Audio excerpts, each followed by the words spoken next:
इसीलिए हम निर्णय लेते हैं कि जब तक बालाजी लौट नहीं आते तब तक तुम नजरबंद रहोगे।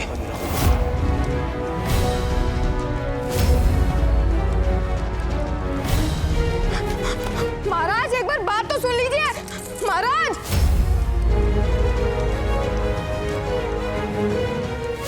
अब ना बालाजी हैं और ना बाजी। अब शाहू जी को हमसे कौन बचाएगा?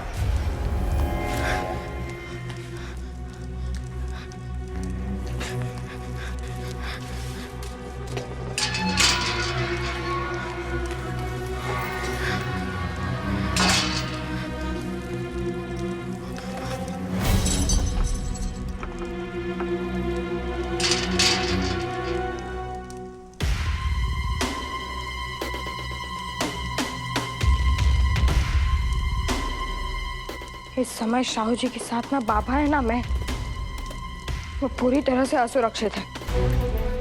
मुझे उनकी रक्षा के लिए यहाँ से निकलना ही होगा।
इस रेखा को पार करेंगे तो आपकी जीवन रेखा छोटी हो जाएगी।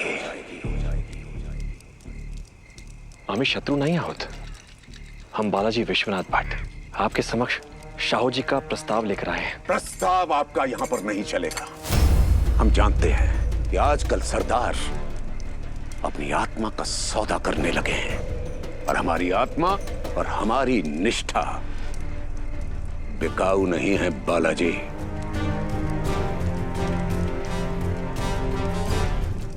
सौदा करने नहीं आए हैं हम, प्रार्थना करने आए हैं बाप्पा जी। आपको याद दिलाने आए हैं कि आपने लोगों को सत्य के मार्ग पर ले जाने की जो शपथ ली थी उससे मुंह मत मोड़िए। आप भी जानते हैं बाप्पा जी कि सातारा के सिंहासन पर शाहू जी का अधिकार है। आज नहीं तो कल वे सातारा के सिंहासन पर बैठेंगे अवश्य। यदि आज आप उनका साथ देंगे तो तब आपके मूल्यों यानी आपके सिद्धांतों की रक्षा के लिए वो आपका साथ देंगे। यही तो हम भी चाहते हैं कि धर्म की रक्षा हो और अधर्म का नाश हो। परंतु इसके लिए शाहू जी क्या करेंगे?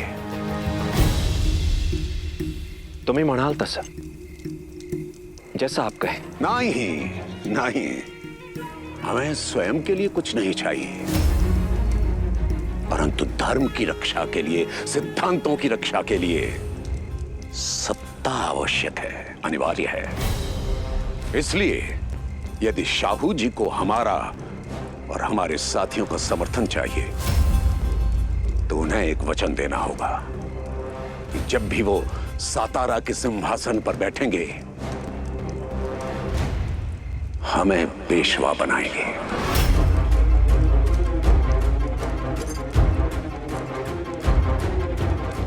यदि आप ये वचन देने के लिए तैयार हैं तभी हमारा और हमारे सरदारों का साथ आपको मिलेगा। बरं, हम आपको वचन देते हैं कि आपको पेशवा बनाने के लिए हम शाहू जी से प्रार्थना अवश्य करेंगे। तो बस ठीक है, फिर हम अवश्य आपका साथ देंगे।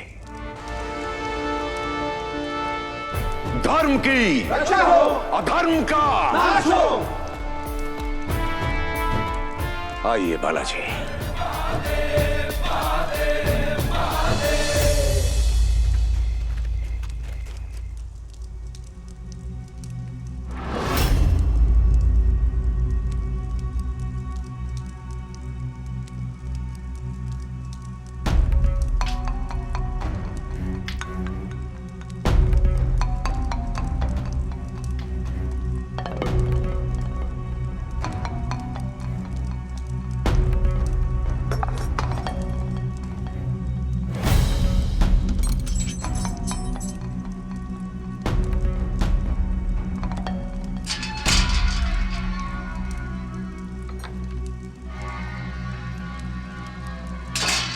लो, भोजन कर लो।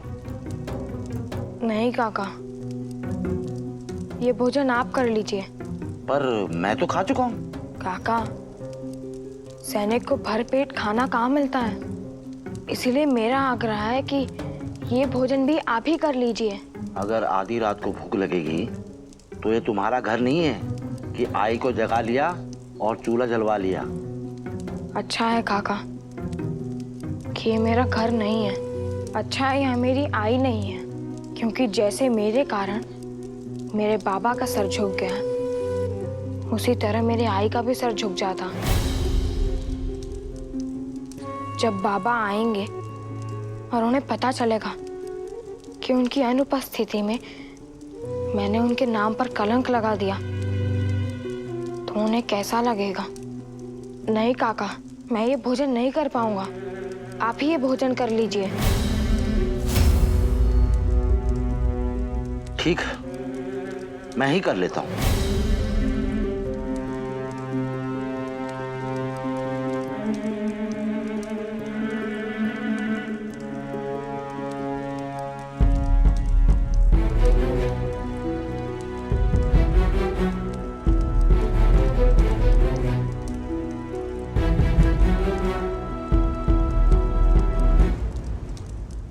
या देवी सर्वभूतेषु मारूपेण संस्थिता, या देवी सर्वभूतेषु शक्तिरूपेण संस्थिता, या देवी सर्वभूतेषु बुद्धिरूपेण संस्थिता, या देवी सर्वभूतेषु लक्ष्मीरूपेण संस्थिता। नमस्तस्यै नमस्तस्यै नमस्तस्यै नमो नमः।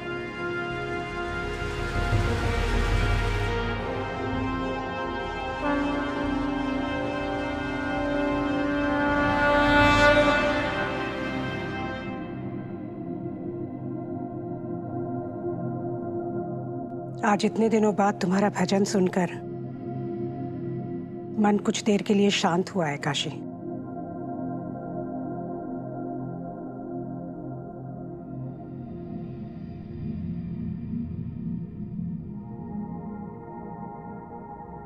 रानी साहब, महाराज।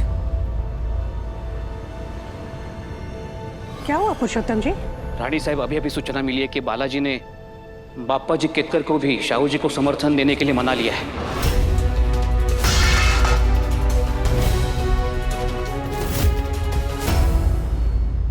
बाप्पा जी के साथ और कौन कौन गया है? अभी तक पूर्ण विवरण मिला नहीं है, पर अनुमान यह है कि लगभग 50 के आसपास मराठी सरदार शाहू जी के साथ मिल गए हैं, जिनमें हैबतराव निंबाळकर और नेमाजी शिंदे भी है। तो आप खड़े खड़े क्या देख रहे हैं पंत जी? सब सैनिकों को उन सरदारों के पीछे भेजिए। हमें उन गद्दारों के सर चाहिए, फिर मूल्य चाहे कुछ भी हो। क्रोध में लिया गया निर्णय कभी सही नहीं होता राजे। अब पहले ही गलत लोगों पर विश्वास करके भूल कर चुके हैं। अब क्रोध में निर्णय लेकर और बड़ी भूल मत कीजिए। बड़ाई साहब। महाराज आइए, हम मंत्रणा कक्ष में चलते हैं। आइए। रानी साहब, यदि आपकी आज्ञा हो तो हम घर जाना चाहते हो।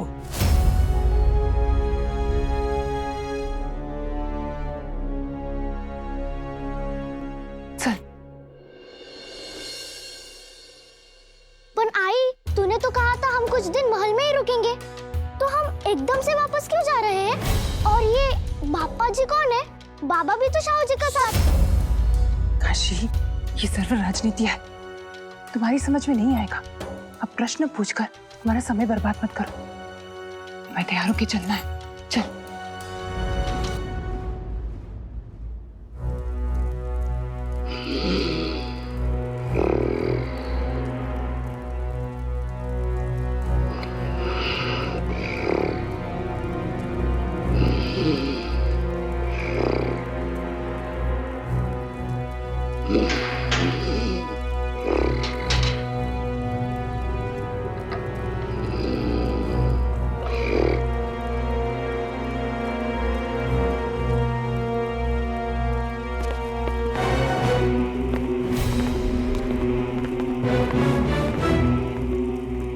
चंद्रसेन, अब हम वृद्ध हो रहे हैं और हर पिता की तरह हम भी चाहते हैं कि हमारा कार्यभार हमारा पुत्र ही संभाले।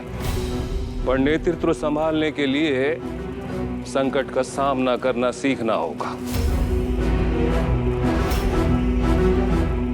क्या हुआ?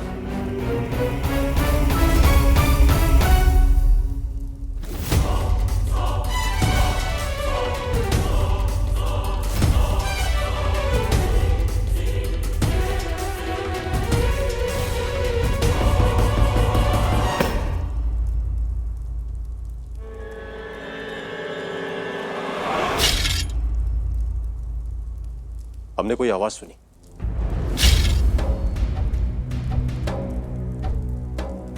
नहीं, यहां तो कोई भी नहीं है। हो सकता है आपको कोई भ्रम हुआ हो।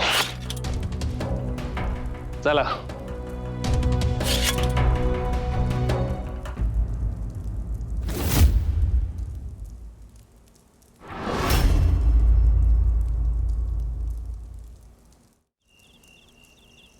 चल लंगोटिया, बाजी के घर खाना दे आए। चल चल।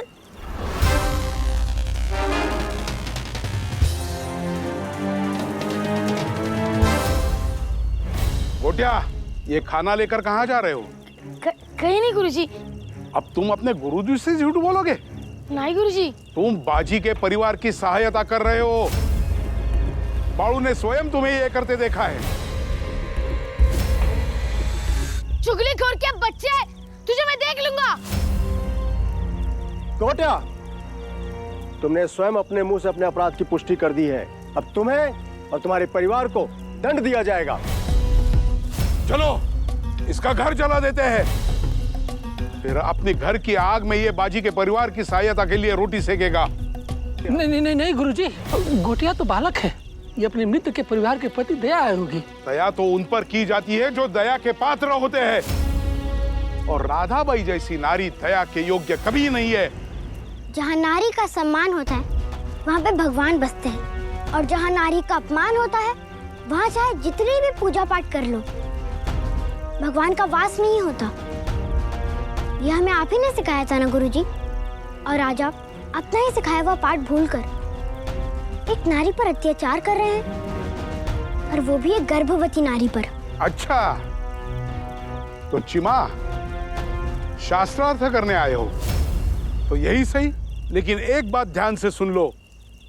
पत्नी अर्धांगिनी होती है, अर्थात पति के मान, अपमान, गुण, दोष, पाप, पुण्य, दंड और न्याय में समान भागीदार होती है, और इसलिए इसके हिस्से का आधा दंड हम राधाबाई को देने जा रहे हैं। आपको दंड देना ही है तो मुझे और मेरे परिवार को दीजिए, गोटिया और उसके परिवार को नहीं। उससे तो मात्र दया दिखाए, और दया दिखाना किसी भी शास्त्र या वेदों में अपराध नहीं माना जाता। भाई साहब सही कह रही है, गोटिया के परिवार का कोई दोष नहीं है। गुरुजी, गोटिया के परिवार को दंड देना उचित नहीं है।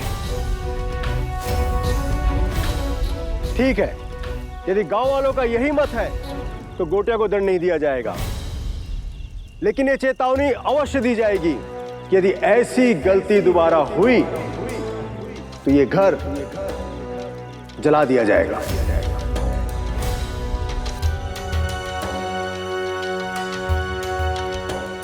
चलो गांव वालों।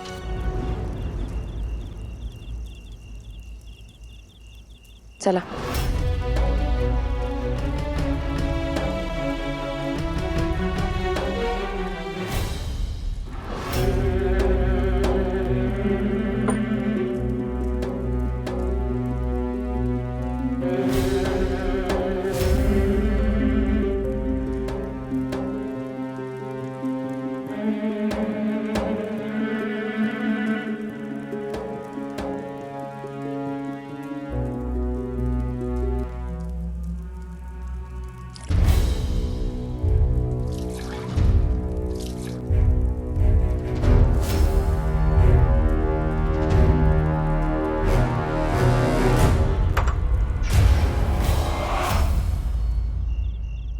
आप हमें बिना बताए सातारा गई थी?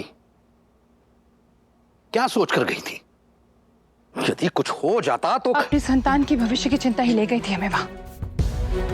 आपने तो बाजी और बालाजी की बातों में आकर परिवार की चिंता किए बगैर शाहू जी का समर्थन कर दिया। लेकिन हमारी सोचने समझने की क्षमता भी खत्म नहीं हुई है। हमें पता था जब रानी साहब को आपके विद्रोह का पता चलेगा तो आपके साथ भी वही व्यवहार होगा जो एक राजद्रोही के साथ किया जाता है। इसलिए हमने ये सोचा कि ये सूचना उन तक पहुंचे, उससे पहले हम उनसे कोई संबंध बना लें, ताकि कम से कम आपके प्राण तो बच जाएं। काहे बोलता है तुम्हें? आप राजे के लिए काशी का रिश्ता लेकर गई थी? हो।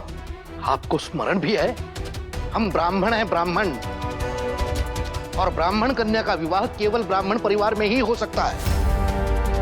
यदि ये रिश्ता रानी साहब की ओर से आया होता तो बात अलग थी, किंतु हम स्वयं अपनी पुत्री का विवाह ब्राह्मण कुल से बाहर कभी नहीं करेंगे। हम सोच भी नहीं सकते।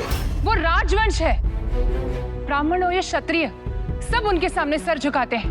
राजवंश से रिश्ता जोड़ना सबके लिए गर्व की बात होती है, वो ब्राह्मण हो या कोई और वैसे भी राजे का विवाह किसके साथ होगा, ये निर्णय रानी साहब स्वयं लेंगी। हाँ, जानते हैं हम। और यदि रानी साहब ने इस प्रस्ताव को सहमति दे भी दी तो भी आपने ये कैसे सोच लिया कि हम अपनी पुत्री का विवाह एक ऐसे व्यक्ति से कर देंगे जो अपने स्थान पर किसी और को लड़ने के लिए भेजता हो, गर्भवती महिला को कारागार में डलवाता है, अपनी राजनीति का मोहरा बनाता है? नहीं, ऐसा कदापि होणार नहीं। तो आपको क्या लगता है हम अपनी पुत्री का विवाह किसी राह चलते व्यक्ति से कर देंगे? किसी ऐसे इंसान से जो धन धान्य कुल गोत्र में हमसे नीचा हो, जो राजवंशी ना हो, जो हमारी पुत्री को रानी बनाकर ना रख सके? नहीं, ऐसा नहीं होगा। हमने अपनी पुत्री के लिए बहुत सारे स्वप्न देख कर रखे और उनको पूरा करने के लिए हम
महाराज, मैं जानता हूँ कि मैंने आपके आज्ञा का उल्लंघन किया, पर मेरे लिए आपकी सुरक्षा आपकी आज्ञा से बड़ी है। महाराज, अब बस एक बात मेरी बात सुन लीजिए। यदि आपको तब भी लगे कि मैं झूठ कह रहा हूँ तो आपको कष्ट करने की आवश्यकता नहीं पड़ेगी। मैं स्वयं अपना सर काट के आपके चरणों में चढ़ा दूंगा। हमें तुम पे पूर्ण विश्वास है बाजी। हम मात्र ये देख रहे थे कि तुम्हारा संदेह कितना गहरा है और तुम स्वयं को सही सिद्ध करने के लिए किस हद तक जा सकते हो। पर बाजी, तुम नजरबंदी से निकले कैसे? कहीं तुमने किसी सैनिक को? नहीं महाराज, मैं कभी किसी निर्दोष का रक्त नहीं बहा था। मैंने अपने कक्ष के पहरेदार को इतना भोजन करवाया कि उसे नींद आ गई और मैं यहाँ चला आया। तुम धार के विपरीत तैरते हो बाजी, पर किनारे तक पहुंच ही जाते हो। बाजी, हमें आभास हो गया था कि हमारे आसपास कोई षड्यंत्र रचा जा रहा है। जब तुम्हें और बालाजी को वो शस्त्र विक्रेता नहीं मिला, यानी वो बड़ी सरलता से हमारे पास स्वयं आ पहुंचा। चंद्रसेन जी धाना जी के पुत्र हैं, उन पर संदेह हमारा मन नहीं मान रहा बाजी, पर हम सत्य जानना चाहते हैं किसी भी कीमत पर। महाराज, मेरे पास एक योजना है जिससे षड्यंत्रकारी रंगे हाथों पकड़े जाए। बोल बोल, तुझे किसने भेजा है?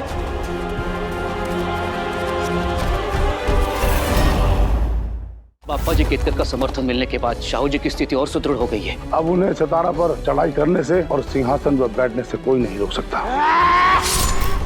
हमें सिंहासन की रक्षा के लिए चाहे रक्की नदियां क्यों ना बहानी पड़ जाए, हम बहाएंगे। शाहू जी को सिंहासन के लिए युद्ध करना होगा। पंत प्रतिनिधि, सेना को युद्ध के लिए तैयार कीजिए।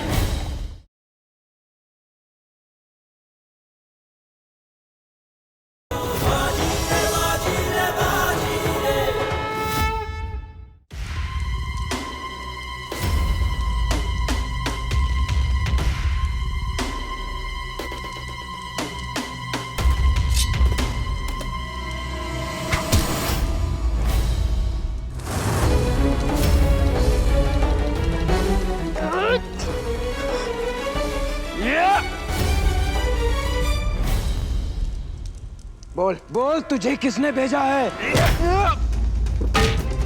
महाराज, महाराज, महाराज उठिए। बाजी, उसे पकड़ो।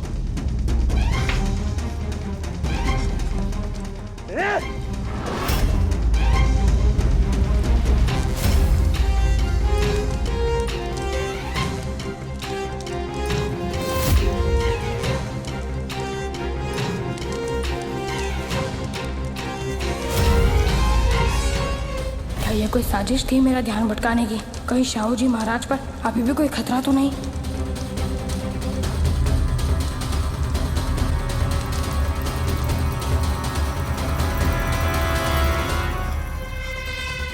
महाराज, अब ठीक तो है? बाजी, वो हमलावर कहाँ गया? वो भाग गया। बाजी, सत्य हमारे हाथ में था और हम अपनी मुट्ठी नहीं बंद कर पाए। बाजी, क्या तुम उसे पहचानते हो? पहले कभी देखा है? नहीं महाराज। किसी व्यक्ति पे संदेह? दानाजी के मराठी साम्राज्य और आपके प्रति निष्ठा पर तो संदेह नहीं किया जा सकता, पर यही बात उनके पुत्र के विषय में नहीं कही जा सकती। महाराज,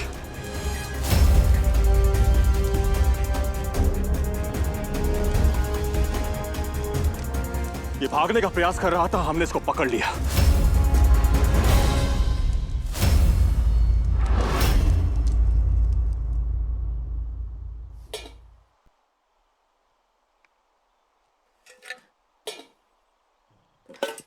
तू आराम कर, हमें भूख नहीं लगी। भूख लगी है चिमना।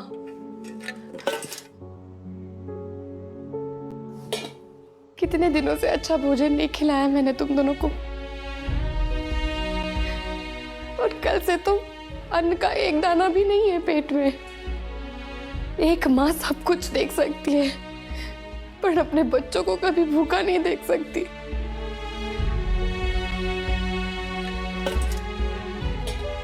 युद्ध में एक सैनिक को भी तो कई दिनों तक भूखा रहना पड़ता है। हम भी तो सत्य के लिए ही युद्ध लड़ रहे हैं ना। हम सत्य के सैनिक हैं, हमें भूख नहीं सताती।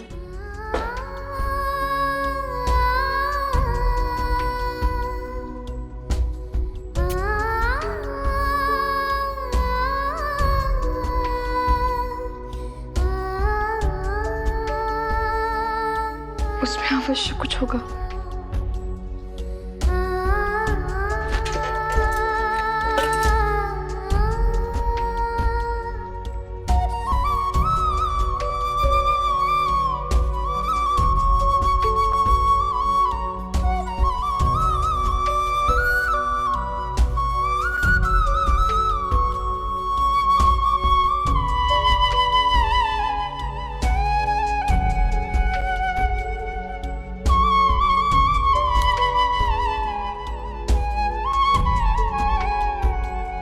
आधी तेरी, आधी तेरी।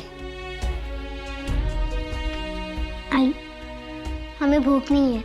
आई, शिशु को तो भूख लगी होगी ना।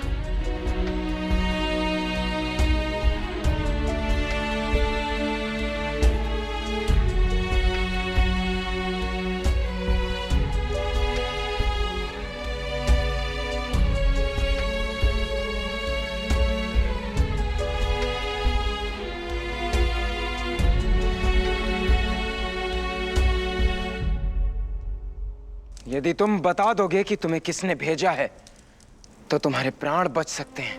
मैं गद्दार नहीं हो, प्राण दे दूंगा, लेकिन स्वामी का नाम नहीं दूंगा। महाराज ने जो पूछा उसका उत्तर दो। नहीं। को नाम बताओ। नहीं। नहीं बताएगा। नहीं बताएगा।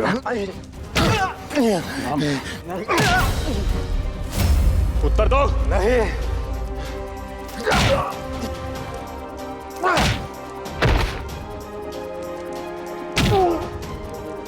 कौन नाम बता। नहीं बताएगा।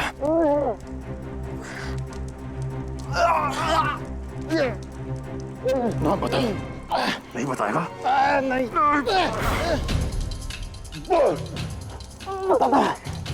मुझे यहाँ मुगल बादशाह आजम ने भेजा है।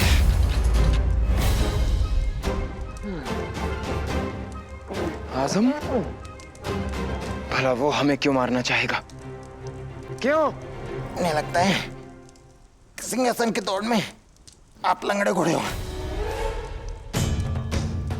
महाराज, दंड क्या है इसका?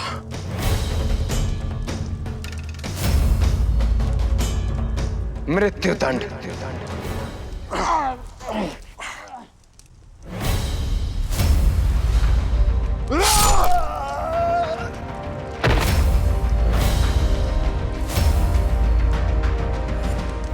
चंद्रसेन जी, भाजी और शाहू जी ने मुझे देख लिया है। अब मैं क्या करूं?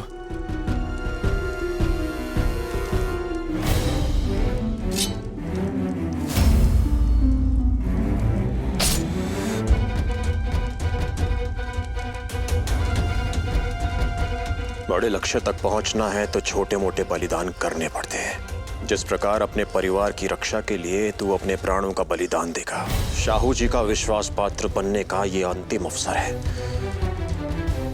और हम इस अवसर को खोएंगे नहीं। और तू अपने प्राण देकर हमें उनका विश्वास पात्र बनाएगा। और यदि तूने ऐसा नहीं किया ना, तो तेरे पूरे परिवार को, तेरे बच्चों को इसका मूल्य चुकाना पड़ेगा अपने प्राण देकर।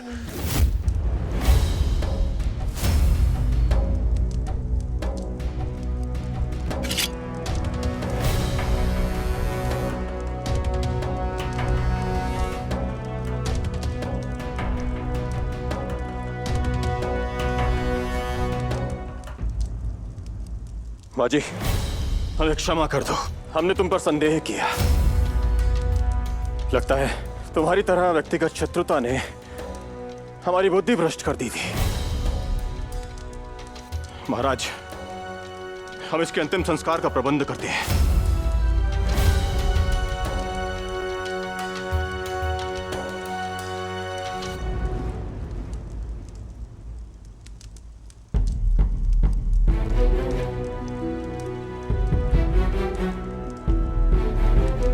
चंद्रसेन को पहले खतरे का आभास हो गया था, पर हम समझ नहीं पाए। शाहू जी, कल हमें स्वतः रगले निकलना होगा। जी धाना जी।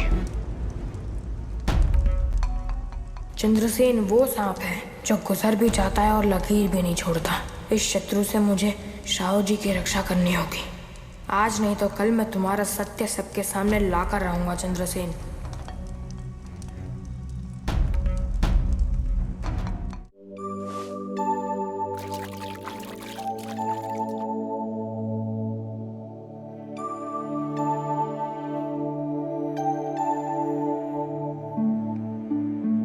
जमुना भाऊ, ये आप क्या कर रहे हो? हमने सुना था कि पेट पर गीली पट्टी बांधकर बहुत सारा पानी पीने से भूख मर जाती है। तो फिर मेरे भी पेट पर गीली पट्टी बांध दो, मुझे भी बहुत भूख लगी है।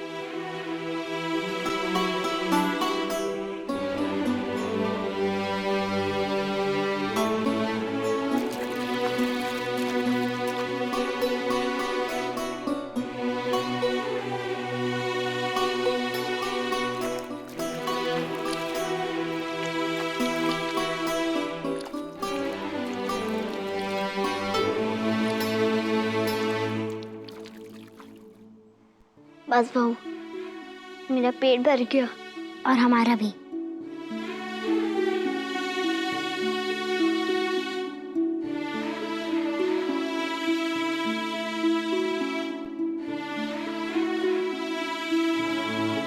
महादेव, मेरी और मेरे बच्चों की और कितनी परीक्षा लोगे?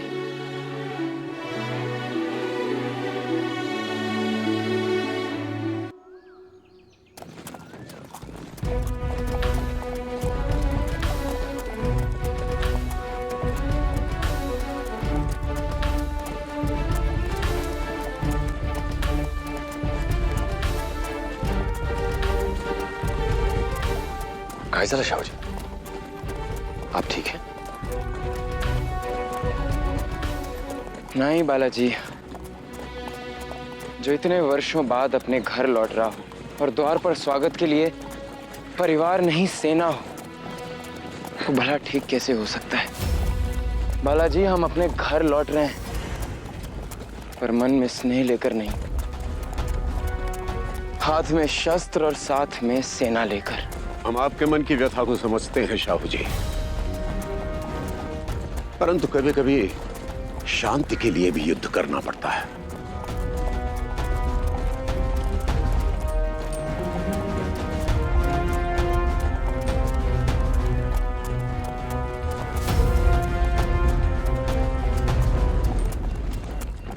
बाजी, क्या तुम्हें वाकई लगता है कि हमारा पुत्र न मात्र शाहू जी के साथ बल्कि अपने पिताश्री के साथ भी विश्वासघात करेगा? तुम न मात्र चंद्रसेन की निष्ठा पर संदेह कर रहे हो, बल्कि तुम हमारी परवरिश और हमारे संस्कारों पर संदेह कर रहे हो। हमारे जीवन में हजारों सैनिक हमारे एक इशारे पर देश के लिए अपने प्राण न्यौछावर कर देते हैं। जब हम अपने सैनिकों में ये भाव पैदा कर सकते हैं, तो फिर अपने पुत्र में क्यों नहीं? बाजी, एक पिता के रूप में हम अभी इतने भी असफल नहीं हुए। मैं क्षमा चाहता हूँ काका कि मैंने आपकी भावनाओं को ठेस पहुंचाई। आपका विश्वास है कि चंद्रसेन जी के विषय में मेरे विचार गलत हैं, और मुझे आशा है कि चंद्रसेन जी के विषय में मेरे विचार गलत निकले। मैं बस सत्य जानना चाहता हूँ। मन में संदेह रखकर सत्य का पता लगाया नहीं जा सकता बाजी। जिस दिन सत्य सामने आ जाएगा, उस दिन तुम्हें लगेगा कि तुम गलत थे। चला।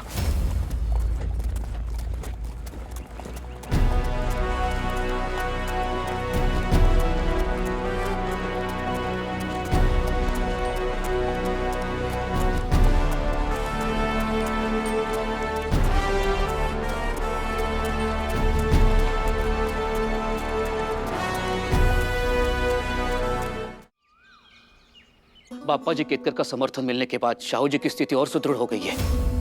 अब उनके साथ ब्राह्मण भी है और क्षत्रिय भी। साहू जी ने इस एक चाल से ही सारा शक्ति संतुलन अपने पक्ष में कर लिया है। अब उन्हें सतारा पे चढ़ाई करने से और सिंहासन पर बैठने से कोई नहीं रोक सकता।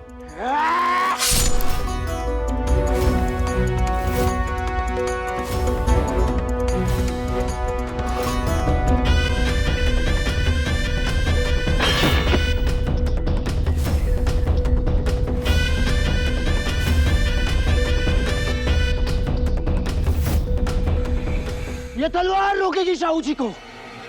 हमें सिंहासन की रक्षा के लिए चाहे रक्त की नदियां क्यों ना बहानी पड़ जाए, हम बहाएंगे। फिर वो चाहे किसी अपने का ही रक्त क्यों ना हो। हमें सिंहासन शाहू जी को उपहार में नहीं देंगे।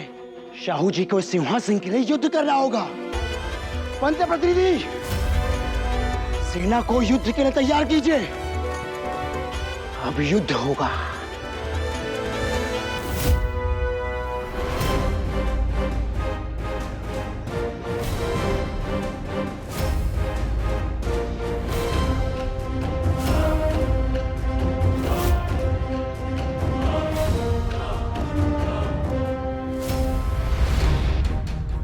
क्या राजे शांति प्रस्ताव रख रहे हैं?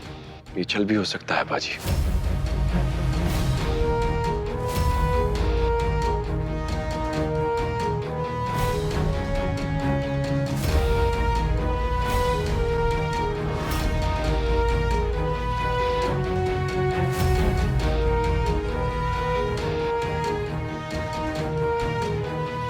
बालाजी,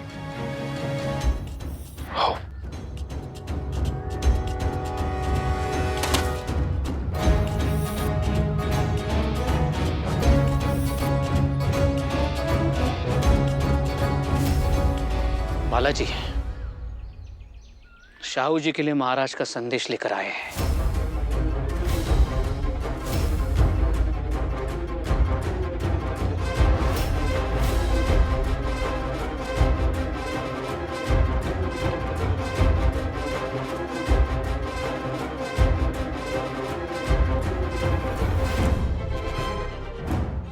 बाजी,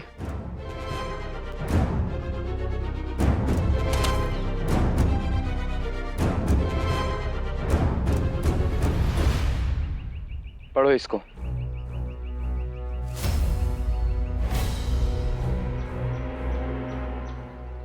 हम और हमारा परिवार म्हणजे आई साहेब, राजस काकी और उनके पुत्र संभाजी द्वितीय के साथ अजिंक्य तारा छोड़कर जा रहे हैं, पर हमने मात्र किला छोड़ा है, सिंहासन नहीं। मराठी साम्राज्य के राजा हम थे, हम हैं, हम रहेंगे। मुगलों का भेजा कोई बहरूपिया नहीं।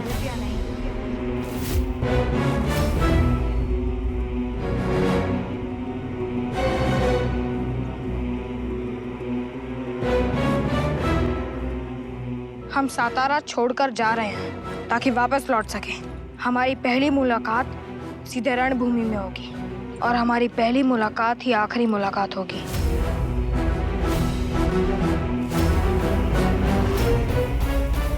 हम अपना निर्णय अपने सहयोगियों से विचार विमर्श करके देंगे। आप प्रतीक्षा कीजिए। फिलहाल हम बहुत वर्षों बाद अपने घर लौटे हैं।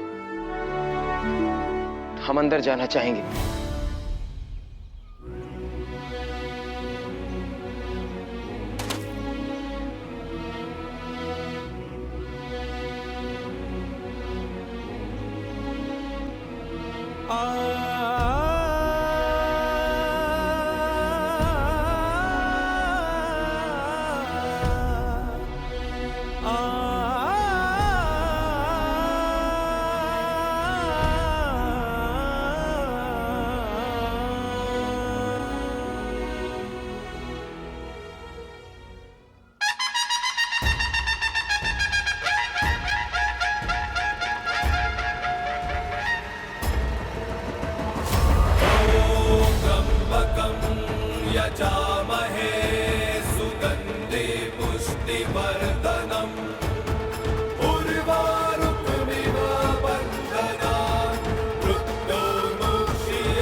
कुछ तो हो रहा है, पर क्या?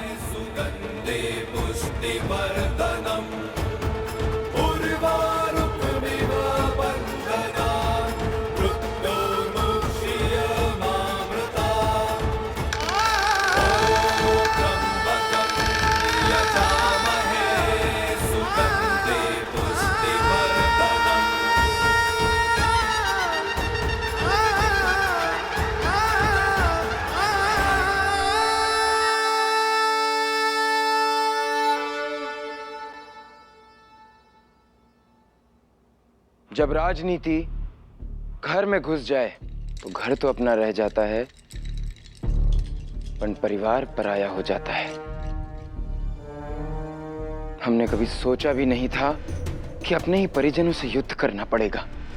परंतु कर्म तो करना ही पड़ेगा महाराज, और इससे पूर्व कि राजे कोई आपके लिए संकट उत्पन्न करे,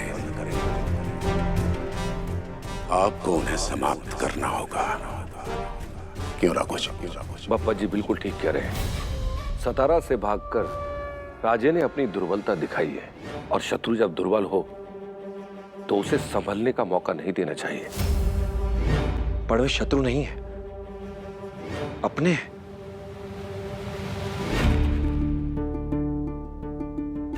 ये युद्ध नहीं गृह युद्ध होगा, जिसमें दोनों पक्षों से लड़ेंगे भी मराठी और मरेंगे भी मराठी। युद्ध होता है तो सैनिक तो मरते ही हैं बालाजी, परंतु धर्म के लिए युद्ध तो करना ही होगा। और हमारा तो ये मानना है महाराज कि धर्म की रक्षा हो और अधर्म का नाश हो।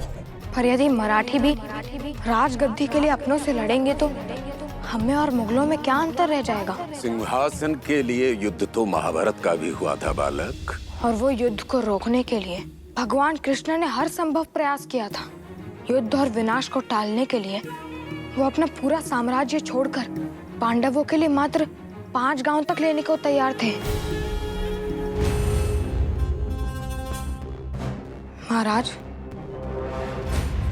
मैं आयु, ज्ञान और अनुभव इन तीनों में आप सबसे छोटा हूं।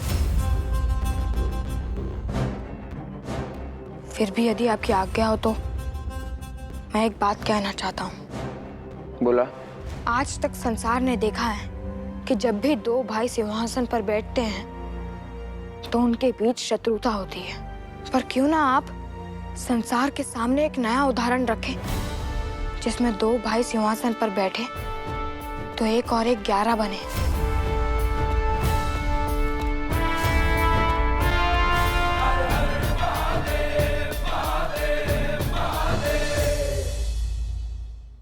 हमने तो वैसा ही किया है जैसे आपने कहा था। अब हम कोई भी सहायता उन तक पहुंचने नहीं देंगे। ये राजनीति है, बच्चों का खेल नहीं है। छत्रपति शिवाजी महाराज से लेकर आज तक मराठा इतिहास में कभी सिंहासन का बंटवारा हुआ है क्या?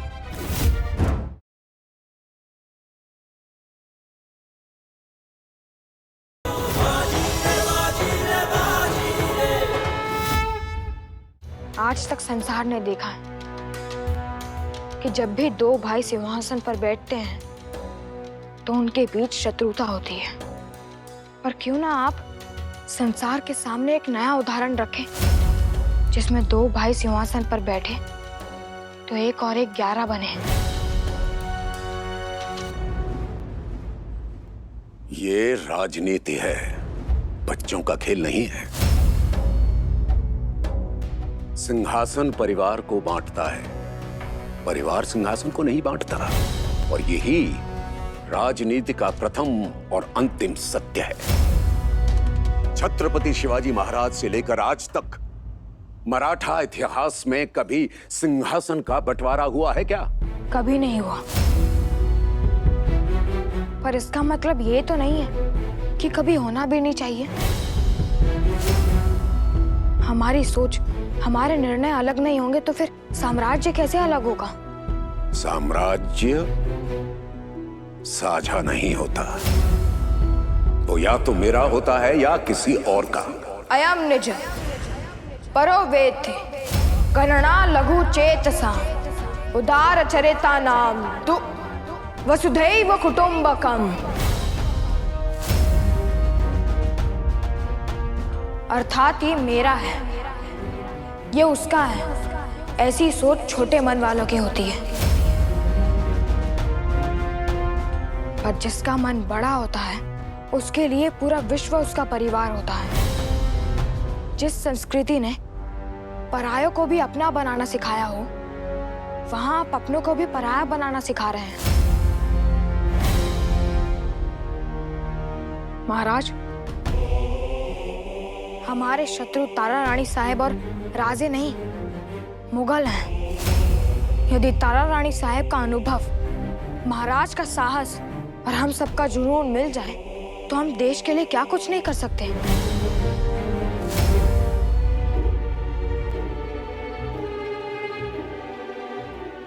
आयु का बुद्धि से कोई संबंध नहीं होता। बाजी ने जो बातें कही वो पूर्ण रूप से आदर्श हैं। पंडबाजी, यहाँ निर्णय अवसर देखकर लिए जाते हैं, आदर्श देखकर नहीं।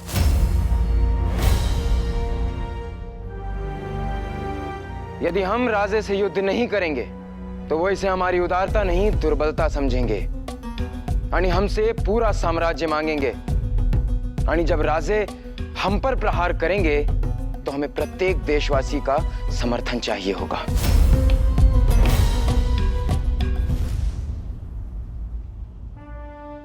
पर हमारे लोग हमारा समर्थन करेंगे क्यों, जबकि वो जानते ही नहीं हम हैं कौन, हमारे सिद्धांत क्या हैं, हमारे आदर्श क्या हैं।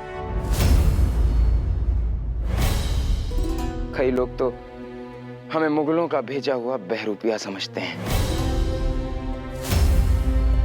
हम उनके मन से ये संदेह दूर किए बिना ये आशा नहीं कर सकते कि वो हमारा साथ देंगे।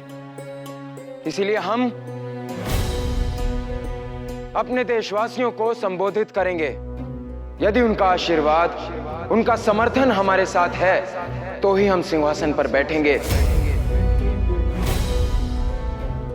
अन्यथा राजे आके अपना सिंहासन ले सकते हैं। हम विरोध नहीं करेंगे।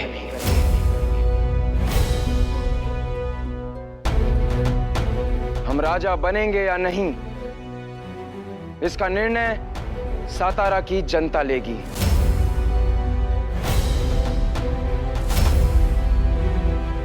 धाना जी,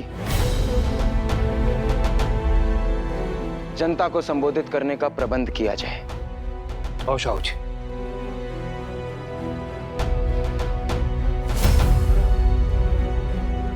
यदि किसी ने हमें यहाँ साथ में देख लिया तो बहुत बड़ी समस्या हो जाएगी गोटिया। होती तो हो जाने दे। अब मैं डर डर कर नहीं जी सकता। बाजी का परिवार मेरा परिवार है और मैं मेरे परिवार से दूर नहीं रह सकता। दूर तो मैं भी नहीं रह पा रहा। मुझे समझ नहीं आ रहा कि गांव वालों को हो क्या गया है। उन्हें क्या अंतर पड़ता है कि काका शाहू जी का समर्थन करे या किसी और का। सातारा की राजनीति सासपड़ में लड़ाई क्यों करवा रही है और ये गांव वाले हमारी बात क्यों नहीं सुन रहे? क्योंकि ये किसी और की बात सुन रहे हैं। म्हणजे तेरे पिता देशद्रोही है। हर अपराध की क्षमा हो सकती है, देशद्रोह की नहीं।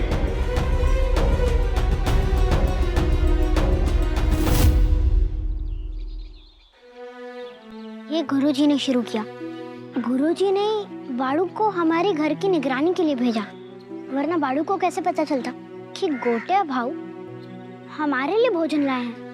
गुरुजी बाजी को और राधा काकू को अपना मित्र नहीं मानते, ये तो पता था, पर ये नहीं पता था कि वो उन्हें अपना शत्रु मानते हैं। बात मात्र इतनी नहीं है गोटिया भाऊ, ये राजनीति है और राजनीति में सामने दिखता कोई और है और पीछे बैठकर खेल खेलता कोई और है। यदि गुरुजी को बाबा को शाहू जी का समर्थन करने से कोई समस्या थी तो उन्होंने ये प्रश्न तब क्यों नहीं उठाया जब बाबा गांव में थे? हमारे परिवार पर देशद्रोह का आरोप लगाने से पूर्व उन्होंने बाबा और भाऊ के चले जाने की प्रतीक्षा क्यों की? बात तो सही है चिमना, पर इसका कारण क्या हो सकता है? वो तो पता करना ही होगा, चाहे उसके लिए भाव की तरह टेढ़ा रास्ता ही क्यों न अपनाना पड़े।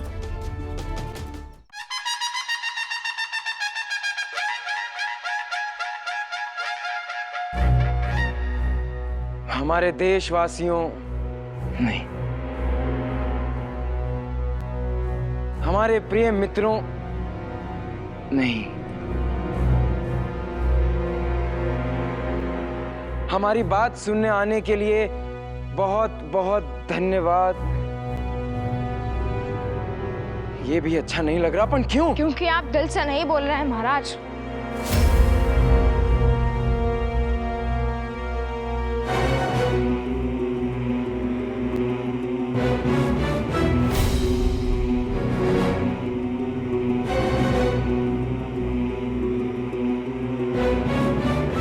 बाजी,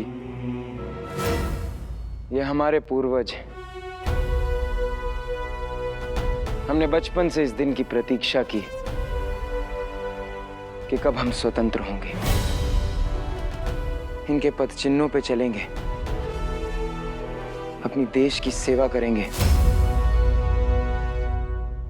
पर आज जब वो दिन आया है तो ऐसा लगता है कि हम इस कार्य के योग्य नहीं। हमारे आजोबा छत्रपति शिवाजी महाराज एक महान योद्धा ही नहीं, एक महान वक्ता भी थे। उन्होंने अपनी तलवार की धार से दुश्मनों को हराया और अपनी वाणी से प्रजा का हृदय जीता। पर हमें लगता है हम उनका ये इतिहास नहीं दोहरा पाएंगे। इतिहास तो वो दोहराते हैं महाराज जिनमें इतिहास बनाने की क्षमता नहीं होती। आप इतिहास दोहराएंगे नहीं, एक नया इतिहास लिखेंगे। पिता की विरासत का बोझ तो हर पुत्र पर होता है, मुझ पर है, आप पर है, पर आपके कंधों पर मात्र अपने पिता की विरासत का बोझ ही नहीं, इस देश के प्रत्येक नागरिक की आशाओं का भी बोझ है। अब ये कंधे झुक नहीं सकते महाराज। पर बाजी, हम बोलेंगे क्या? आपके पास एक सपना है महाराज, स्वराज का सपना, एक ऐसे समाज का सपना जहाँ समय के साथ चलने पर संस्कार पीछे ना छूटे, जहाँ प्रगति और संस्कृति साथ साथ चले, एक ऐसे समाज जिसके पांव अपने गौरवशाली अतीत की मिट्टी में हो और सर आने वाले भविष्य के आकाश में। आप अपने सपने के बारे में बात करेंगे, फिर आप जो कुछ भी कहेंगे मन से कहेंगे, और मन से कही हुई बात मन तक पहुंच ही जाती है महाराज। मैं बाहर आपकी प्रतीक्षा कर रहा हूं।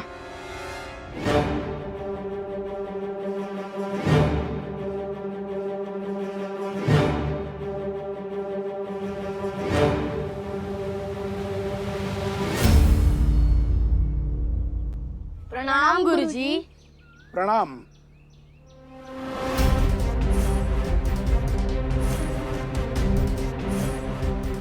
क्या काम है? अगर राधाबाई और उसके परिवार के बारे में बात करने आए हो तो मेरे पास वक्त नहीं है। हम आपसे बात करने नहीं गुरुजी, आपसे पढ़ने आए हैं।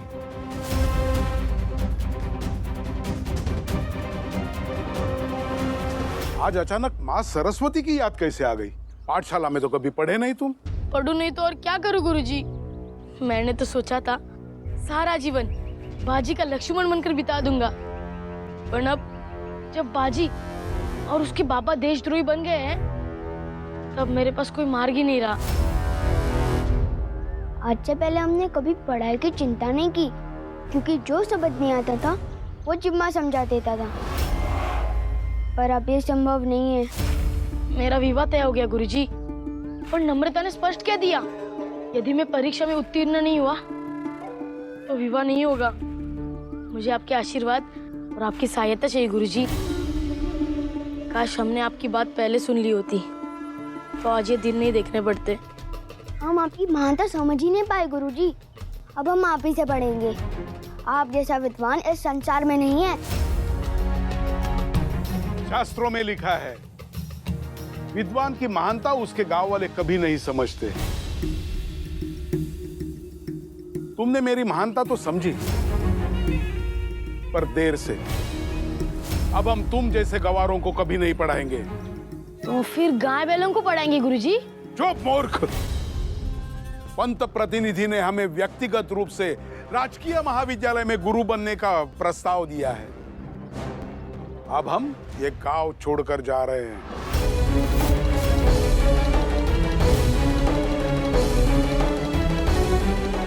ये सब सहयोग नहीं हो सकता।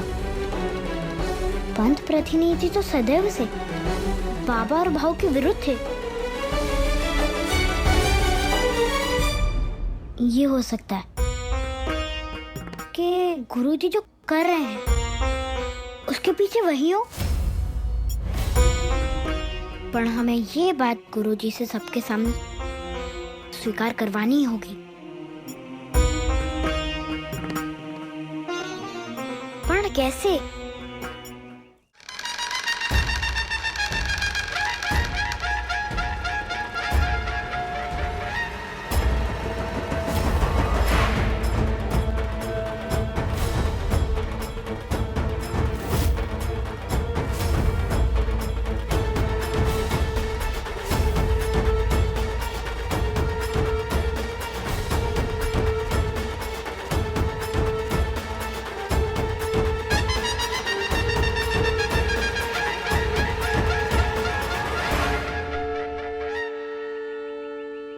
मात्र इतने ही लोग?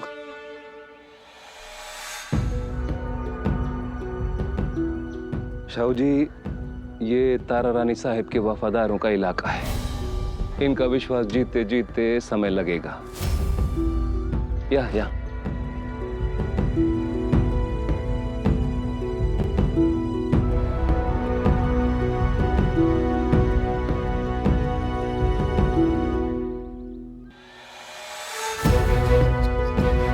हर हर महादेव, हर हर महादेव। आज यहाँ आने से पहले हम संकोच कर रहे थे, क्योंकि जब हम कहीं खड़े होते हैं तो मात्र हम अकेले ही नहीं, हमारे साथ हमारे पिता स्वर्गीय संभाजी महाराज यानी हमारे आजोबा छत्रपति शिवाजी महाराज की परंपरा यानी उनके संस्कार भी खड़े होते हैं। हम असमंजस में थे कि हम उनकी विरासत का मान रख पाएंगे या नहीं। पर किसी ने हमसे कहा कि मात्र हम ही नहीं, इस संसार का हर पुत्र अपने पिता की आशाओं का भार ढो रहा है। हमारे पिता यानी हमारे आजोबा ने इस देश को नई आशा ही नहीं, नई परिभाषा भी दी है, स्वराज की परिभाषा। हम उनकी विरासत को अपने कंधों पर ढो पाएंगे या नहीं, इस प्रश्न का उत्तर मात्र समय दे सकता है। पर हम आप सबसे एक बात अवश्य कहना चाहेंगे।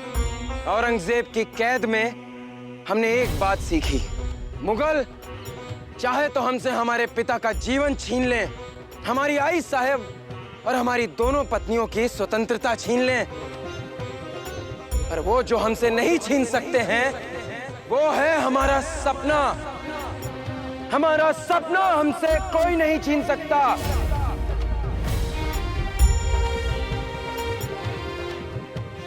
एक स्वतंत्र राष्ट्र का सपना, स्वराज का सपना, एक ऐसा स्वतंत्र देश जहां कोई बड़ा कोई छोटा ना हो, एक ऐसा राष्ट्र जिसकी नींव वासुदेव कुटुंबकम के सिद्धांत पर रखी हो।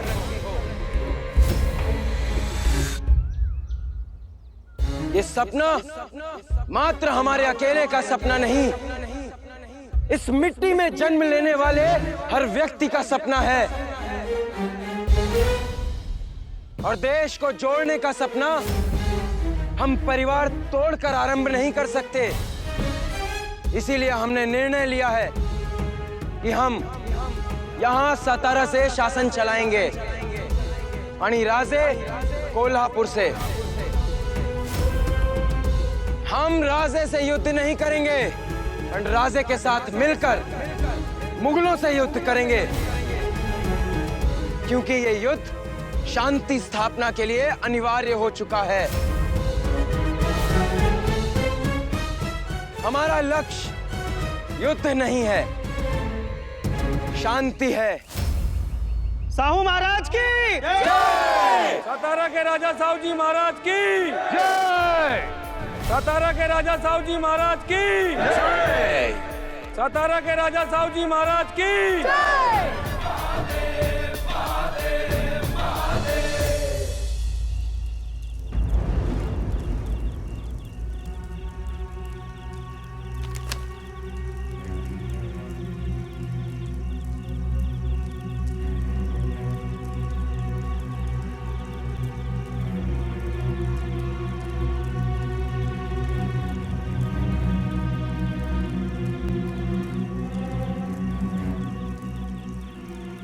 पंत प्रतिनिधि का संदेश है। उन्होंने हमें अभी इसी समय मंदिर के पीछे मिलने के लिए बुलाया। इसी संदेश की प्रतीक्षा थी।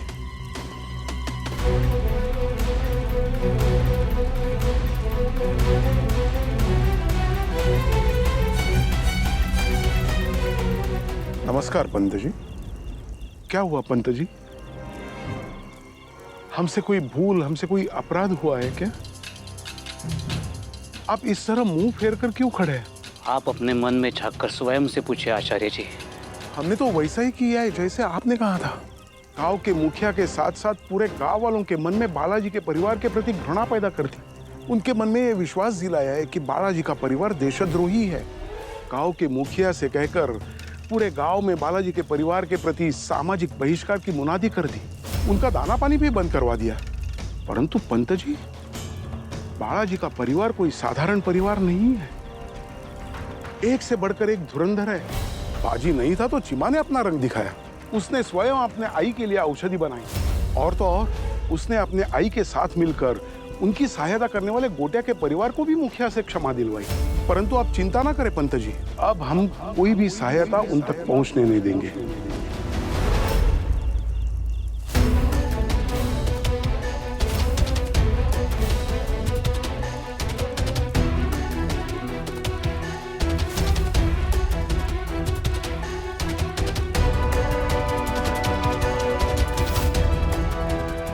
आपने सत्य कहा गुरुजी।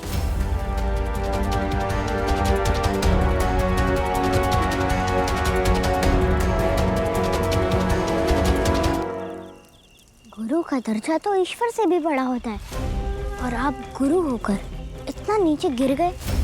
आपने हम पर अत्याचार किया और गांव वालों के साथ विश्वासघात। यही आपका सत्य है। सत्य वो होता है जो सिद्ध हो सके, और तुम इस सत्य को सिद्ध नहीं कर सकते। हाँ, मैंने तुम्हारे परिवार के प्रति षड्यंत्र रचा, लेकिन क्या तुम्हारे पास इसका कोई प्रमाण है? सत्य को प्रमाण की आवश्यकता नहीं होती गुरुजी।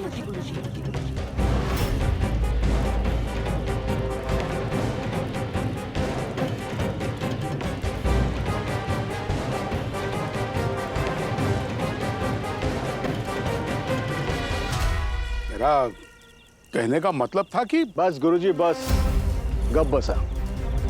आप पहले से ही मेरी नजरों में गिर चुके हैं। अब इस तरह की झूठी कहानियां बनाकर स्वयं को और मत गिराइए। आपने हमें बालाजी के विरुद्ध भड़काया, जबकि सत्य यह है कि वो सही थे। साहू जी हमारे असली राजा हैं, जिन्होंने आधा राज्य छोड़ दिया लेकिन अपनों के साथ युद्ध नहीं किया। अब सातारा के सिंहासन पर वही बैठे हैं, और हमारी निष्ठा उनके साथ है।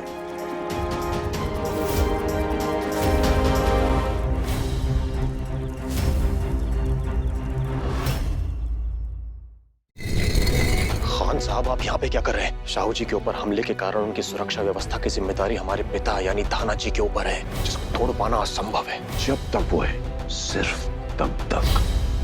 आप कहना क्या चाहते हैं? बेटे को बाप से आगे निकलना है तो बाप को मारना होगा।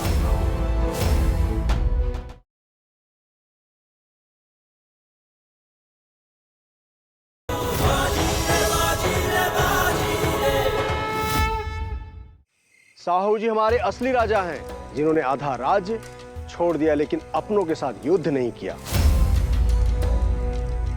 अब सातारा के सिंहासन पर वही बैठे हैं, और हमारी निष्ठा उनके साथ है। शाहू महाराज के सिंहासन पर बैठते ही आपने अपना पाला बदल दिया।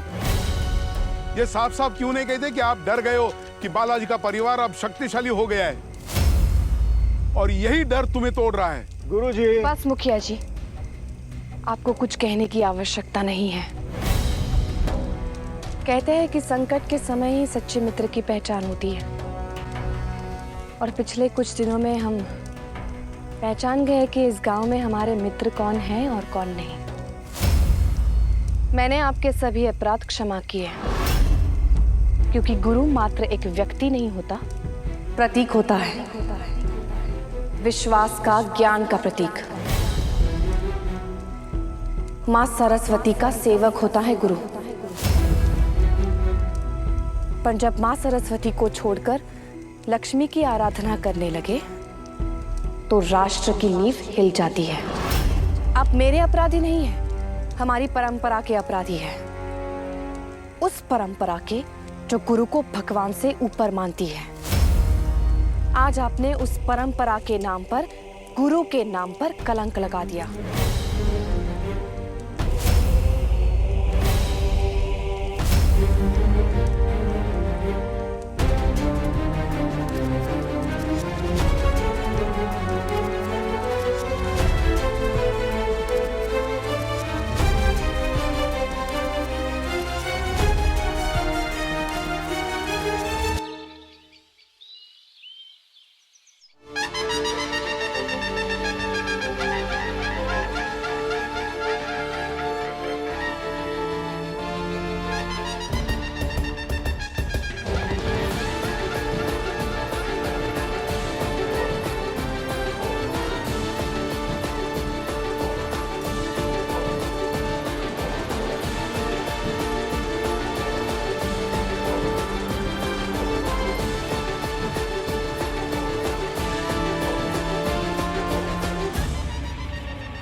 ये क्या कर रही है? मैं अपने मन में तुम्हारे लिए बुरे शब्द बोल रही हूँ।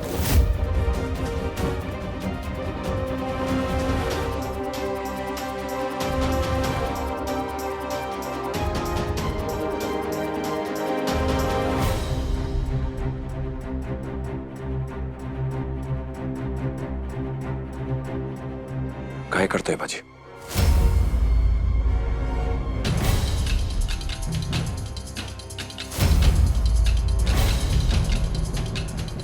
कुछ नहीं बाबा। ये दरबार है आणि दरबार की एक मर्यादा होती है। लक्षात ठेव, ये बहुत बड़ा दिन है। आज मर्यादा भंग नहीं होनी चाहिए।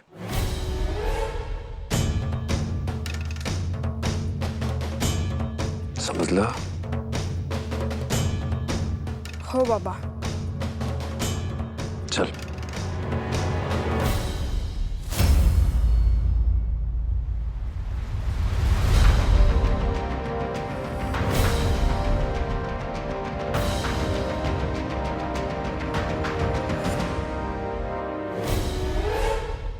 अब ये क्यों कर रही हो?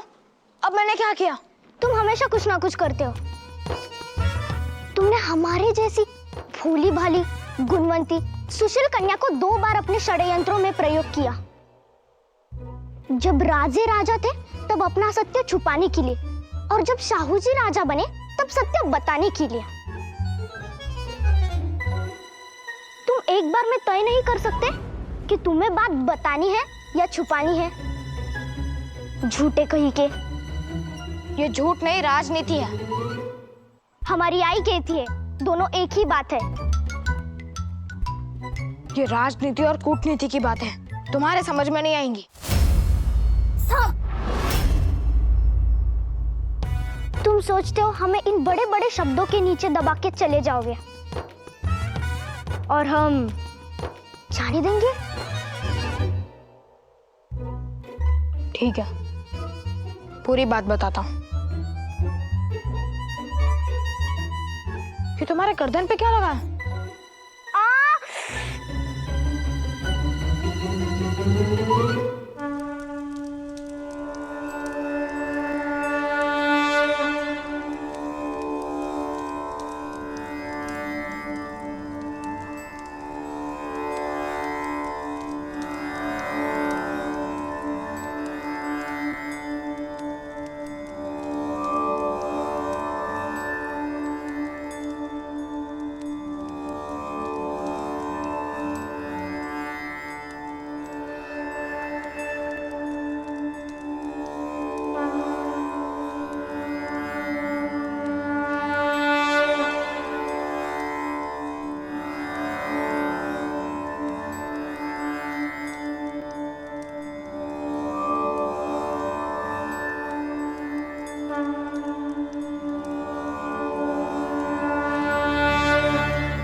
महाराज, आपने राजगद्दी पर विराजमान होने से पहले राजे से युद्ध किए बिना तारा रानी साहिब को सम्मान देते हुए स्वयं को राजा घोषित किया।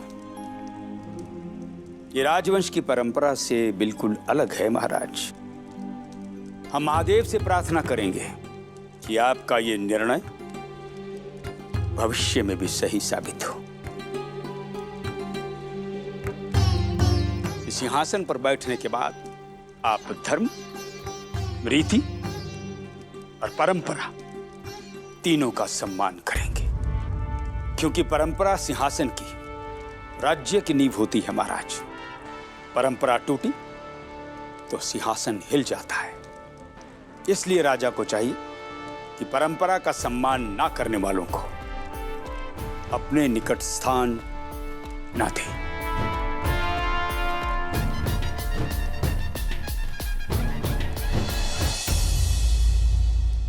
शुभम भवा।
महाराज, हे धर्मपति, धनपति, कलयुग के कुबेर, महाज जी, प्रणाम महाराज। आणि ये इनका परिवार।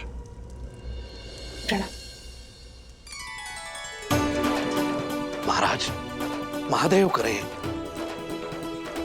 कि आप अपने पिता स्वर्गीय संभाजी महाराज और आपके आजोबा छत्रपति शिवाजी महाराज की तरह इस देश का गौरव बढ़ाएं। आपके इस स्वराज्य के अभियान में इस सेवक का एक तुच्छ योगदान स्वीकार करें।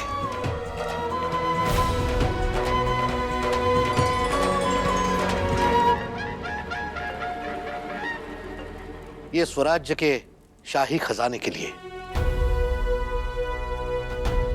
और ये राजा और राज परिवार के व्यक्तिगत प्रयोग के लिए।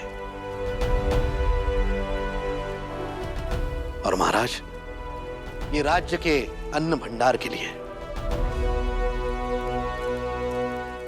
महाज जी, आपके सहयोग और समर्थन का बहुत बहुत धन्यवाद महाज जी। महाराज, यदि आप हमारे पक्ष में ना आते तो बप्पा जी और अन्य सरदारों का हमारे पक्ष में आना असंभव था। महाराज, यदि धन्यवाद ही देना है तो बालाजी और उनके पुत्र बाजी को दीजिए।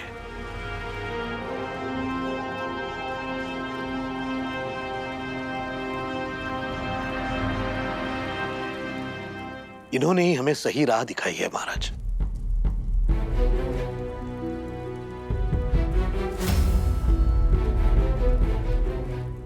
महाराज, हे महावीर हैबतराव,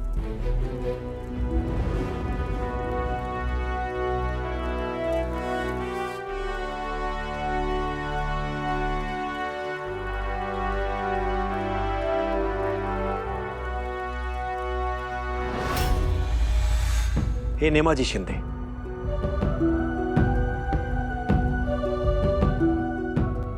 प्रणाम महाराज। आपका ये सेवक आपके घुड़सवार दस्ते के लिए विशेष अरबी घोड़े लेकर आया है,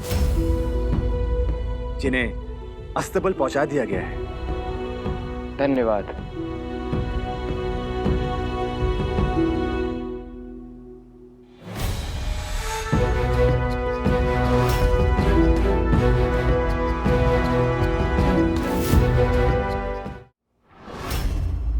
क्या समस्या है तुम्हारी? तुम क्यों परछाई की तरह हमारा पीछा कर रहे हो? परछाई तो फिर भी अंधेरे में साथ छोड़ देती है, पर मैं आपका साथ कभी नहीं छोड़ूंगा। जब शाहू जी महाराज ने हम पर विश्वास कर लिया है तो तुम्हें क्या कष्ट है?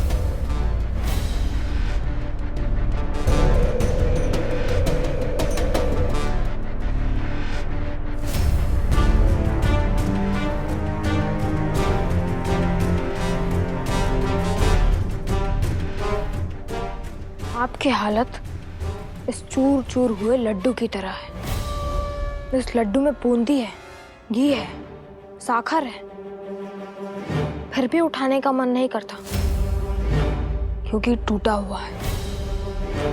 आप धना जी के पुत्र हैं, कूटनीतिज्ञ हैं, फिर भी आप पर विश्वास करने का मन नहीं करता क्योंकि मैंने दौलताबाद में और कमबख्श के साथ युद्ध में दोनों में आपका साहस टूटते हुए देखा है। सेनापति का साहस टूट जाए तो उस पर से उसकी सेना का विश्वास भी टूट जाता है। महादेव ने चाहा तो समय के साथ आपका साहस और मेरा विश्वास वापस जुड़ जाए।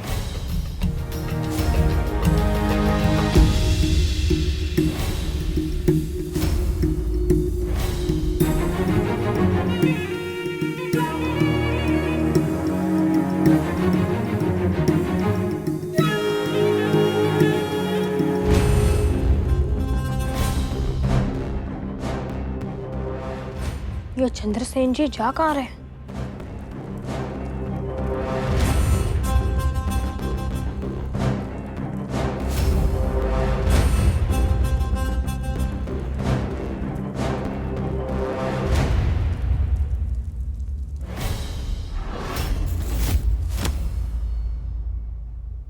तुम ऐसे नहीं जा सकते। मुझे बहुत आवश्यक काम है, मुझे जाने दो। तुम्हारा काम हमारी बात से अधिक आवश्यक नहीं है।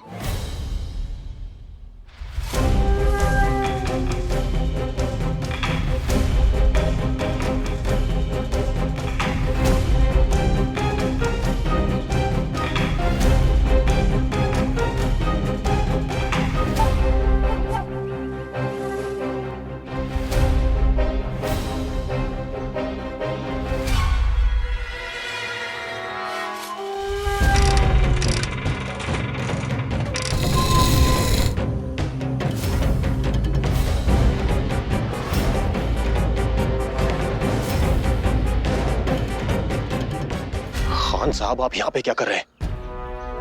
आपको यहाँ पर नहीं आना चाहिए था। शाहू जी पर हुए हमले के बाद उनकी सुरक्षा कड़ी कर दी गई है। अब उनसे मिलना और कठिन हो चुका है खान साहब। इसलिए शाहू जी को सतारा पहुंचने से पहले मार देना था, जब उन तक पहुंचना आसान था। तुमने अपने लाभ के लिए धोखे से हमारी किसी को सच ना बताने की सौगंध तोड़वाई, और हमारी सहेली नंदिनी कहती है आम तोड़ो, अचार के मार्तबन तोड़ो, पण सौगंध कभी मत तोड़ो, कारण सौगंध तोड़ने से पाप लगता है। शायद इसीलिए जब से हमने सौगंध तोड़ी है सब गड़बड़ हो रहा है। हमारे आई बाबा आपस में बात तक नहीं कर रहे हैं। तो इसमें मैं क्या कर सकता हूँ? तुम्हें सौगंध तोड़ने का पाप अपने सर लेना होगा, उसके बाद हमारे घर में सब ठीक हो जाएगा। हम आज दिल्ली के लिए रवाना हो रहे हैं। मतलब आप आसम से मिलने के लिए जा रहे हैं? हाँ, इसलिए और भी जरूरी है कि यहाँ का काम तुम जल्द से जल्द पूरा करो। हम क्या कर सकते हैं खान साहब? शाहू जी के ऊपर हमले के कारण उनकी सुरक्षा व्यवस्था की जिम्मेदारी हमारे पिता यानी धाना जी के ऊपर है। जब तक वो है, सिर्फ तब तक। आप कहना क्या चाहते हैं? यही कि पौधा दरख्त तब बनता है जब ऊपर से बरगद का साया हट जाए। अगर बेटे को बाप से आगे निकलना है तो बाप को मारना होगा।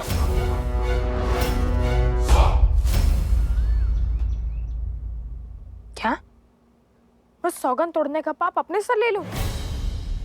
मैं इन सब बातों में विश्वास नहीं रखता। खान साहब, धाना जी हमारे पिता हैं, भूलिए मत आप। वो जरूर आपके बाप हैं, और उन्होंने बाप का फर्ज नहीं निभाया। आप उनकी औलाद हैं चंद्रसेन, और उनकी आंख का तारा है बालाजी। उन्होंने हमेशा बालाजी को तुमसे ज्यादा मोहब्बत दी है, तुमसे ज्यादा भरोसा हमेशा बालाजी पर किया है। सोच लो चंद्रसेन, बालाजी का वफादार कुत्ता बनकर उम्र काटना चाहते हो या वो शेर बनकर इस पर खुद धाना जी को फक्र हो? बोलो।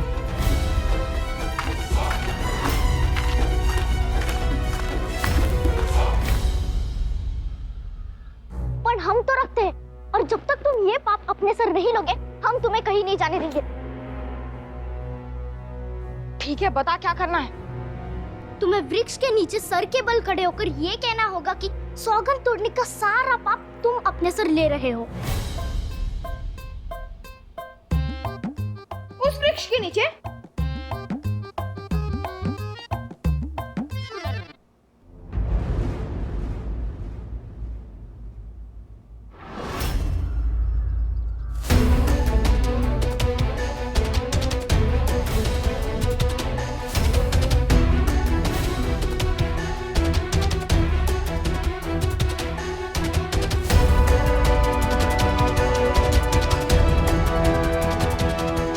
लग तो ऐसा रहा था जैसे दो लोग बातें कर रहे हैं, और दिखा सिर्फ चंद्रसेन।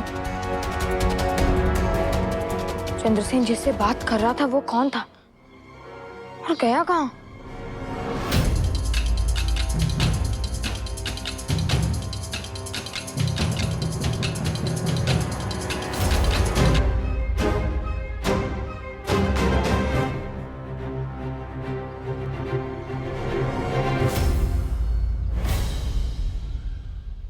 तुम्हें लगता है तुम इतनी सरलता से काशी को चकमा दे दोगे?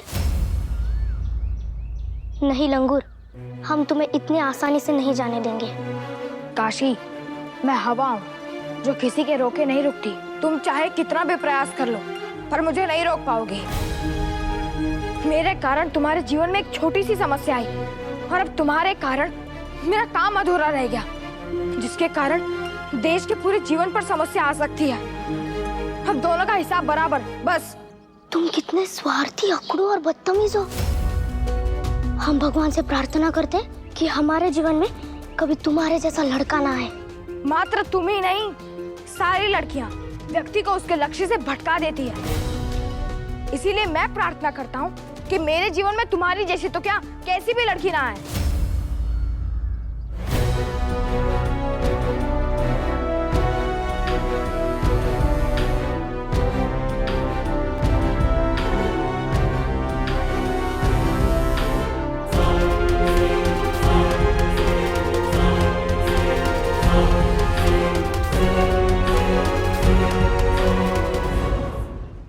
जो चंद्रसेन दौलताबाद में संकट की एक आहट को सुनते ही भाग गए थे, जो कम्बक्ष के सेना के सामने अपनी सेना को नायक वीन छोड़कर चले गए थे, उन्हें आज सेना की एकता की चिंता कैसे हो गई? वो सेना को जोश दिलाने जा रहे हैं। बात समझ में नहीं आ रही। अभी भी चंद्रसेन पर संदेह है? क्षमा चाहता हूँ काका, पर ये संदेह नहीं, सावधानी है।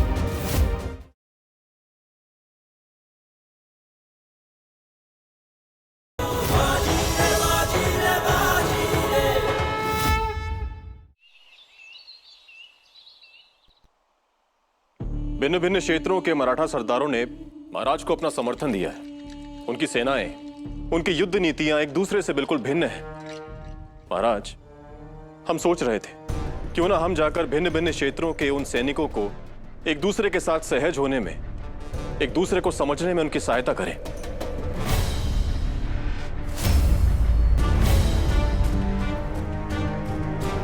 हमारे बाबा कहते हैं जहां पर एकता है वही विजय है।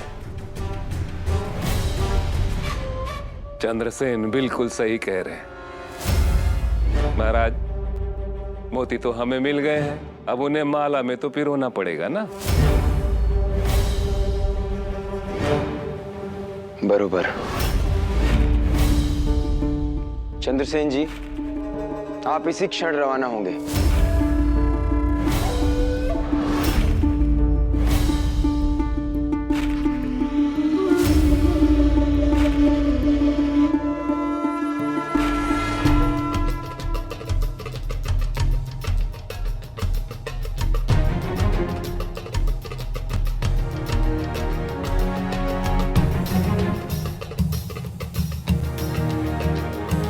बाबा, जो चंद्रसेन दौलताबाद में संकट की एक आहट को सुनते ही भाग गए थे, जो कम्बख्श की सेना के सामने अपनी सेना को नायक वीर छोड़कर चले गए थे, उन्हें आज सेना की एकता की चिंता कैसे हो गई?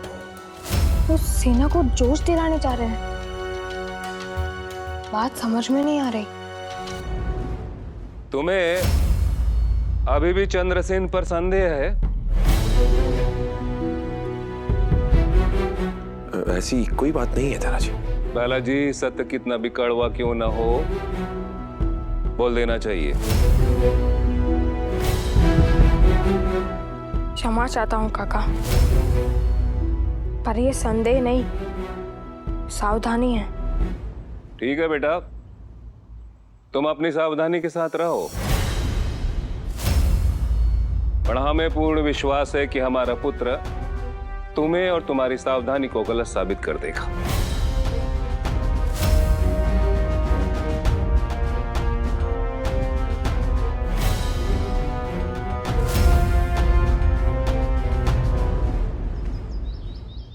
बड़ा गंदा है ये बालू, हम चार चतुर, ये चिरकुट जालू। लवकर लवकर हाथ चलो।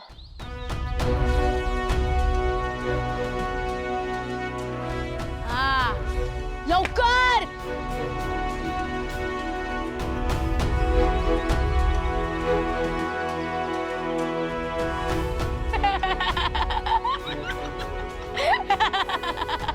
चल।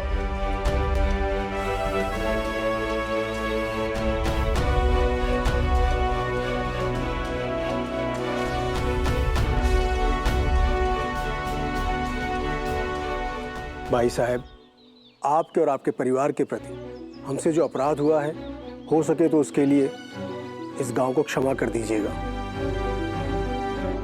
चलो।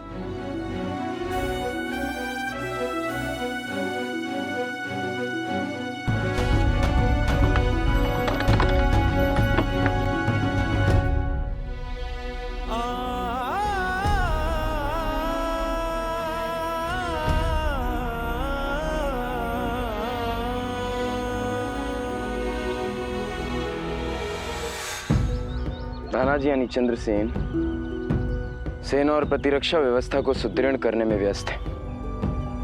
सेना और सुरक्षा व्यवस्था एक राज्य का शरीर होता है, यानी उसी शरीर की आत्मा होती है मंत्री परिषद यानी प्रशासन। इसलिए हम चाहते हैं कि आप मंत्री परिषद का गठन करने में हमारी सहायता करें बालाजी, जिससे देश की प्रगति, देश का विकास हो सके। आप प्रजा की आवश्यकताओं से भी परिचित हैं, यानी हमारी आशाओं से भी। इसीलिए आप एक ऐसी सूची बनाएं जिससे हमें पता चले कि कौन सा व्यक्ति किस पद के योग्य है। हो महाराज।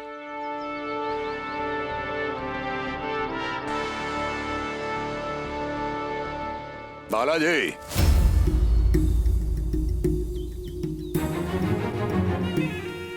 हमें पूर्ण विश्वास है कि आप अपना वचन नहीं भूले होंगे। यदि शाहू जी को हमारा और हमारे साथियों का समर्थन चाहिए तो उन्हें एक वचन देना होगा कि जब भी वो सातारा के सिंहासन पर बैठेंगे, हमें पेशवा बनाएंगे। विश्वास कीजिए पापा जी, हम अपना वचन नहीं भूलते।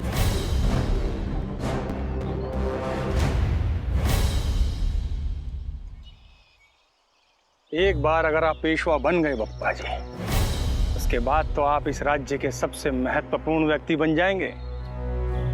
हमारा तो यही मानना है हैवतराव जी कि सर्वे अपि सुखिनः सन्तु, सर्वे सन्तु निरामया, सर्वे भद्राणि पश्यन्तु, मां कश्चित् दुख भाग भवेत्।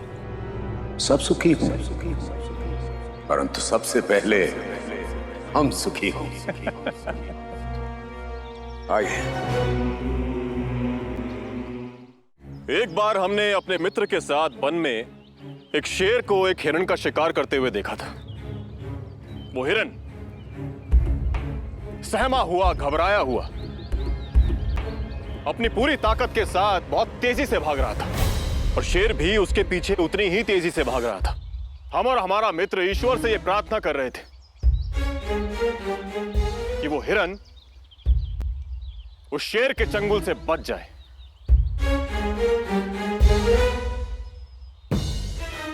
वो हिरन तो नहीं बच सका, पर उस दिन एक बात हमारी समझ में आई कि जो लोग उस शेर को हिरन का शिकार करते हुए देख रहे थे, वो हिरन के उस शेर से बच जाने की प्रार्थना केवल इसलिए नहीं कर रहे थे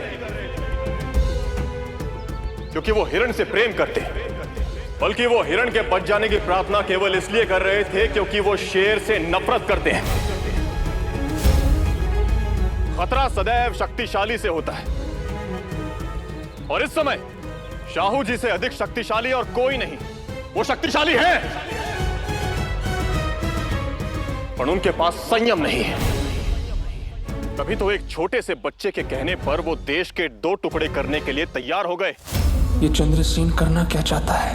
शाहू जी की सेना को उन्हीं के खिलाफ क्यों भड़का रहा है?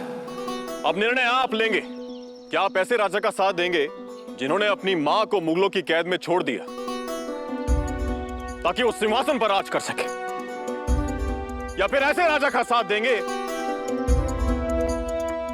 जिसने अपनी मां की सुरक्षा के लिए सिंहासन को छोड़ दिया? वो राजा राजे हैं जो इस बहरूपिये से हमारे देश को बचाने वापस आएंगे। अब आप ही बताइए, क्या आप ऐसे राजा का साथ देंगे जो अपने शत्रुओं पर आक्रमण नहीं करता, उनसे मित्रता करता है, या फिर देंगे ऐसे राजा का साथ जो अपने शत्रुओं को पूर्ण समाप्त करने का संकल्प रखते हैं?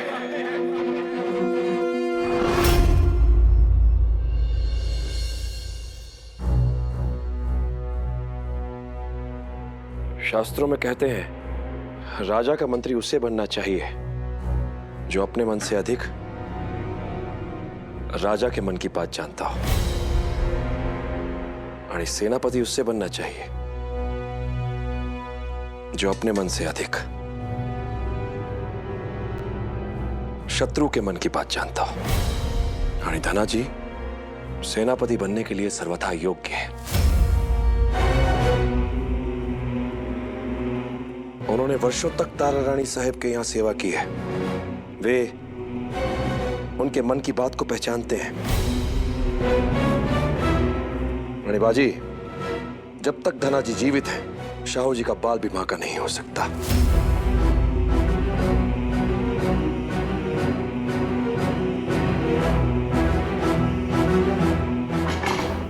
पर बाबा, आपको कैसे पता चल जाता है कि मंत्री परिषद में कौन सा पद किसे देना चाहिए? युद्ध में हर शस्त्र का अपना एक महत्व होता है बाजी। सही समय पर सही जगह पर एक सुई भी तलवार से अधिक उपयोगी सिद्ध हो सकती है।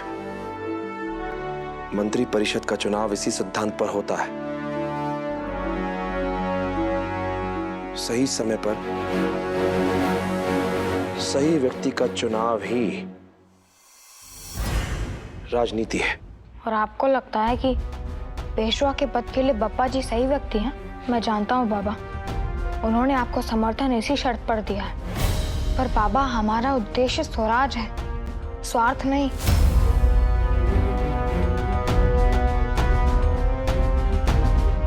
पापा जी के पेशवा बनने में क्या समस्या है?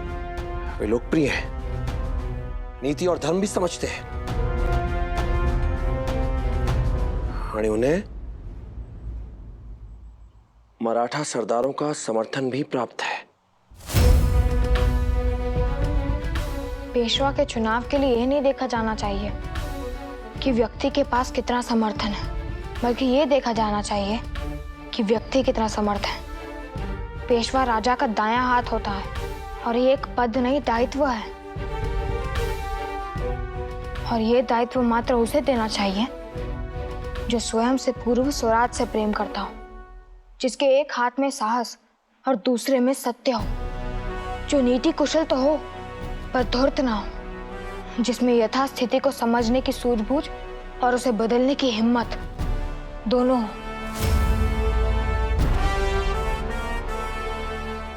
तुम्हारे मन में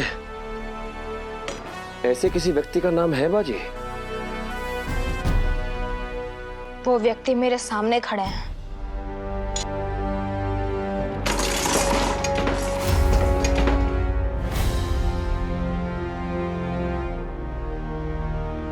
हम तुम्हारे पिता हैं बाजी। यानी पुत्र पिता के गुणों को बढ़ाकर और दोषों को घटाकर देखता है। हमें तो देश की सेवा करनी है, शासन नहीं।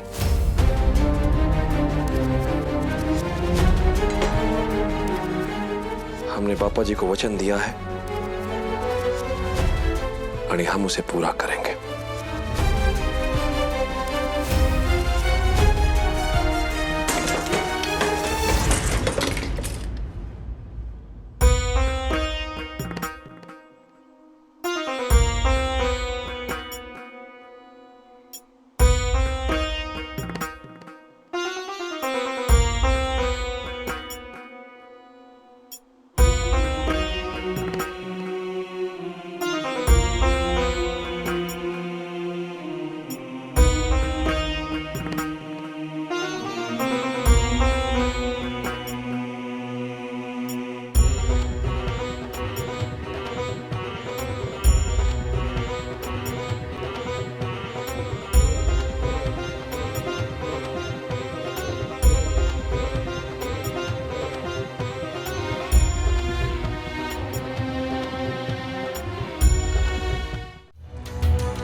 मुझे ऐसा लगा जैसे कोई मेरे पीछे था, पर कोई था तो वो गायब कैसे हो गया? उस समय चंद्रसेन जी जिससे बात कर रहे थे वो भी ऐसे ही गायब हो गया था। जो दो बार हो वो संयोग नहीं हो सकता। मुझे शाहू जी के पास जाना होगा।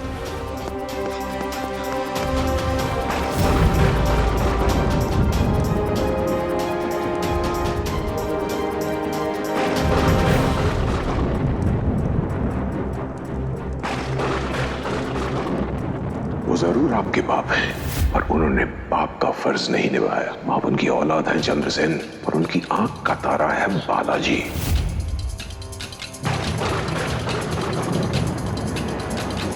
अगर बेटे को बाप से आगे निकलना है तो बाप को मारना होगा। आपके पिता धाना जी के मुंह से हमने बालाजी के बारे में प्रशंसा सुनी, बाजी के बारे में प्रशंसा सुनी, पर आपकी नहीं।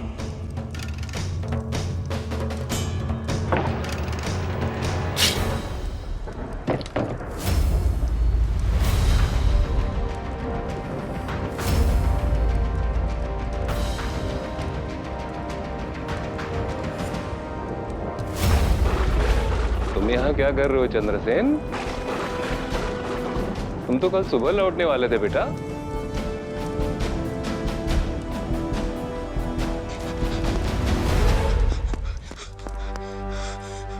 यहाँ सब ठीक है ना? तुम व्यर्थ में चिंतित हो रहे हो। धना जी की सुरक्षा व्यवस्था कोई नहीं तोड़ सकता, और उनके रहते हुए शाहू जी पे एक आंच भी नहीं आ सकती।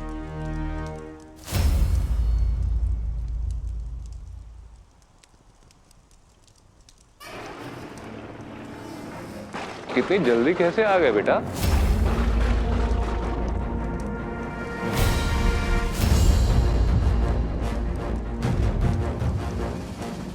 हमारे पुत्र होकर हमारी ही तलवार से डर रहे हो?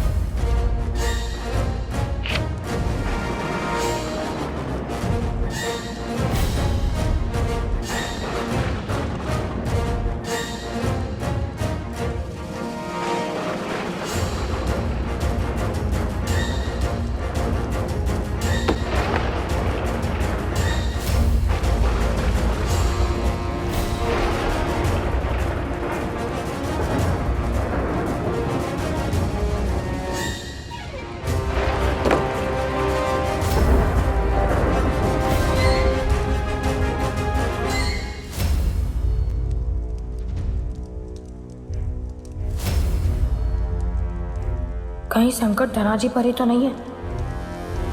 उनका बेटा चंद्रसेन भी यहाँ नहीं है। कहीं ऐसे में कोई उन्हें ही निशाना तो नहीं बना रहा?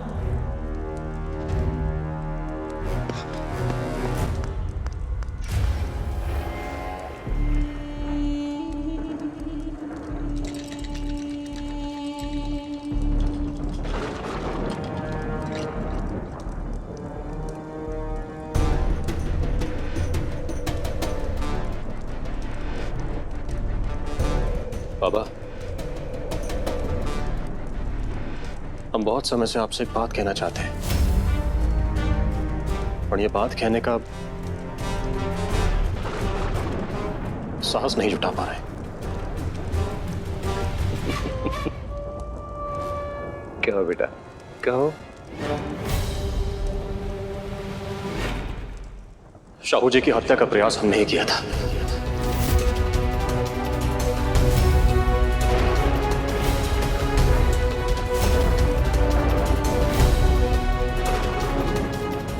बाजी ने सत्य कहा था, उस पर हमला हमने किया था।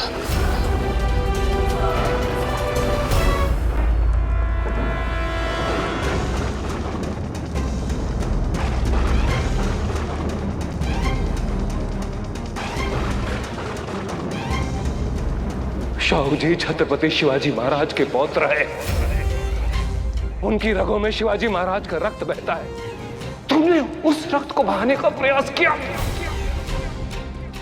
तुमने मात्र शाहू जी की नहीं, बल्कि इस देश के भविष्य की हत्या करने का प्रयास किया है। क्यों? ऐसी गद्दारी क्यों?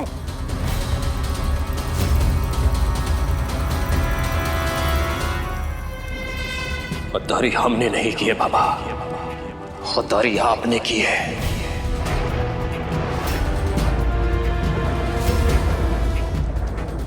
इतने वर्षों से हम तारा रानी साहेब और राजे के प्रति वफादार रहे हैं, और उस बालाजी के कहने पर आपने एक क्षण में अपनी सारी वफादारी बदल दी। और ये निर्णय लेने से पहले आपने एक बार भी नहीं सोचा कि इस निर्णय का आपके बेटे के ऊपर, आपके परिवार के ऊपर क्या असर पड़ेगा? एक बार भी नहीं सोचा। हमारे पुत्र होकर तुम ऐसा सोचते हो कि हम किसी के कहने पर अपनी वफादारी बदल देंगे? हमने शाहू जी का साथ दिया क्योंकि वो राजा बनने योग्य हैं, राजे नहीं। पर हमारी निष्ठा देश के प्रति है, सिंहासन के प्रति नहीं। हमने जो कुछ किया अपने देश प्रेम के लिए किया, ना कि बालाजी के कहने पर। और तुम्हारे बाबा के कान अभी इतने कच्चे नहीं है। हमने आपको आज तक बालाजी और उसके पुत्र की बातों में आते हुए देखा है बाबा। हम पुत्र हैं आपके, उसके पश्चात भी आप उस बालाजी और उसके बेटे को अपने सगे पुत्र से ज्यादा मान देते हैं।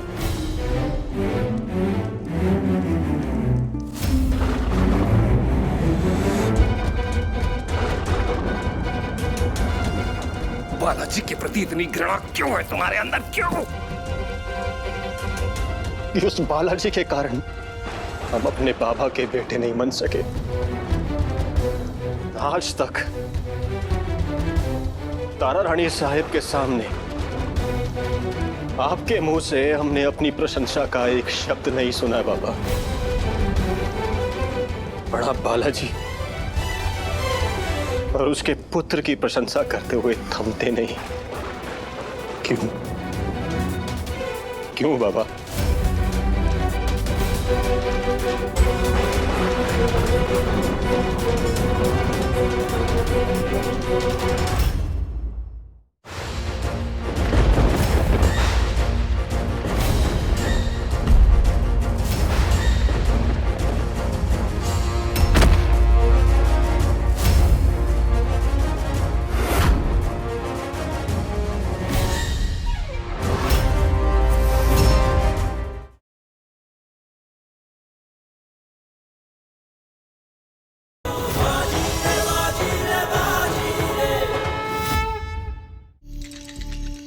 बालाजी के प्रति इतनी घृणा क्यों है तुम्हारे अंदर? क्यों?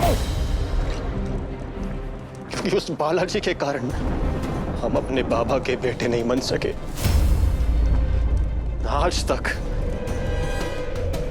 तारा रानी साहिब के सामने आपके मुंह से हमने अपनी प्रशंसा का एक शब्द नहीं सुना है बाबा। बड़ा बालाजी और उसके पुत्र की प्रशंसा करते हुए थमते नहीं। क्यों क्यों बाबा? बेटा, यदि वैसा ही साहस, वैसा ही पुरुषार्थ और वैसी ही दूरदृष्टि तुम भी दिखाते ना, तो हम तुम्हारी भी उतनी प्रशंसा करते जितनी बालाजी की करते हैं। नहीं नहीं बाबा, नहीं। आपने आज तक जितने अवसर उस बालाजी को दिए ना बाबा, उतने अवसर यदि आपने हमें दिए होते ना, तो हम उससे अधिक चमत्कार करके दिखाते आपको बाबा। और ये विश्वास है हमारा, जितने गुण आपके उस बालाजी के अंदर हैं, उतने ही गुण आपके इस पुत्र के अंदर भी हैं, लेकिन आप कभी देख नहीं पाए। आपका पुत्र महत्वाकांक्षी है, अपने पिता और अपने परिवार के लिए समर्पित है, हमें साहस भी है। और साहस केवल युद्ध के मैदान में नहीं दिखाया जाता बाबा, साहस के कई रूप होते हैं। रूप तो तुम्हारे भी बहुत है चंद्रसेन, पर तुम सोचने बहुत लगे हो।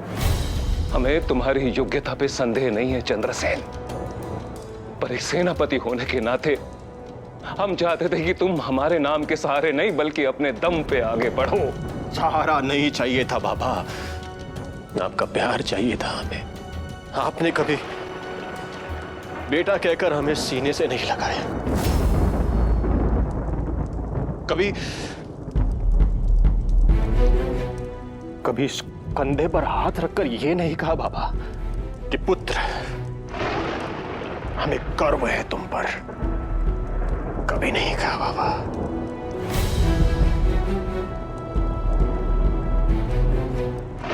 हम पुत्र तो बन गए बाबा, पर आप एक पिता नहीं बन पाए। पुत्र की असफलता पिता की भी असफलता होती है बेटा। काश कि हम तुम्हें एहसास करा पाते कि इस दुनिया में तुमसे बढ़कर हमारे लिए कुछ भी नहीं है।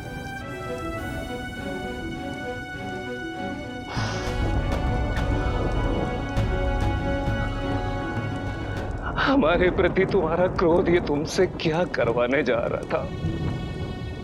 तो महादेव की कृपा है कि बाजी ने शाहू जी को बचा लिया। बेटा, जो हुआ सो हुआ, अब हम सब कुछ नए सिरे से आरंभ करेंगे। तुम्हें वचन देता हूं, कभी तुम्हारा विश्वास नहीं टूटने दूंगा, कभी नहीं।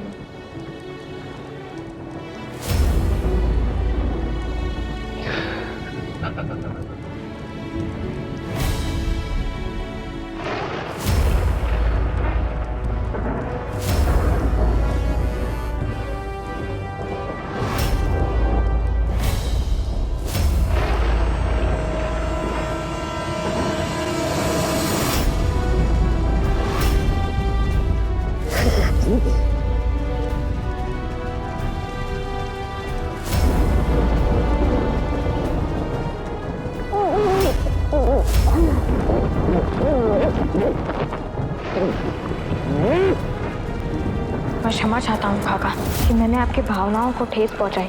आपका विश्वास है कि चंद्रसेन जी के विषय में मेरे विचार गलत हैं और मुझे आशा है कि चंद्रसेन जी के विषय में मेरे विचार गलत निकले।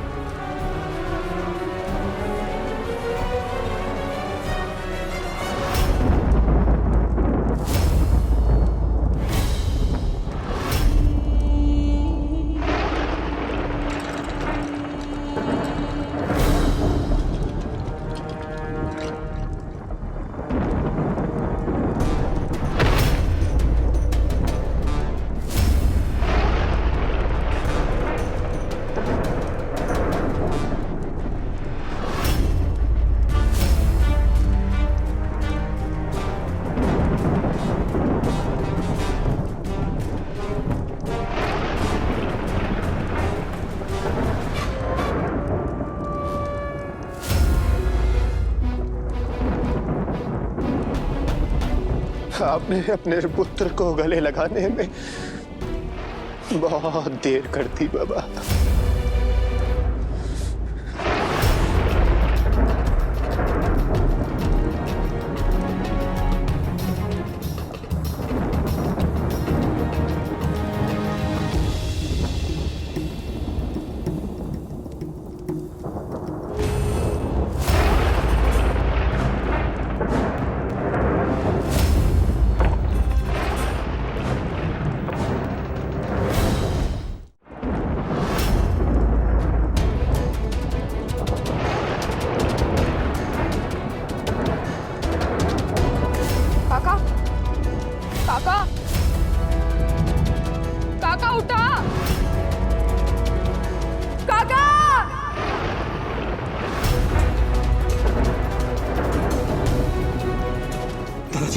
दादाजी, दादाजी, दादाजी, दादाजी। बाजी, सारे खिड़की दरवाजे खोल दो। महाराज। दादाजी, दादाजी, दादाजी।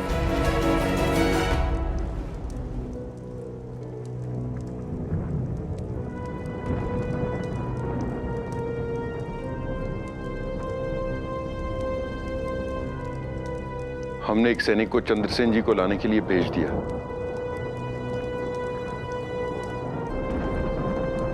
ये कैसे हुआ बाजी?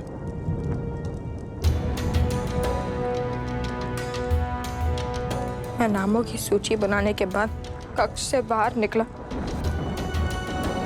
तो मुझे आभास हुआ कि कोई महाराज के कक्ष की ओर जा रहा है। महल की इतनी कड़ी सुरक्षा व्यवस्था को लांघकर कोई अंदर कैसे आ सकता है? ये स्वयं दहाना जी का बनाया हुआ अवैध सुरक्षा चक्र है। इसे तोड़कर महल के अंदर आना असंभव है।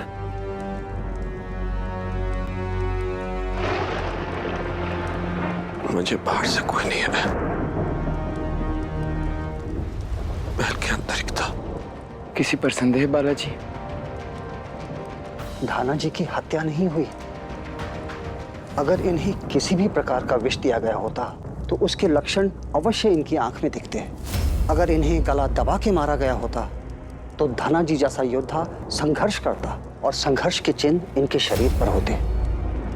मेरा मत है इनकी मृत्यु बढ़ती आयु के कारण हृदयघात से हुई है। बाबा,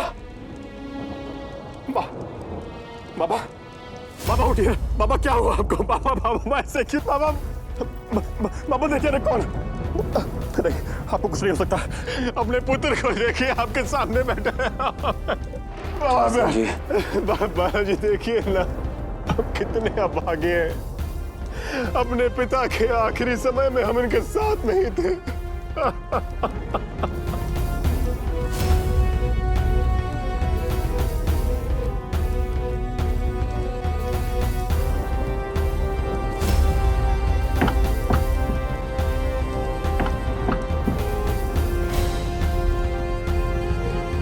स्वयं को संभालिए चंद्रसेन जी।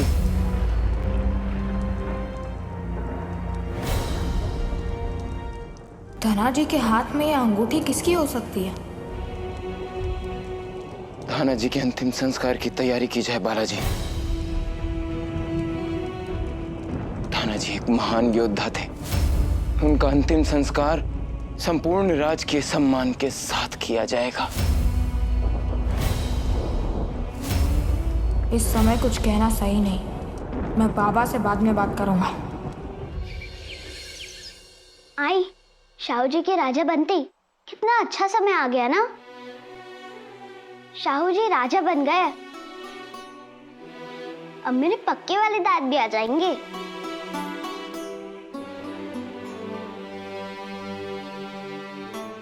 भोजन में भी पहले जैसा स्वाद आ गया काकू। शाहू जी महाराज की जय। आई, भाव को कितना गर्व हो रहा होगा ना कि वो शाहू जी जैसे महान राजा के राज तिलक उत्सव में उपस्थित थे। भाऊ और बाबा ने कितना लंबा संघर्ष किया है, पर अंत में उन्होंने अपना लक्ष्य पा ही लिया। नहीं चिमना, तेरे बाबा और भाऊ ने मात्र लक्ष्य की ओर कदम बढ़ाया है। स्वराज का लक्ष्य अभी बहुत दूर है। उस लक्ष्य के मार्ग में कठिनाइयां भी हैं और चुनौतियां भी। महादेव करे तेरे बाबा और भाऊ शाहू जी को सही निर्णय लेने का साहस और प्रेरणा देते रहे, क्योंकि शाहू जी जो निर्णय लेंगे उसका प्रभाव हमारे परिवार पे पड़ेगा। तो पढ़ने देना है।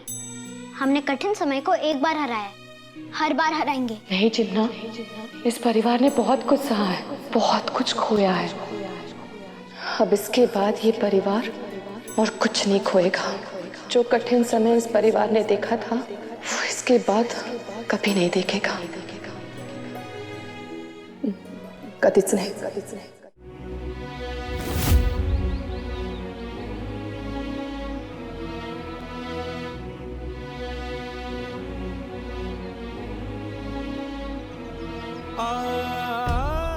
मुख अग्नि देने से पहले मटका लेकर अपने पिता के शरीर की परिक्रमा कीजिए।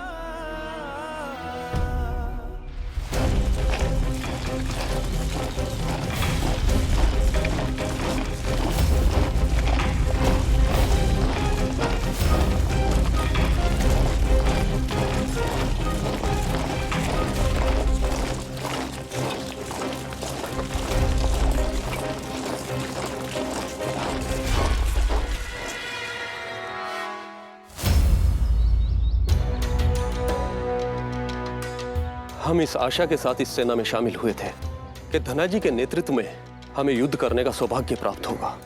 उन धनाजी के नेतृत्व में जिन्होंने छत्रपति शिवाजी महाराज के कंधे से कंधा मिलाकर युद्ध लड़े थे, पर भाग्य ने हमसे अवसर ही छीन लिया। हम धनाजी के पुत्र चंद्रसेन जी को सांत्वना और सहायता दोनों देने आए हैं। हमारी जो निष्ठा धनाजी के प्रति थी, वही निष्ठा उनके पुत्र के प्रति भी रहेगी। क्षमा कीजिए, हम तो स्वयं को संभाल चुके थे, पर आपके भीतर अपने पिता का इतना आदर देखकर हमारी आंखें फिर से नम हो गई।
आपके पुत्र ने तो सही अर्थों में शत्रु के इरादों पे पानी फेर दिया।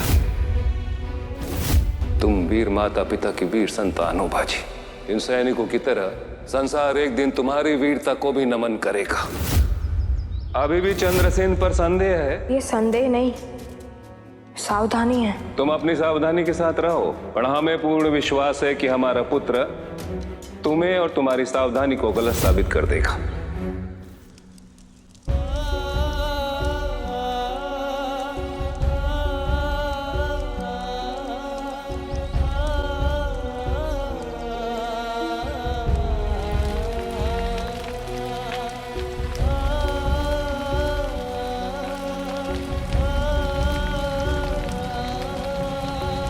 मुझे क्षमा कर दीजिए धनाजी, आपके अंतिम समय में मैं कटु सत्य बोलकर आपका दिल दुखाया था।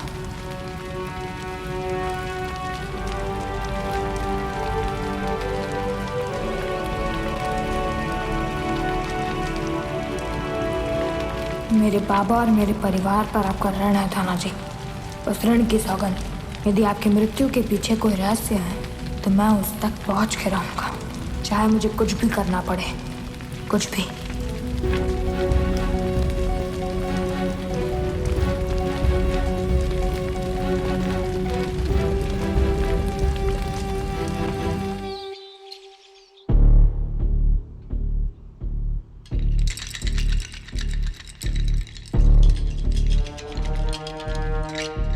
अंगूठी जिसकी उंगली से गिरी है उसकी उंगली पर अंगूठी का निशान अवश्य होगा।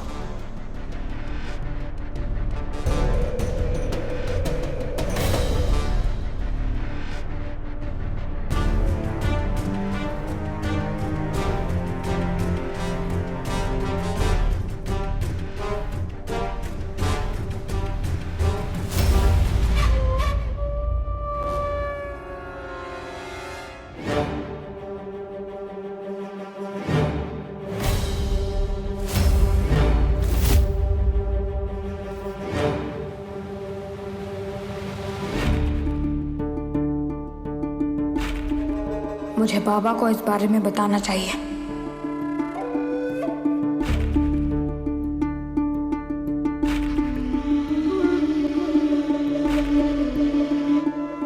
बालाजी, ये समय ऐसी बातें करने का नहीं है। पण काय करूं?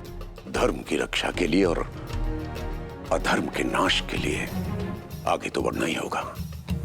क्या आपने मंत्रिपरिषद की संभावित नामों की सूची शाहू जी के समक्ष प्रस्तुत कर दी? हो पापा जी। रानी पेशवा के लिए हमने आपका नाम महाराज के सम्मुख रखा है, पर अंतिम निर्णय महाराज का होगा। निर्णय तो हमारे ही पक्ष में होगा। हमारे अतिरिक्त पेशवा जैसे सम्मानित पद को संभालने की योग्यता और किसी में भी नहीं है, किसी में भी नहीं।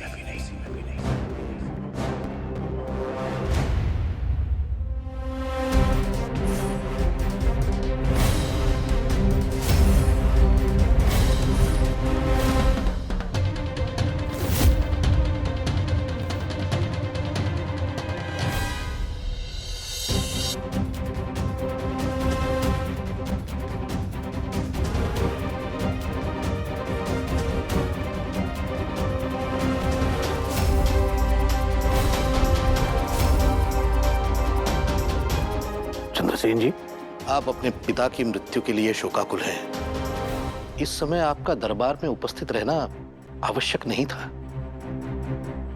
हमारे बाबा ने हमें सिखाया है कि कर्तव्य से बढ़कर कुछ नहीं होता।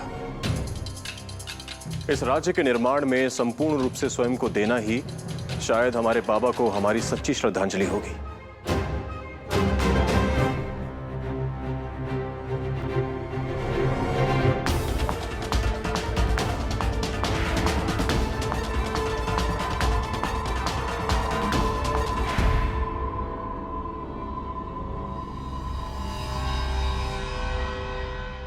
धनाजी जादव फक्त एक व्यक्ति न होते,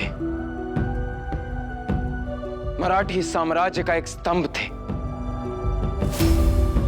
धनाजी का अंत एक युग का अंत है। हमने स्वयं अपनी आंखों से देखा है। हमारी सेना की निष्ठा धनाजी के प्रति इतनी है कि उनके जाने के बाद सेना की दृष्टि में चंद्रसेन जी ने वो पद प्राप्त किया है। इसीलिए आज आम्ही घोषणा करतो कि हमारे सेनापति चंद्रसेन जी होंगे।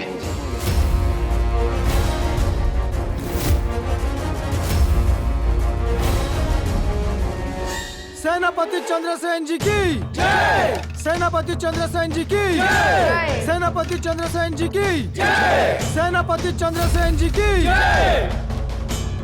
महाराज, आपने हमें इस दायित्व के योग्य समझा। ये हमारे लिए गर्व का विषय है। हम संपूर्ण प्रयास करेंगे कि आपके विश्वास पर खरे उतर सके।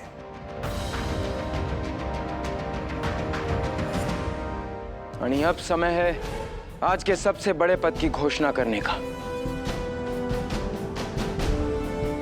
पेशवा की घोषणा। पेशवा मात्र एक ऐसा व्यक्ति ही बन सकता है जो स्वप्न देखना भी जानता हो आणि उन्हें साकार करना भी, जो शस्त्र का भी धनी हो आणि शास्त्र का भी, जो तन से योद्धा और मन से साधु, जो मात्र हमारी हां में हां ना मिलाए अपितु ना बोलने का साहस भी रखता हूं,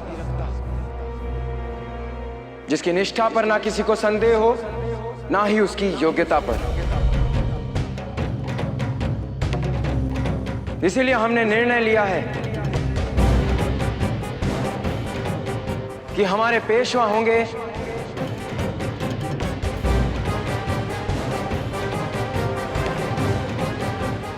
बालाजी विश्वनाथ भट्ट।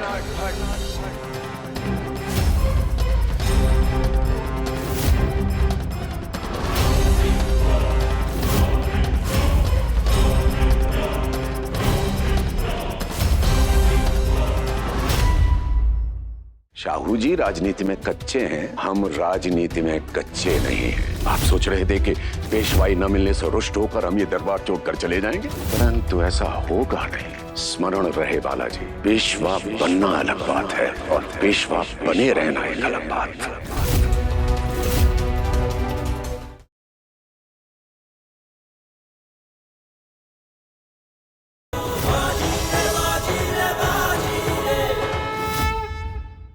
आणि अब समय है आज के सबसे बड़े पद की घोषणा करने का। पेशवा की घोषणा।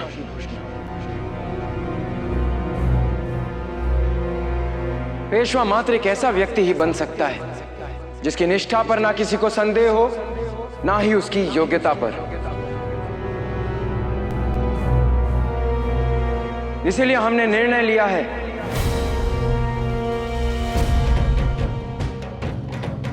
कि हमारे पेशवा होंगे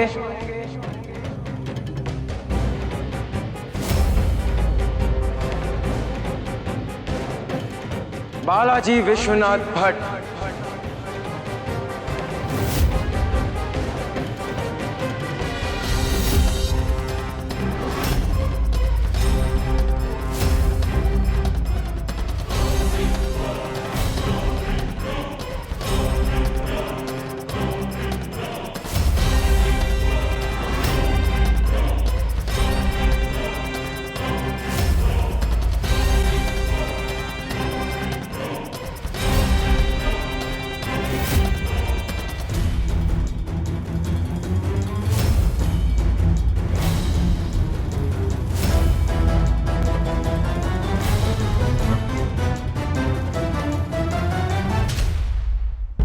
महाराज,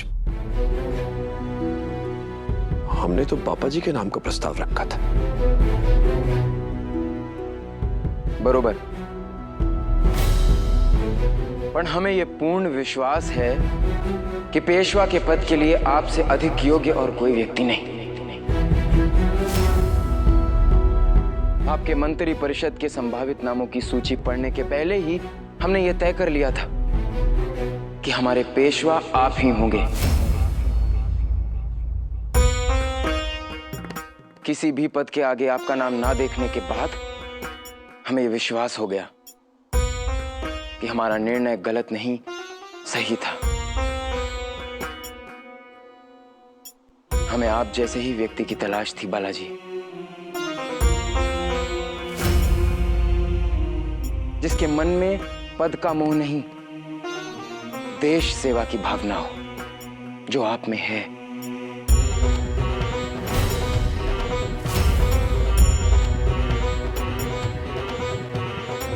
महाराज, आपने हम पर विश्वास दिखाया है और हम आपके विश्वास का मान रखेंगे।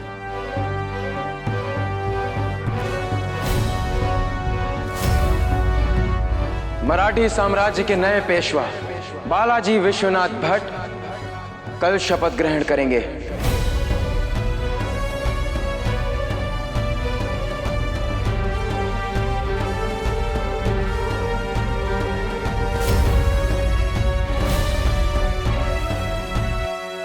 पेशवा बालाजी विश्वनाथ भट्ट की जय। पेशवा बालाजी विश्वनाथ भट्ट की जय। पेशवा बालाजी विश्वनाथ भट्ट की जय। पेशवा बालाजी विश्वनाथ भट्ट की जय। पेशवा बालाजी विश्वनाथ भट्ट की जय।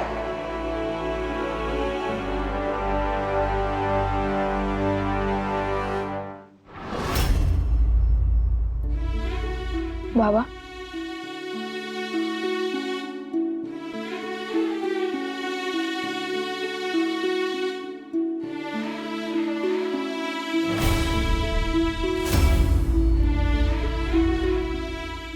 काश यहाँ चिमना आई और पीहू भी होते। इस पल में मुझे उनकी बहुत याद आ रही है। हमें भी।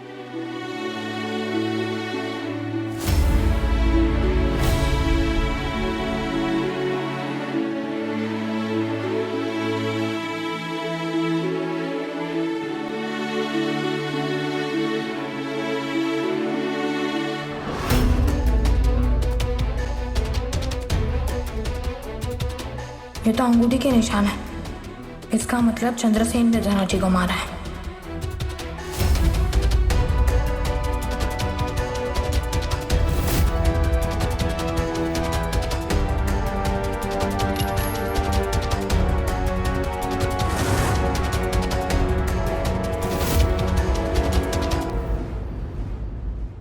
बाजी, हमें भी अपने पिता को शुभकामनाएं देने का अवसर प्रदान करो।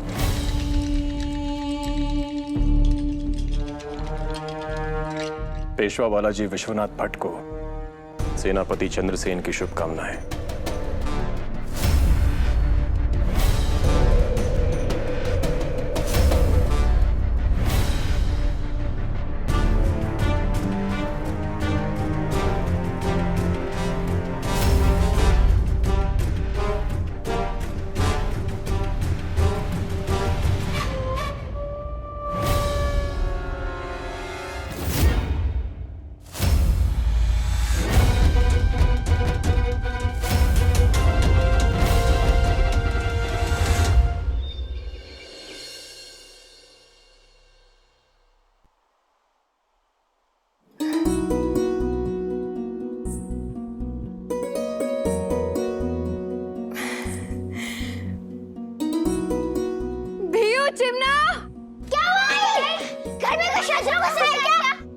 शत्रु नहीं, अच्छी सूचना आई है।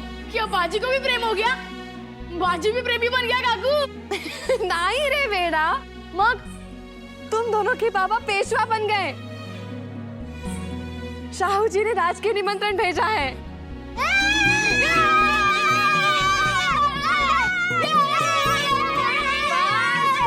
बस।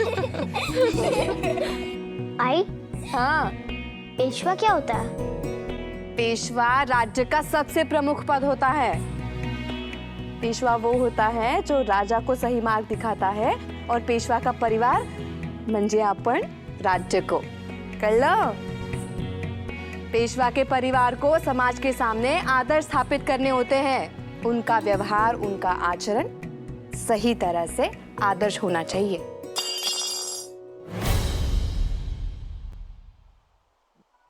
ओहो, इतनी सी आयु में देश के सामने आदर्श की जिम्मेदारी मुझ पर आ गई।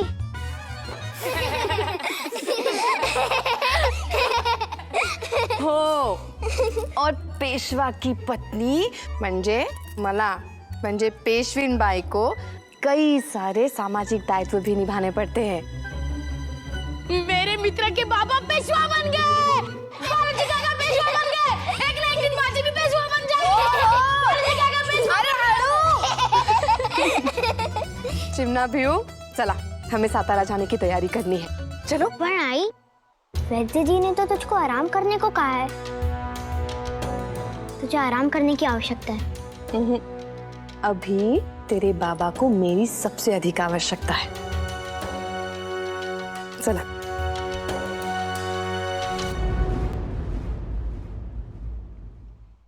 ये बात तो बाबा को बतानी ही पड़ेगी। हमने आप ही का नाम प्रस्तावित किया था बाबा। आपने जो किया वो हमने देख भी लिया और समझ भी लिया। आपने हमारे नाम का तीर तो अवश्य चलाया, परंतु लक्ष्य नहीं साधा। आपने मात्र हमारे नाम का प्रस्ताव शाहू जी के समक्ष रखा, उन्हें मनाया नहीं, क्योंकि आप भली भांति जानते थे कि शाहू जी आपको ही पेशवा बनाएंगे। हाँ, तभी तो आप इतना बड़ा पद हमें देने के लिए बिना किसी हिचकिचाहट के मान गए, क्योंकि आपको तो पद देने का वचन देना था, पद नहीं। बापा जी, आप इसे अन्यथा ले रहे हैं, ऐसा नहीं है। बालाजी, बालाजी, इतने भोले मत बनिए। आप जैसे कूटनीतिज्ञ को ये शोभा नहीं देता। शाहू जी राजनीति में कच्चे हैं, आप जैसे चतुर खिलाड़ी की चालों को नहीं समझ पाएंगे। परंतु हम राजनीति में कच्चे नहीं हैं बालाजी। आप सोच रहे थे कि पेशवाई न मिलने से रुष्ट होकर हम ये दरबार छोड़कर चले जाएंगे, परंतु ऐसा होगा नहीं बालाजी। स्मरण रहे बालाजी, पेशवा बनना अलग बात है और पेशवा बने रहना एक अलग बात।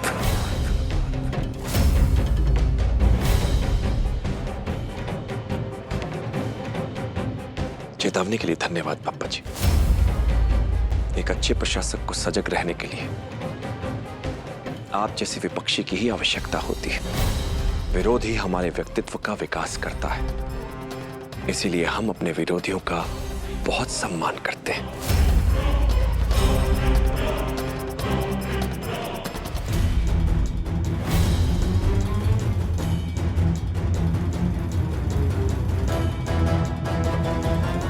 बाजी, मुझे तुम्हें एक महत्वपूर्ण बात बतानी है। अभी नहीं मल्हार, मुझे बाबा से बात करनी है।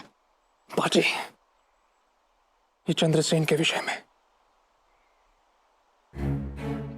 जब मैंने चंद्रसेन को शाहू महाराज के विरुद्ध सेना को भड़काते हुए देखा, मेरा खून खौल गया था। और मला एक कळलं होता कि यदि मैंने उसका विरोध किया तो वो कुछ ना कुछ करके मुझे अपने मार्ग से हटा अवश्य देगा। मैं ये बात शाहू महाराज तक पहुंचाना चाहता था, पर चंद्रसेन के खास सैनिक हर जगह फैले हुए हैं और कड़ा पहरा दे रहे। ऐसे में उन्हें चकमा देकर शाहू महाराज या बालाजी तक ये बात पहुंचा पाना सरल नहीं है बाजी। मैं ये बात तुम तक भी बहुत मुश्किल से पहुंचा पाया हूं।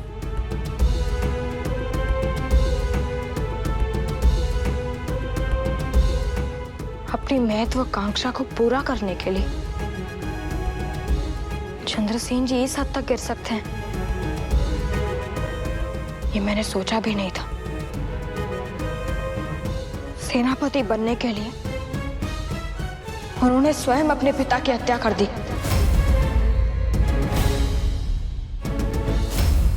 ये तुम क्या कह रहे हो बाजी? हाँ मल्हार,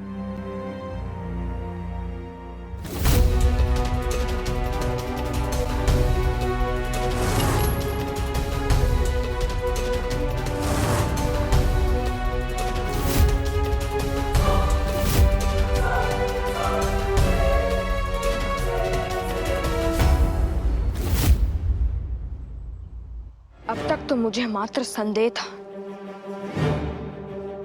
पर अब मुझे पूरा विश्वास हो गया कि चंद्रसेन ने ही धनाजी काका की हत्या की है।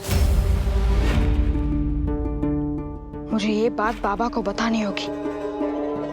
इस बात का तुम्हारे पास क्या प्रमाण है बाजी? मैंने बताया ना कि चंद्रसेन जी की उंगली में इसी अंगूठी के निशान है, और यह अंगूठी मुझे धनाजी के हाथ में मिली थी। और तुम्हारे पास इस बात का क्या प्रमाण है कि तुम्हें ये अंगूठी धनाजी के हाथ में ही मिली, या ये अंगूठी चंद्रसेन ने स्वयं अपने बाबा को नहीं दी? तुम कहना क्या चाहते हो? बाजी, मैं ये कहना चाहता हूं कि चंद्रसेन बहुत शातिर खिलाड़ी है, और वो एक बार पहले भी तुम्हें शाहू महाराज की दृष्टि में गलत सिद्ध करके नजरबंद करवा चुका है। और अब चंद्रसेन सेनापति बनने वाला है। यदि अब तुम गलत सिद्ध हुए बाजी तो पता नहीं वो क्या करेगा। तो मैं क्या करूं मल्हार? डर के मारे शांत रहूं? शाहू महाराज के ऊपर खतरा रहने दूं? नहीं बाजी, किंतु तुम जो भी करोगे अत्यंत सावधानी के साथ करोगे, क्योंकि यदि चंद्रसेन को भनक भी लग गई कि तुम उसका रहस्य जानते हो, तो तो वो तुम्हें समाप्त करने में एक क्षण का समय भी नहीं लगाएगा।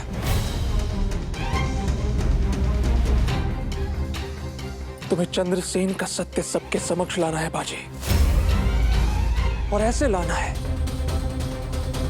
कि तुम्हारी बातों का चंद्रसेन के पास कोई उत्तर ना हो।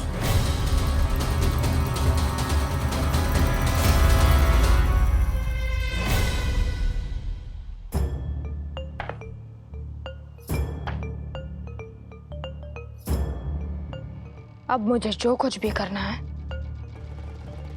चंद्रसेन के सेनापति पद की शपथ ग्रहण करने के पहले करना है।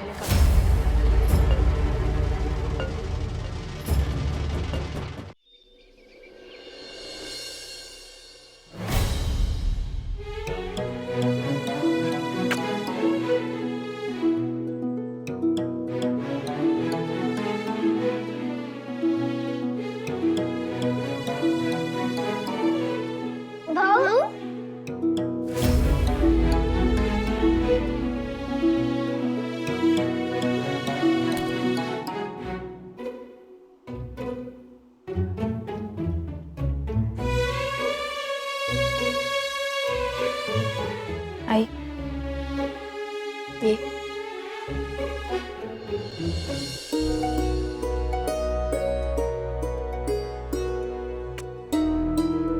बाबा, अब आप पेशवा बन गए हो, तो क्या आप इससे भी बड़ी पगड़ी पहनोगे?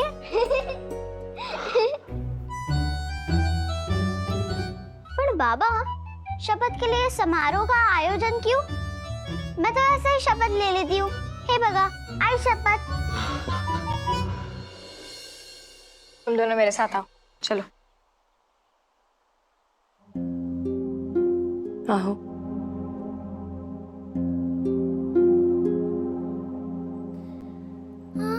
कैसे हैं आप?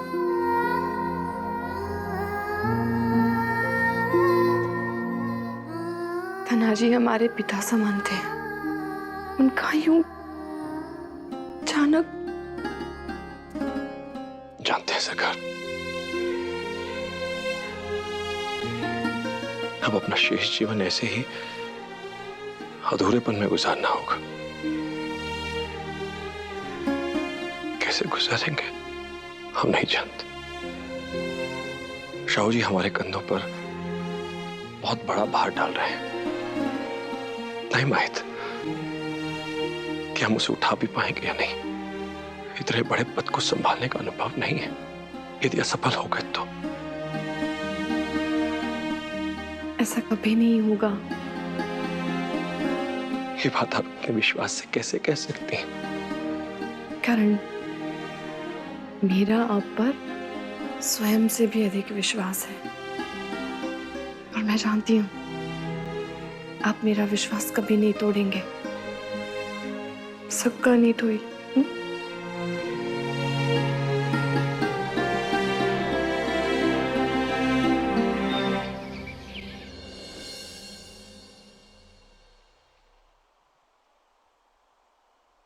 बरियात,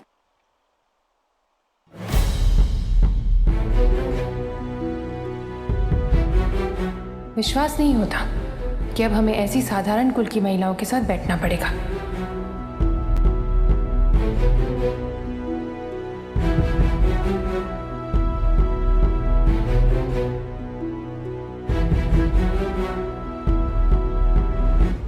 अरे तुम्ही कशाला? आप तो पेशविन बाई बनने वाली है। हमें आपको नमस्कार करना चाहिए। का? कहा म्हणजे? आप तो बहुत बड़ी हो गई हैं। बड़े लोग छोटों को नमस्कार नहीं करते, बरोबर? शिवबाई साहब, हम में से हर एक में ईश्वर का अंश होता है, और जो नमस्कार करता है वो उस ईश्वर के सामने झुकता है, और ईश्वर के सामने झुकने से कोई छोटा नहीं हो जाता, हो ना? नमस्कार। नमस्कार।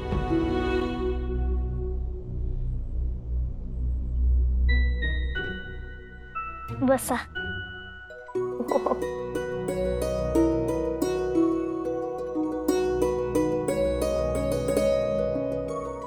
काशी सर, बस इकडे बस.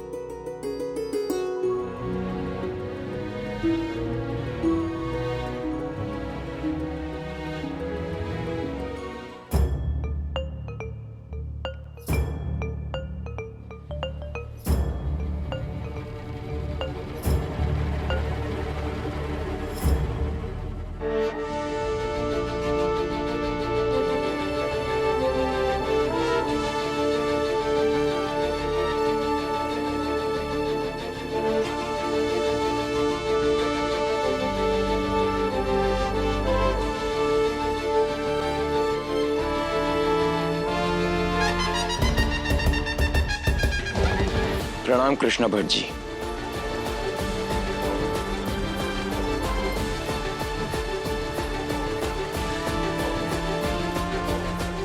हम आपसे निवेदन करते हैं कि हमारे नए पेशवा, हमारे नए सेनापति यानी संपूर्ण मंत्री परिषद की शपथ ग्रहण करवाएं. पहले हमारे पेशवा बालाजी विश्वनाथ भट्ट शपथ ग्रहण करेंगे.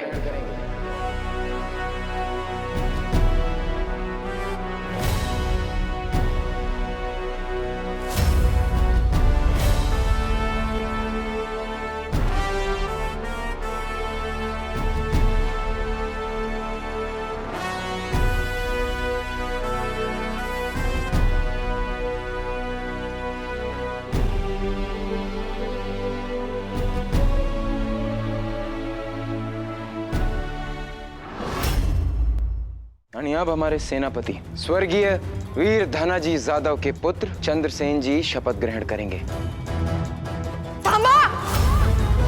चंद्रसेन जी ये शपथ नहीं ले सकते.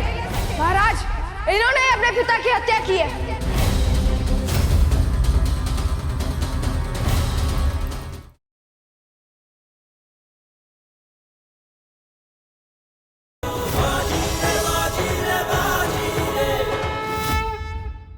हम आपसे निवेदन करते हैं कि हमारे नए पेशवा, हमारे नए सेनापति यानी संपूर्ण मंत्री परिषद की शपथ ग्रहण करवाएं. पहले हमारे पेशवा बालाजी विश्वनाथ भट्ट शपथ ग्रहण करेंगे.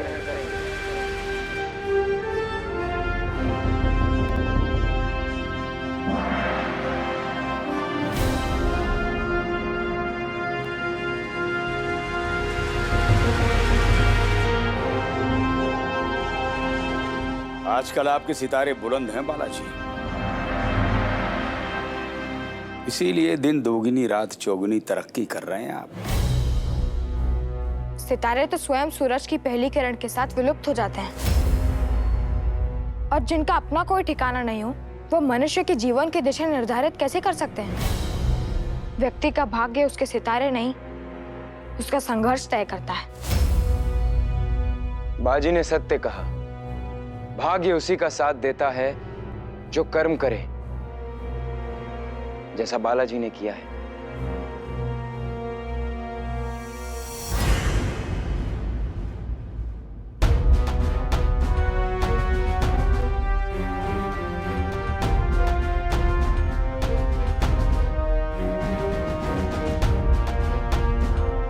शपथ लीजिए कि आप पेशवा के रूप में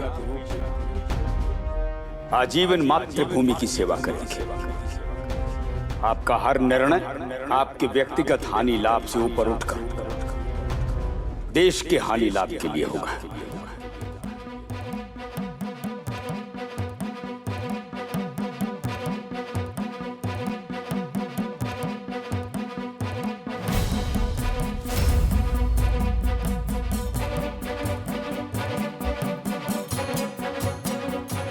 हम बालाजी विश्वनाथ भट्ट ये शपथ लेते हैं कि अपनी अंतिम श्वास तक, अपने रक्त की अंतिम बूंद तक हम मातृभूमि के लिए अपना कर्तव्य निभाएंगे. पेशवा के रूप में हमारे लिए देश पहले होगा, यानी परिवार बाद में.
पेशवा बालाजी विश्वनाथ भट्ट, हम आशा करते हैं कि आप अपने पद का मान रखेंगे।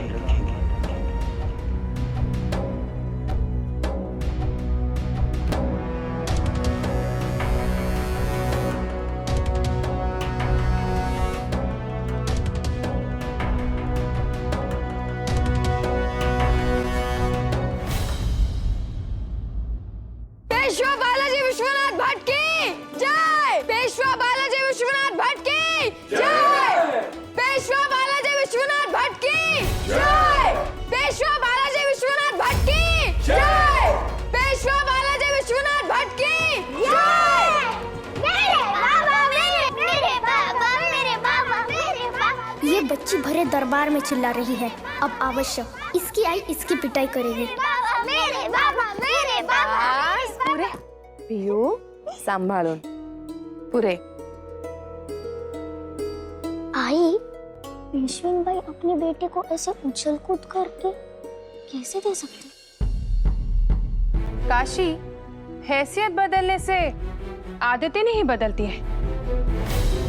पेशविन बाई के पद पर होने पर भी रहेंगी तो गांव वाली ही ना। इनके पेशवा बनने से सिर्फ यही खुश है और कोई नहीं। धन्यवाद शिवबाई साहब, मेरा और मेरे बच्चों का मार्गदर्शन करने के लिए। सही कहा आपने, हम छोटे गांव से हैं, अचानक बड़े नगर में बड़ी राजसभा में पहुंच गए तो सब कुछ बदला बदला सा लग रहा है। बिल्कुल सही कहा। मुझे तो डर लग रहा था कि कहीं ये चकाचौंध देखकर मेरे बच्चे अपनी असलियत ना भूल बैठे। धन्यवाद, आपने हमें हमारी जड़ें याद दिला दी।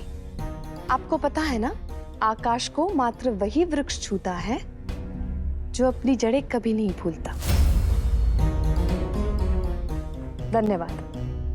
यानी अब हमारे सेनापति स्वर्गीय वीर धनाजी जादव के पुत्र यानी हमारे सेनापति चंद्रसेन जी शपथ ग्रहण करेंगे। या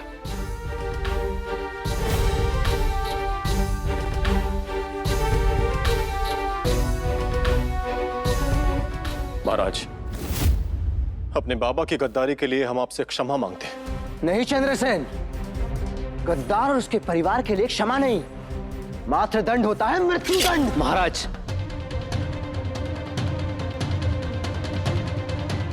आपके प्राण बच सकते हैं चंद्रसेन, पर एक शर्त पर। आपको शाहू जी के खेमे में जाकर उनका विश्वास जीतना होगा, फिर चाहे उसके लिए आपको कुछ भी करना पड़े। और एक बार उनका विश्वास जीत लिया तो वहां के पल पल की सूचना हम तक पहुंचानी होगी, ताकि रणनीति में हम हमेशा उनसे एक कदम आगे रहे।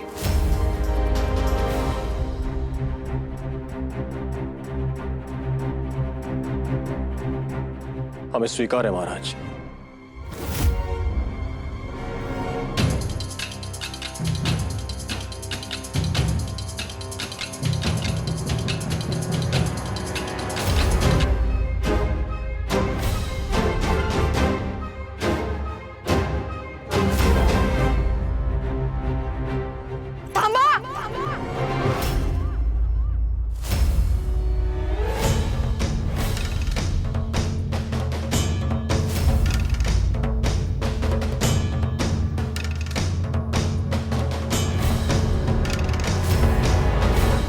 चंद्रसेन जी ये शपथ नहीं ले सकते।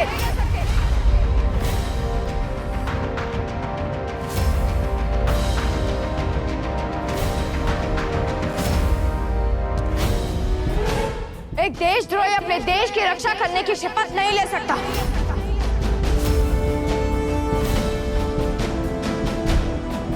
महाराज, चंद्रसेन जी मात्र देशद्रोही नहीं, एक हत्यारे भी हैं। इन्होंने अपने पिता की हत्या की है।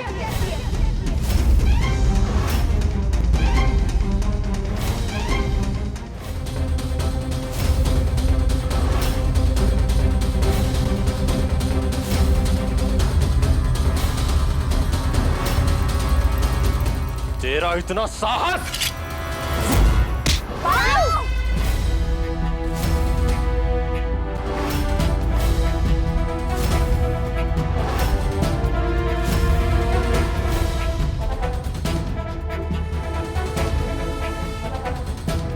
चंद्रसेन जी, तलवार नीचे कीजिए।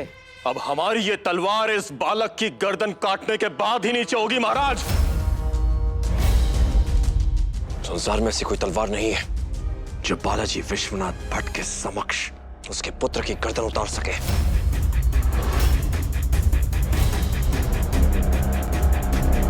हमने सदैव आपके पुत्र के आरोपों को क्षमा किया है बालाजी। आज इसने अपनी सारी सीमाएं लांघ दी हैं। हम अपने पुत्र को जानते हैं चंद्रसेन, वो धनाजी के बारे में ऐसे ही इतनी बड़ी बात नहीं कहेगा। बालाजी, ये आपके घर का आंगन नहीं है, ये शाहू जी का दरबार है। यहां आप पिता नहीं, पेशवा हैं। ये आपका पुत्र सत्य कह रहा है या असत्य, इसका निर्णय शाहू जी करेंगे।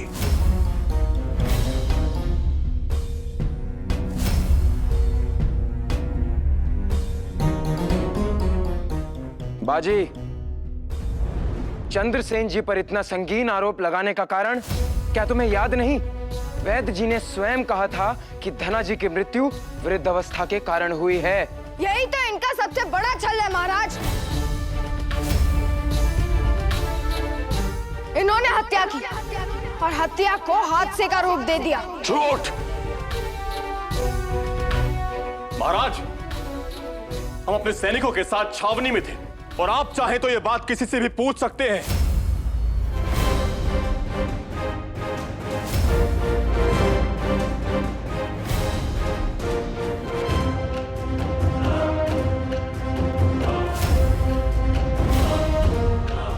महाराज, कोई भी सैनिक अपने सेनापति के विरुद्ध गवाही कैसे दे सकता है?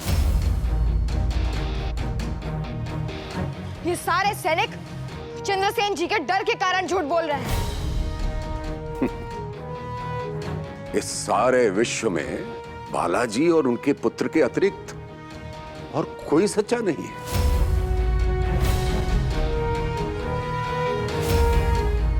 महाराज, बाबा मात्र हमारे पिता ही नहीं थे महाराज, वो हमारे गुरु थे, हमारे सब कुछ थे। और एक पुत्र होने के नाते हम अपने बाबा की हत्या कैसे कर सकते हैं, बताइए। जो युद्ध में अपने परम मित्र को ढाल की तरह प्रयोग करके उसे प्यासा मरने के लिए छोड़ सकता है, तो सेनापति बनने के लिए कुछ भी कर सकता है। और आपने स्वयं अपने सैनिकों से कहा था कि आप धनाजी के शाहू जी महाराज का समर्थन करने के निर्णय से सहमत नहीं हैं। महाराज, ये बालक मात्र कहानियां बना रहा है, इसके पास हमारे विरुद्ध कोई प्रमाण ही नहीं है।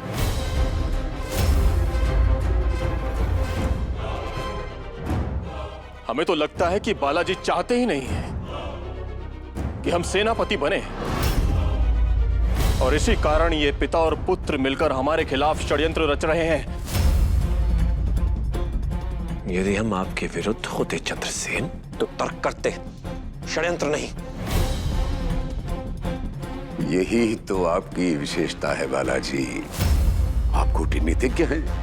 बिना हो हल्ला किए गहरी से गहरी बात कह जाते हैं। बाजी, तुम्हारे पास चंद्रसेन जी के विरुद्ध कोई ठोस प्रमाण है या नहीं?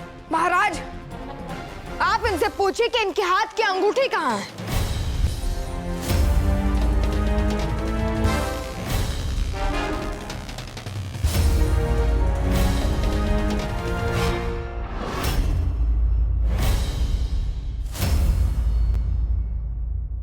महाराज, वो अंगूठी पुरानी थी।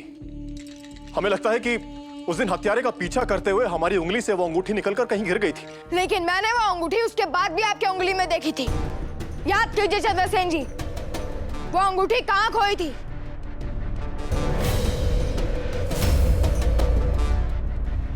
हमें याद नहीं है।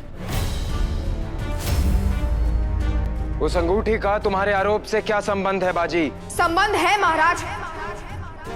क्योंकि चंद्रसेन जी ने अपने पिता धनाजी की हत्या उसी अंगूठी का हीरा चटाकर की थी।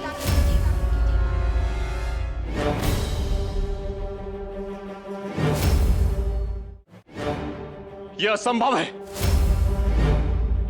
आप सब जानते हैं कि हमारे पिता की मृत्यु हृदयघात से हुई थी। नहीं महाराज, धनाजी की हत्या उस अंगूठी का हीरा चाट कर हुई थी और ये मैंने स्वयं अपनी आंखों से देखा था।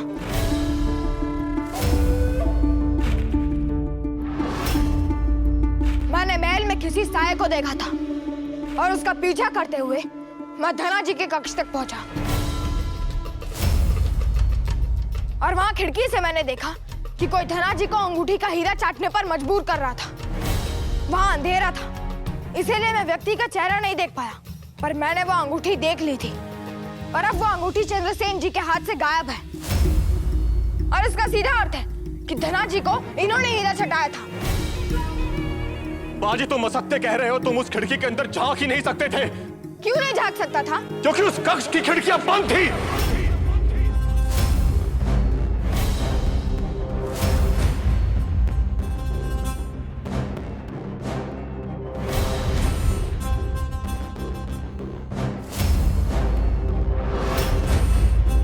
आपको कैसे पता चंद्रसेन कि कक्ष की खिड़कियां बंद थीं, जबकि आप यहां थे ही नहीं?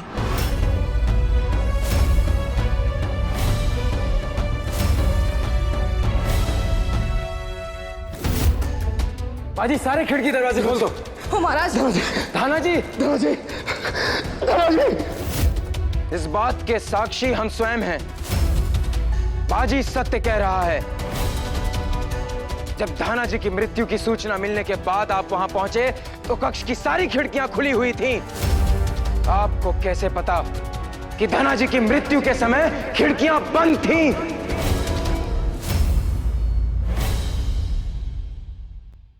आपकी सिर्फ दो बातें सत्य हैं। ना तो धनाजी की मृत्यु हीरा चाटने से हुई थी और ना ही मैंने उन्हें किसी को हीरा चटाते हुए देखा था।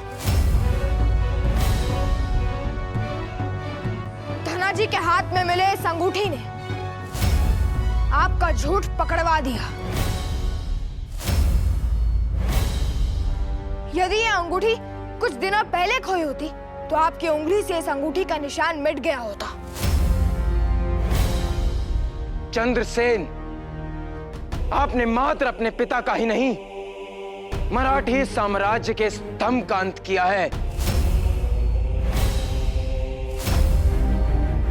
सैनिकों, चंद्रसेन को काल कोठरी में बंद कर दिया जाए।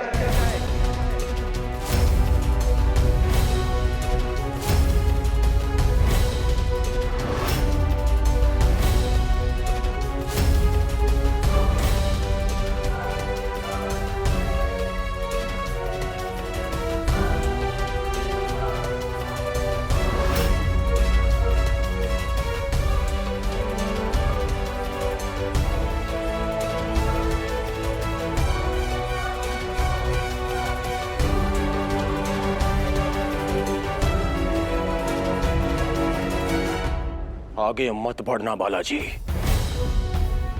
भूलिए मत, हमारे साथ सेना है और यदि किसी ने भी हमें छूने का प्रयास किया ना तो इस राज्यसभा को रणभूमि बनने में क्षण भर का भी समय नहीं लगेगा।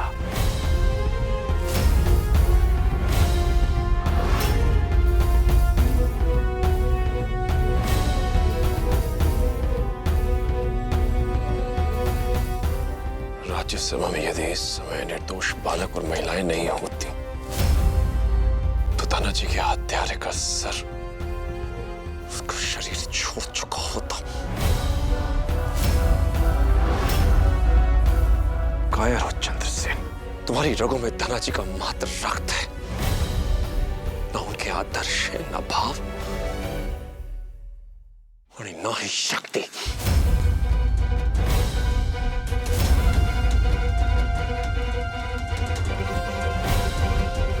धनाजी तुम्हारे लिए मात्र पिता थे, पर हमारे लिए हमारे गुरु थे। ऐसा गुरु जो भगवान से बड़ा होता है।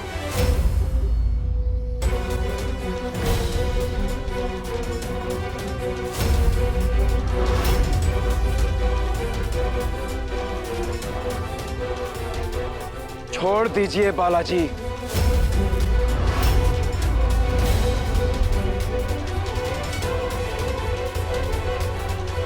एक सेना यदि एक पितृघाती को अपना सेनापति स्वीकार कर ले तो ऐसी सेना हमें नहीं चाहिए। हाथ में हथियार हो यानी मन में आदर्श ना हो तो सेना सेना नहीं, हथियारों की टोली बन जाती है। यानी हमें ऐसे हथियारों की कोई आवश्यकता नहीं। चंद्रसेन, हमारे सामने से हट जाइए। यानी फिर यदि आपने इस मिट्टी में अपने पांव रखे तो हम स्वयं आपका सर आपके धड़ से अलग कर देंगे।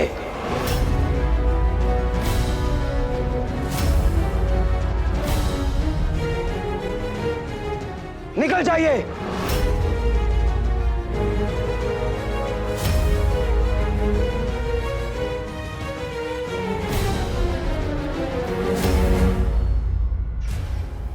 हम लौटेंगे राजे के साथ। उनका सिंहासन वापस लेने के लिए लौटेंगे।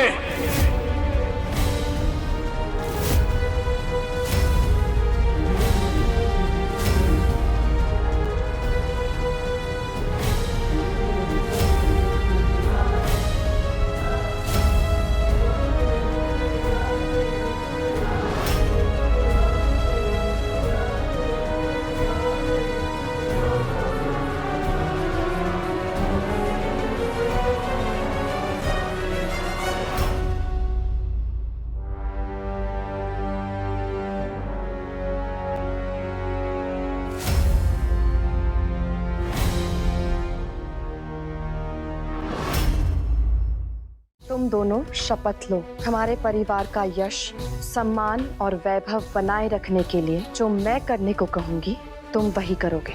अब हमसे हमारा सम्मान कोई नहीं छीन पाएगा। यदि हमारी पेशवाई छोड़ने में मातृभूमि की भलाई है तो हम पेशवाई छोड़ने के लिए प्रस्तुत हैं।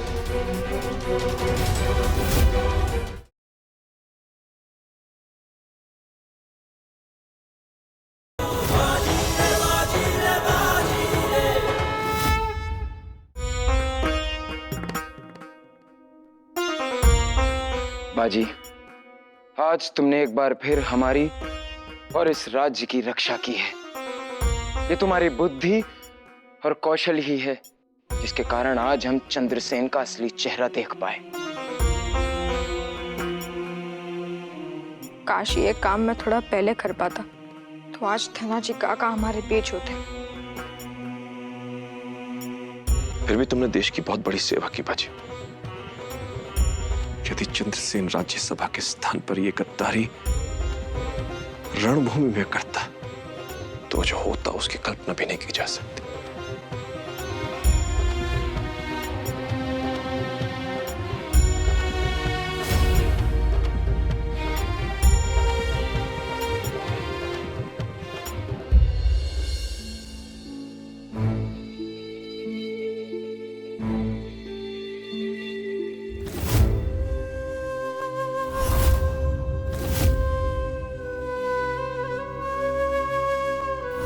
पेशविन बाई के पद पर होने पर भी रहेंगी तो गांव वाली ही ना। बालाजी, ये आपके घर का आंगन नहीं है, ये शाहू जी का दरबार है।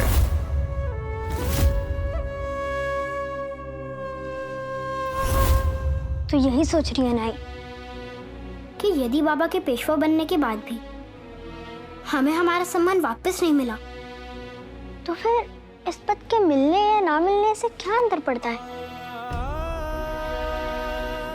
दरबार में जिस तरह से तेरे भाऊ और बाबा पे सब लोग आरोप लगा रहे थे ना चिमना, उससे तो यही लगता है कि हम चाहे जो कुछ भी कर लें, इस दरबार इस समाज के लिए हम बाहर वाले ही रहेंगे। कमल कीचड़ में उगकर भी कीचड़ से अलग होता है। बढ़िया, कमल की कमी नहीं, कमल की विशेषता है पेशविन बाई साहिब। आपके पति और विशेषकर आपका बेटा सामान्य कर्मचारियों और राजनीतिज्ञों से इतने अलग हैं कि लोगों के लिए उन्हें समझना भी कठिन है और स्वीकार करना भी। पण ये कार्य आप कर सकती हैं।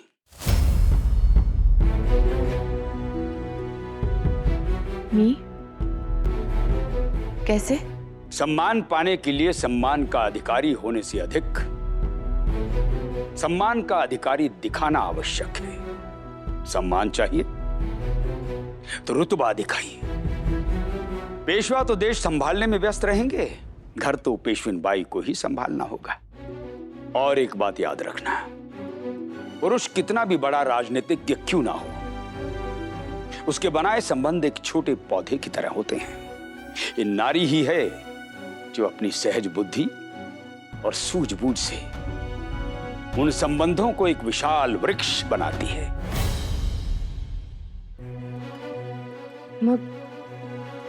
मुझे क्या करना चाहिए? सबसे पहले तो बालाजी के पेशवा बनने के उपलक्ष्य में घर में पूजा करवानी चाहिए और सतारा के सम्मानित नागरिकों को बुलाकर दिखाना चाहिए कि आप लोग सामान्य गांव से हैं, पर सामान्य लोग नहीं हैं, विशेष हैं। क्यों?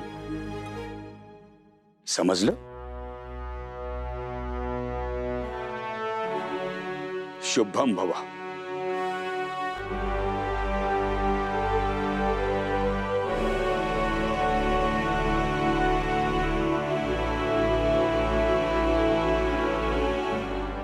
आज तक राजे और हमारा सैन्य बल लगभग बराबर था, इसीलिए राजे शांत बैठे हुए थे।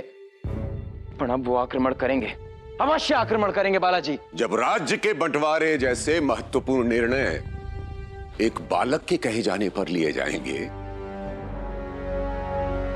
तो फिर और क्या आशा की जा सकती है महाराज?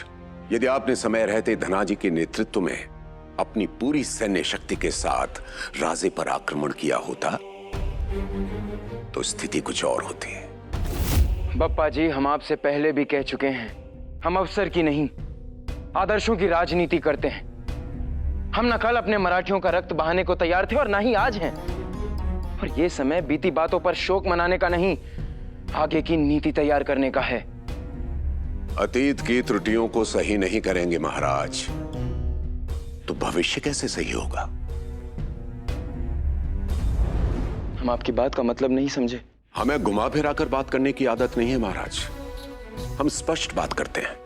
हम आपके पास सर्वाधिक सरदार लेकर आए थे इस आशा से कि बालाजी पेशवा के पद के लिए हमारे नाम का प्रस्ताव रखेंगे, परंतु यह आशा पूरी नहीं हुई। इतने बड़े संकट में भी पप्पा जी अपना व्यक्तिगत स्वार्थ साध रहे हैं। ये राजनीति है बाजी। यहाँ चिता जलती है तो उस पर आंसू बहाने वाले कम और रोटी सेकने वाले ज्यादा होते हैं। और बात मात्र सरदारों के विश्वास की नहीं है। हमें लगता है कि यदि पेशवा का पद और शक्ति हमें दी जाती तो महाराज हम आपके लिए तारा रानी साहिब के समर्थकों को तोड़कर ला सकते हैं, एक सेना बना सकते हैं। हमने वर्षों राजनीति की है महाराज, सरदार हम पर विश्वास करते हैं, किसी और पर नहीं। इसलिए पेशवा उसको बनाया जाना चाहिए था जिसकी जड़ें राजनीति में गहरी हों। किसी बाहर के पौधे को लाकर इस भूमि में लगाएंगे ना, 2 दिन में वो सूख जाएगा। पप्पा जी को उत्तर मैं देता हूं। बाजी, धनाजी की मृत्यु का संकट ही इतना गहरा है, अब तुम जाकर एक और संकट मत खड़ा कर देना। युधिष्ठिर, हमने पहले भी कहा है, आज फिर कहते हैं,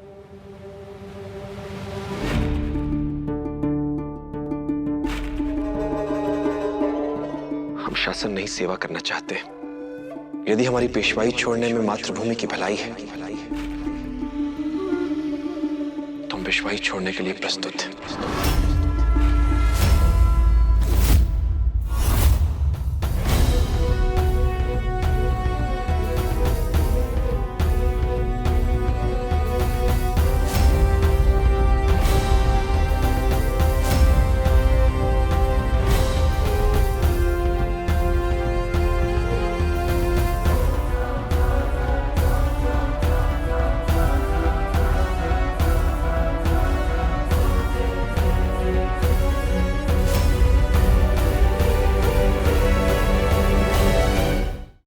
राजा का धर्म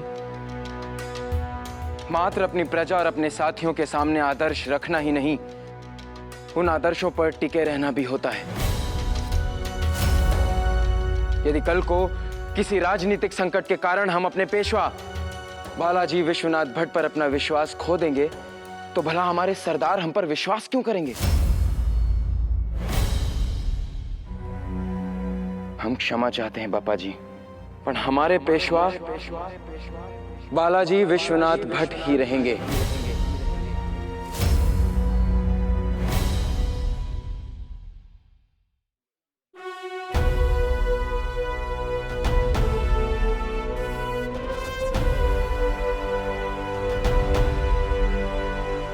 बालाजी, ये पद औरों के लिए पुरस्कार होगा, पर आपके लिए ये एक दायित्व है। आणि फिर कभी आप अपने दायित्व को छोड़ने का प्रयास मत कीजिएगा। क्षमा महाराज। पर इसका यह अर्थ नहीं है कि हम आपका मूल्य नहीं जानते बापा जी। यदि चंद्रसेन ने ऐसा राजनीतिक संकट पैदा ना किया होता तो हम कब का आपको अपना पंत प्रतिनिधि घोषित कर चुके होते। हमारा पंत प्रतिनिधि बनकर आप हमारा राज्य संभालेंगे, यानी बालाजी पेशवा बनकर विदेश नीति संचालित करेंगे, दूर दूर के राज्यों में जाएंगे। हम आशा करते हैं कि पंत प्रतिनिधि का पद मिलने पर आपके सरदारों का आप पर विश्वास, यानी उन पर आपका नियंत्रण दोनों बने रहेंगे। महाराज, इस अवसर के लिए हम आपके आभारी हैं। हम पंत प्रतिनिधि का पद स्वीकार करते हैं।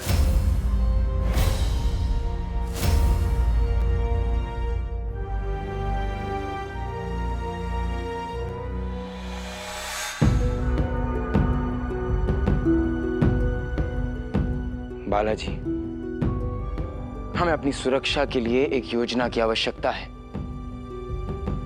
यदि हमारी सेना बनने से पूर्व राजा ने हम पर आक्रमण कर दिया तो सब नष्ट हो जाएगा।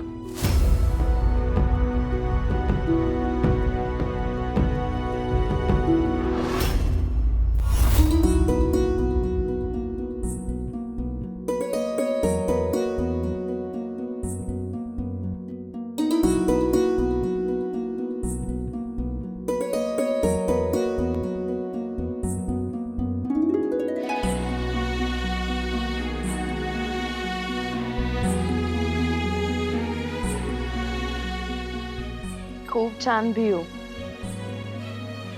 ऐसी रंगोली बनाना कि देखने वाले को लगे आकाश से इंद्रधनुष टूट के सीधा यहाँ गिर गया है। और तेरी रंगोली देखने के लिए जो झुकेगा ना, उसका सर कभी घमंड से ऊपर ना हो पाए। कल्ला हो आई। चालू दे। दौलताबाद में हमने गनीमी कावा का प्रयोग करके मुगलों को हराया था, पर उस स्थान से वो मुगल परिचित ही नहीं थे। और तारा रानी साहब तो अपने महल का चप्पा चप्पा जानती है। यदि उन्होंने हम पर हमला कर दिया तो फिर हम स्वयं की रक्षा कैसे करेंगे?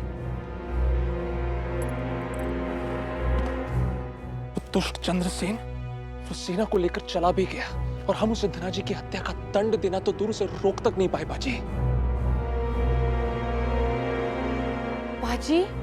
काय है? ये सब अधूरा है। लवकर लवकर हाथ चालवणारे, किसी भी अतिथि को कोई समस्या नहीं होनी चाहिए। चल लवकर। चल। आई, आज के पहले भी तूने बहुत सारी पूजा की है, पर इससे अधिक परेशान मैंने तुझे पहले कभी नहीं देखा। सांग, काय झालं? इससे पहले की पूजा सासवड़ की राधाबाई करवाती थी, अब सातारा की पेशविनबाई करवा रही है। सासवड़ की राधाबाई की पूजा में अगर कुछ कमी रह जाती थी तो चल जाता था, अब नहीं चलेगा। आज का आयोजन तय करेगा कि लोग हमारे बारे में क्या सोचते हैं। आई, लोग क्या सोचते हैं क्या नहीं, इससे तुझे कब से फर्क पड़ने लगा? तारा रानी साहब के विरुद्ध जाकर बालाजी ने देशद्रोह किया है, जिसके दंड स्वरूप ये गांव बालाजी और उनके पूरे परिवार का बहिष्कार करता है। और मुझे ये बात समझ में नहीं आ रही कि जब लोग चंद्रसेन के हमले की आशंका से इतने डरे हुए हैं तो तू इतना बड़ा आयोजन क्यों कर रही है? तू और तेरे बाबा बस अपने देश की चिंता करो, मैं अपने परिवार की चिंता करूंगी। कर लो।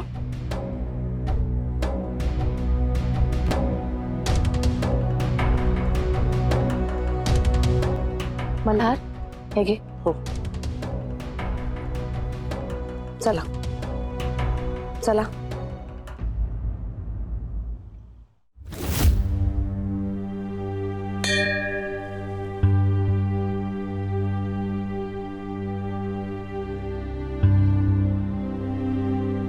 बाप्पा, मेरे परिवार पे अपनी कृपा ऐसे ही बनाए रखना।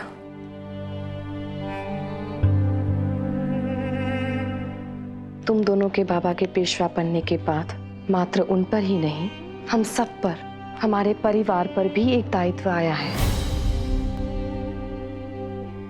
माइते, जब सूर्य चमकता है तो उसे ढकने की कोशिश बादल हमेशा करते हैं। वैसे ही तुम्हारे बाबा का यश और उनकी सफलता को ढकने का प्रयास, उसे ग्रहण लगाने का प्रयास लोग अवश्य करेंगे, पर हमें एक परिवार के रूप में सदैव तुम्हारे बाबा का साथ देना है। कर ला।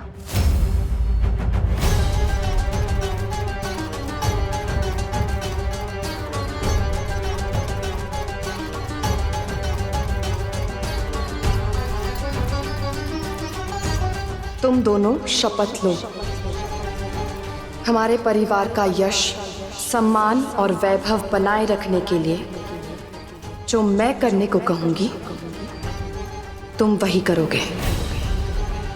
अब दोबारा हमारा घर और हमारा सम्मान हमसे कोई नहीं छीन पाएगा। क्या शपथ? क्या?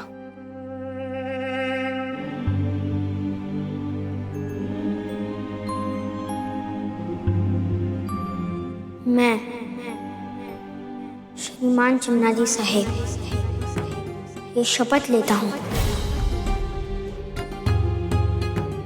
जो मेरी आई कहेगी मैं वही करूँगा।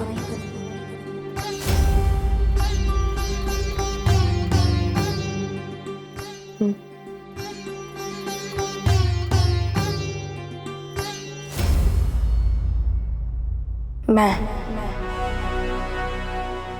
बाजी बल्लाड़ भट्ट ईश्वर को साक्षी मानकर ये शपथ लेता हूं कि मैं जीवन में 3 आदेश कभी नहीं टालूंगा। आई का, बाबा का और अपनी अंतरात्मा का। मैं हमेशा ऐसा काम करूंगा जिससे मेरी आई, मेरे परिवार का सम्मान बढ़े, घटे नहीं।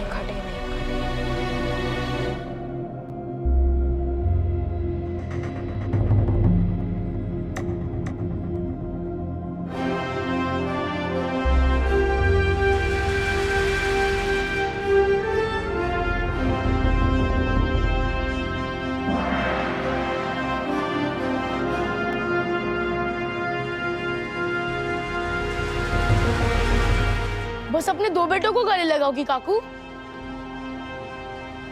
तीसरे को नहीं। गोटिया,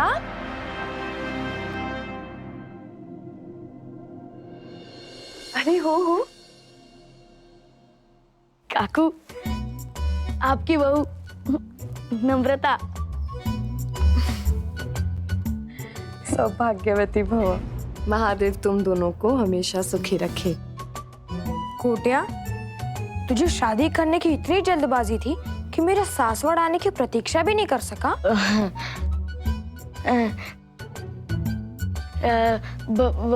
बाजी, मैंने ये शादी स्वराज की लड़ाई के लिए की है।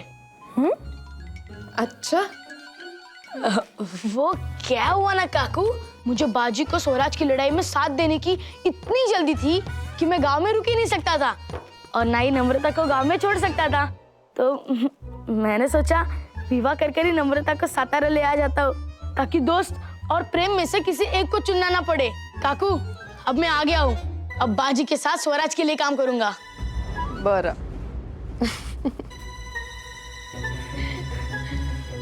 विश्वास नहीं हो रहा कि मैं ये कह रहा हूँ। तू तो बड़ा चतुर निकला रे गोटिया।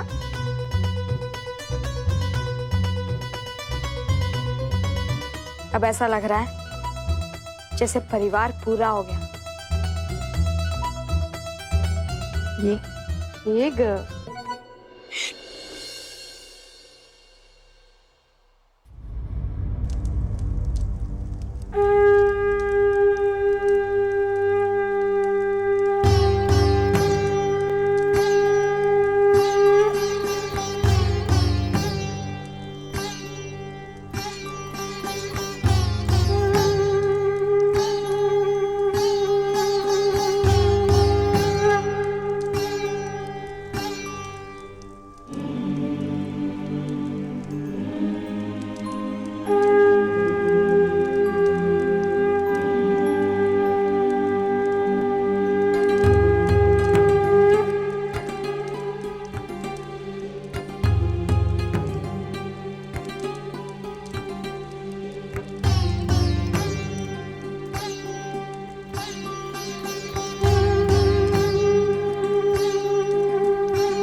कल तक जो लोग हमारे सामने खड़े होने योग्य नहीं थे, आज वो हमसे आगे निकल गए।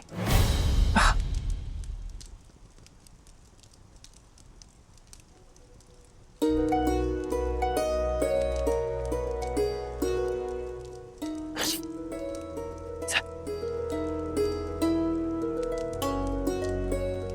कितनी सुंदर रंगोली है, जैसे इंद्रधनुष टूटकर धरती पर गिर गया हो।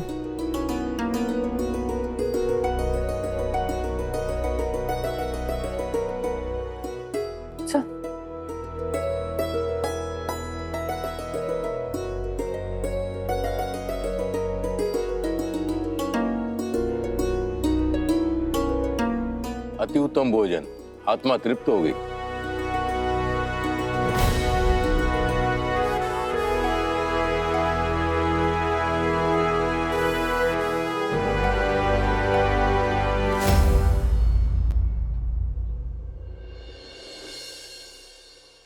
बालाजी, आपने इस कूटनीति से शाहू जी को तो अपने पक्ष में कर लिया, परंतु क्या इसी नीति से आप सेना भी खड़ी कर पाएंगे?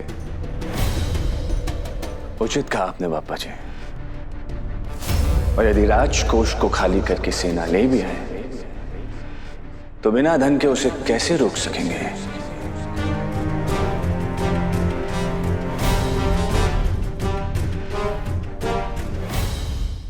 क्या मतलब है तुम्हारा? तुम हमारी आई को कौन सा उत्तर देते? मैं तुमसे बात नहीं कर रहा हूँ। पर हम तुमसे ही बात कर रहे हैं। तुम पेशवा के पुत्र हो तो किसी से कुछ भी कहोगे? हम चाहते हैं कि आपके और बालाजी के बीच राजनीतिक संबंध अब पारिवारिक हो जाएं। इसीलिए हम प्रस्ताव रख रहे हैं, काशीबाई का विवाह बालाजी के पुत्र बाजी से हो।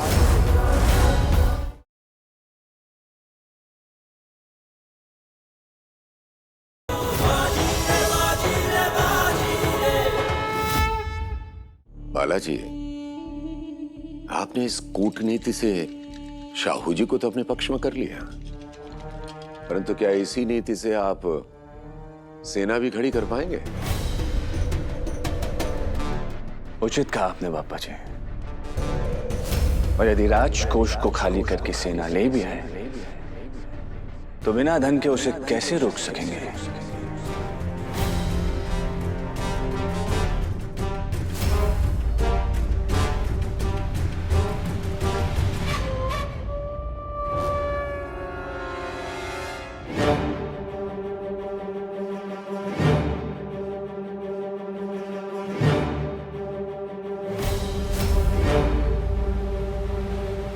क्षमा कीजिए, हम अभी उपस्थित होते हैं।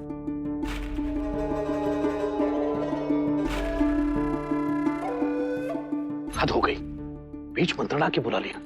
ऐसा नहीं कैसा? मुझसे बराबर चला। आओ पण। मैंने कहा ना मेरे साथ चलिए।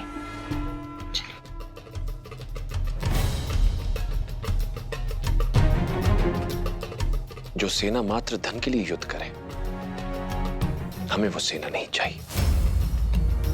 ये मिट्टी हमारी माँ है, यानी माँ की रक्षा किराए के सिपाही नहीं उसके बेटे करते हैं। इस मिट्टी ने वीरों को जन्म देना भी बंद नहीं किया। हम उन वीरों को ढूंढेंगे जो मातृभूमि के लिए मिटने को तैयार हो, धन के लिए नहीं। वैसे ये तथाकथित वीर आपके बेटे जैसे ही होंगे या उससे भी गए गुजरे?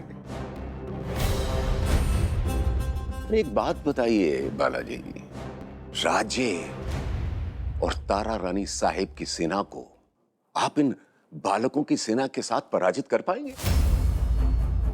बालाजी, पीतल पर सोने का पानी चढ़ाने से पीतल सोने जैसा दिखता अवश्य है, पर होता नहीं। पेशवाई मिलने पर आप और आपकी पत्नी सातारा के प्रथम परिवार बन अवश्य गए हैं, पर है नहीं। आपकी एक भी चूक, एक भी नाकामी आपके ऊपर से सोने का पानी उतार देगी।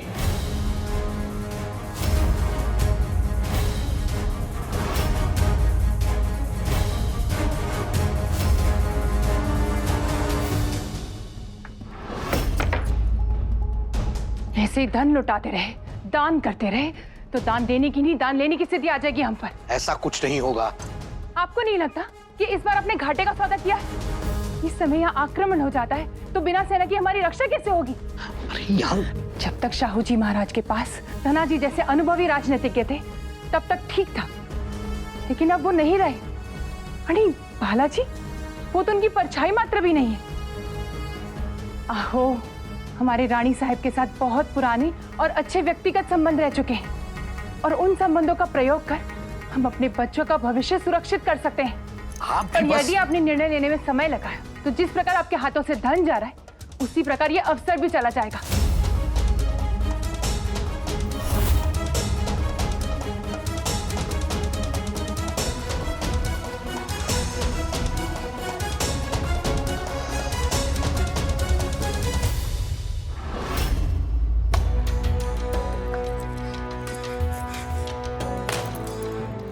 बाजी, बाजी, क्या कर रहा है तू? उठ। बाजी, क्या कर? बाजी, बाजी उठ। काय करतो से? काय है?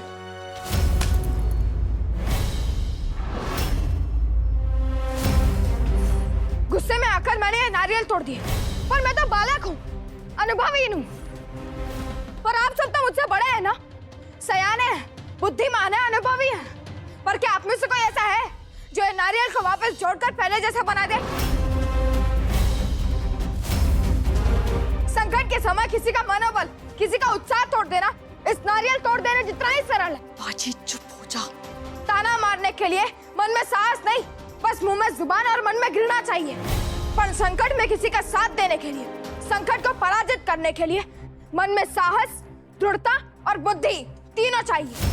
यदि संकट में समाधान देने की जगह आप सब मात्र आलोचना ही करते रहेंगे तो आप में और चंद्रसेन में क्या अंतर आ जाएगा? बाजी बस। चंद्रसेन ने सेना तोड़ दी आणि तुम्ही मनोबल तोड़लं।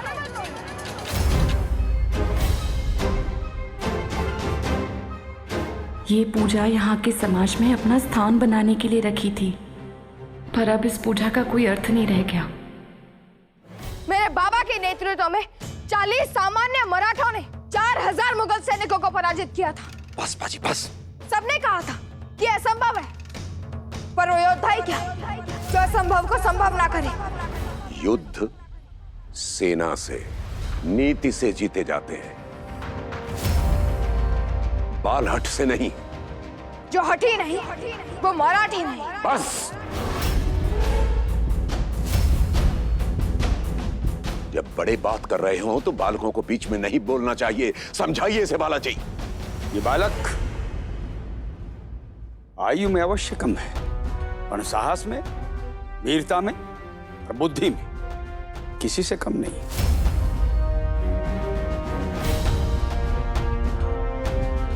ये जो कह रहा है सत्य कह रहा है।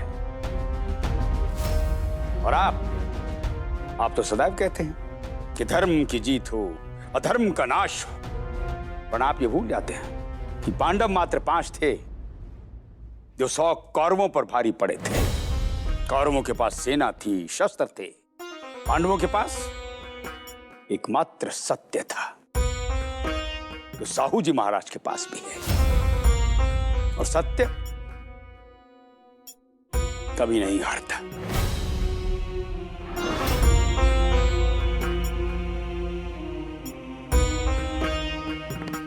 हम शाहू जी की सहायता का हर संभव प्रयास करेंगे।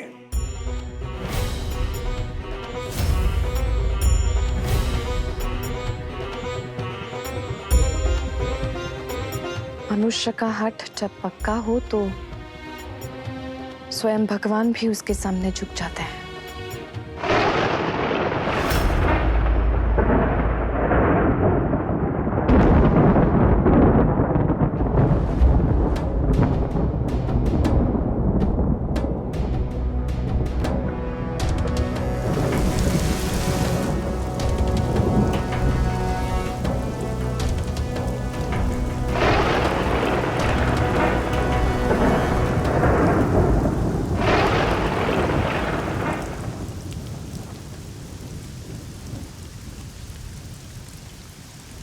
चिमणा मला चलो बाजी चलो बेटा सांभाळून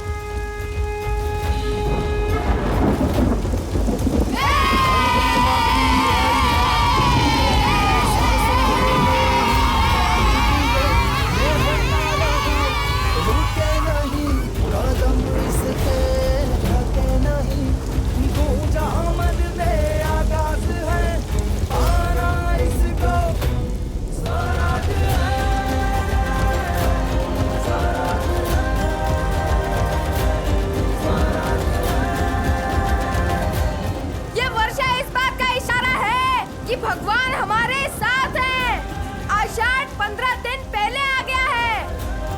राजा हम पर वर्षा ऋतु में आक्रमण नहीं कर सकते और जब तक वर्षा ऋतु खत्म होगी तब तक बाबा एक नई सेना खड़ी कर चुके होंगे।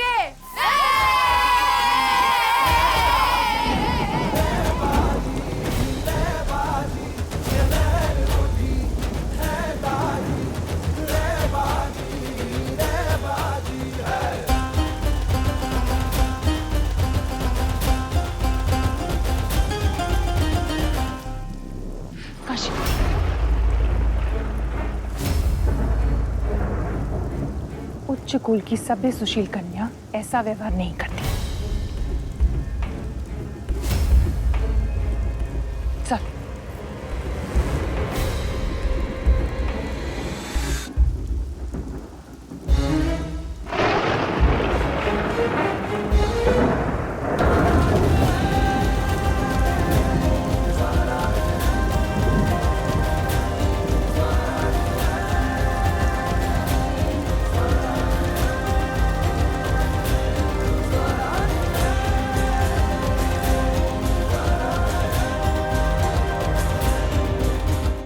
इंद्रदेव की कृपा से हम समय रहते सेना तो खड़ी कर लेंगे बालाजी, पण महाराज, पर उस सेना को बनाए रखने के लिए हमें धन की आवश्यकता होगी। यानी महाराज जी के पास उतना अधिक धन नहीं है।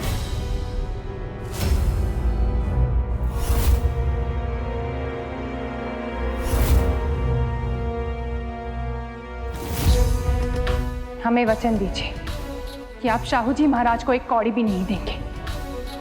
सारा धन काशी के विवाह के लिए बचा कर रखेंगे। वचन दीजिए हमें।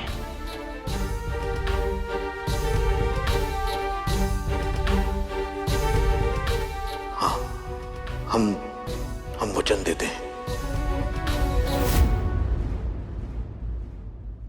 महाराज, हमारे पास जो भी शेष पूंजी है वो हमारी पुत्री काशी के विवाह के लिए है। देश के लिए हम अपना सर्वस्व दे दें, किंतु हम एक पिता भी हैं और यदि हमें हमारी पुत्री के लिए कोई अच्छा रिश्ता ढूंढना है तो हमें अपनी हैसियत बनाए रखनी होगी।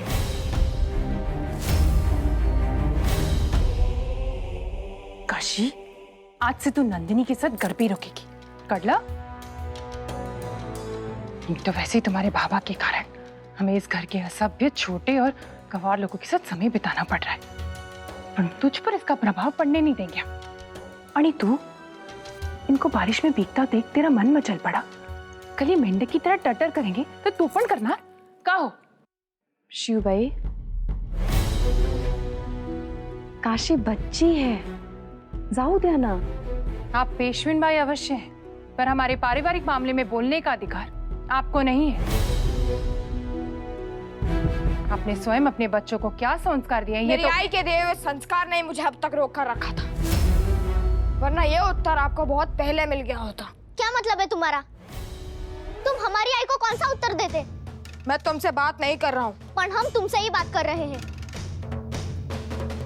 तुम स्वयं को समझते क्या हो? तुम पेशवा के पुत्र हो तो किसी से कुछ भी कहोगे?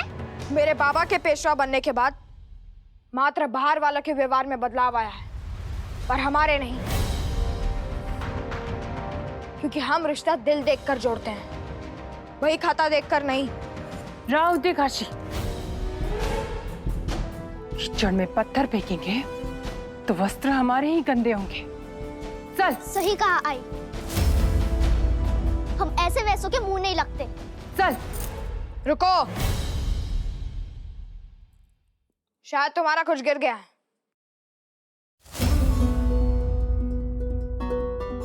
ये लो, तुम्हारी सोच नीचे गिरी हुई मिली थी।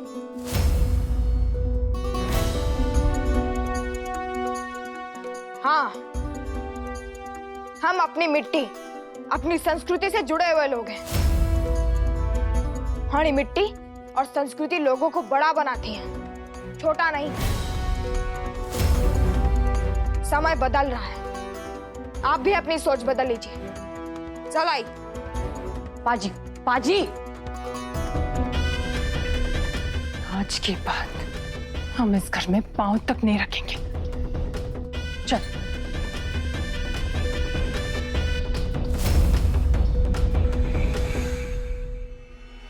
हम समझ सकते हैं माँ जी, हम भी एक पुत्री के पिता हैं। रानी पुत्री का विवाह पिता का सपना होता है। हम आपसे धन मांग सकते हैं, पर आपका सपना नहीं।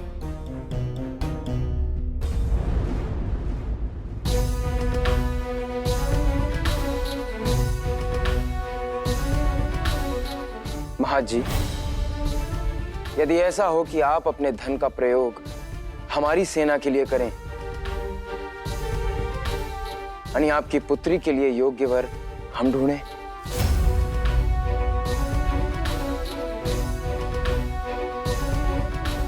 महाराज, यदि महाजी को आपत्ति ना हो तो हम भी आपके लिए अच्छे से अच्छा दामाद ढूंढेंगे।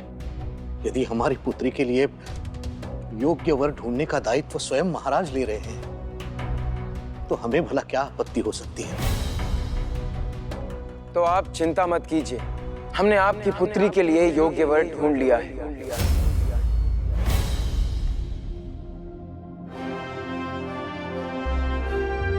महाराज, हम चाहते हैं कि आपके और बालाजी के बीच राजनीतिक संबंध अब पारिवारिक हो जाएं।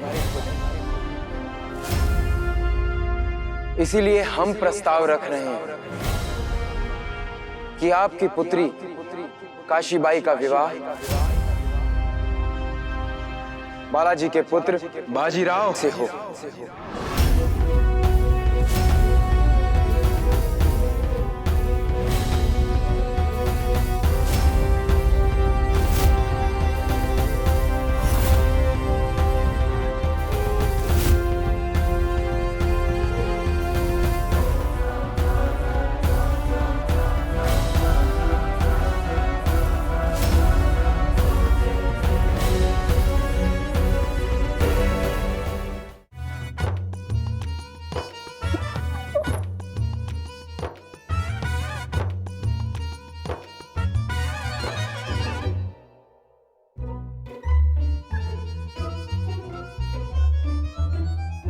चिमना भाऊ, आज आई ने गलती से 2 बड़ी-बड़ी मिर्चियाँ भी तल दी है।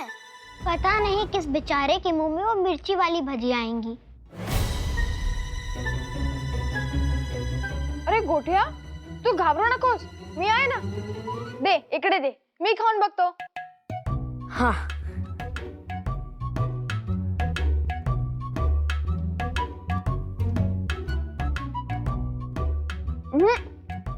ये मिर्ची वाला भुजिया नहीं था। दूसरी ये।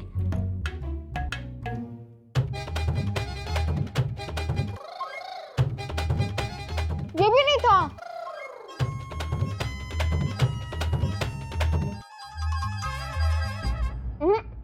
ये भी नहीं था।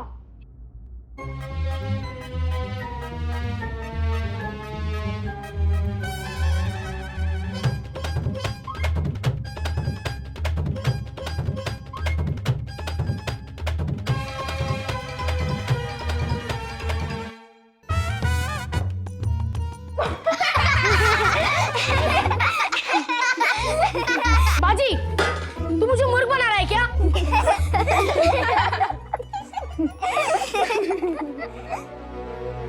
काकू, बघा ना, बाजी मेरी सारी भजिया खा गया।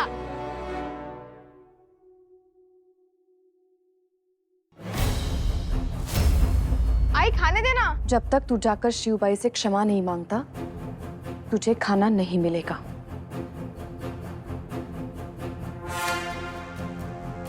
पर आए, उन्होंने तेरा अपमान किया था। उन्होंने जो कुछ भी कहा उससे मेरा अपमान नहीं हुआ बाजी, पर उनके कुछ कहने पर तूने जो अपनी मर्यादा तोड़ दी उससे मेरा अपमान हुआ।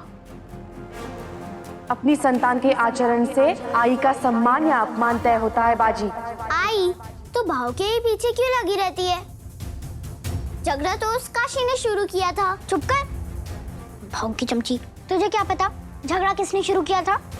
क्योंकि मुझे भाव पर विश्वास है। बिना देखे आपने भगवान को देखा है? नहीं, पर उन पर विश्वास करते हो ना? हाँ, तो बस ऐसे ही मैं भी आंख बंद करके अपने भाव पर विश्वास करती हूँ। यदि भाव ने लड़ाई की होगी तो किसी सही काम के लिए की होगी। इस परिवार में कितना प्यार है ना गोटिया। सब एक दूसरे से नहीं, एक दूसरे के लिए लड़ रहे हैं। आई, शिवबाई ने दरबार में तेरा उपहास किया था, फिर पूजा में भी तुझे बातें सुना रही थी, तो मैं शांत कैसे रहता? चिमना, समझा दे अपने भाव को। उसे अपनी आई की आज्ञा का पालन करना होगा। इस घर के बच्चे बड़ों से और विशेष करके किसी नारी से इस तरह बात नहीं करते। भियू, तू भी ऐसे कहते कि इस घर के बच्चे किसी की भी गलत बात नहीं सुनते, फिर चाहे वो पुरुष हो या स्त्री। समझा दे इसे चिमना कि सही बात अगर गलत जगह और गलत समय पर बोली जाए तो उसे सही नहीं माना जाता। इसे अपनी आई की आज्ञा का पालन करना होगा। जाकर शिवबाई से क्षमा मांगनी होगी, वरना मैं ये समझ लूंगी कि शिवबाई सच कह रही थी और मेरी ही परवरिश में खोट है।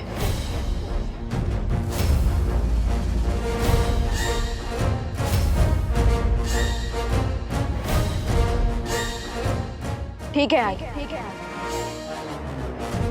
यदि तू चाहती है कि मैं शिवबाई से क्षमा मांगूं, तो मैं मांगूंगा, पर जैसे बात की थी उसके लिए, जो बात की थी उसके लिए नहीं।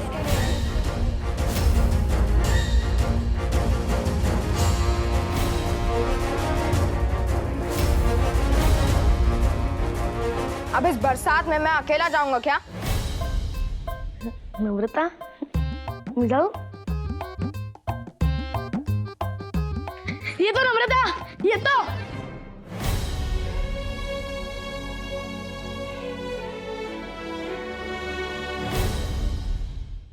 आप और आपका पुत्र वैसे ही हमारा सम्मान ले चुके, अब और क्या बचा है पेशविन बाई? मैं यहाँ कुछ लेने नहीं आई हूँ, आपको कुछ बताने आई हूँ। और आज आपसे यहाँ एक पेशविन बाई नहीं, एक माँ मिलने आई है। एक ऐसी माँ जिसका पुत्र अल्पायु है। कुमुद तो काहीच कर, पण बाजीराव का विवाह हमारी काशी के साथ नहीं होना चाहिए।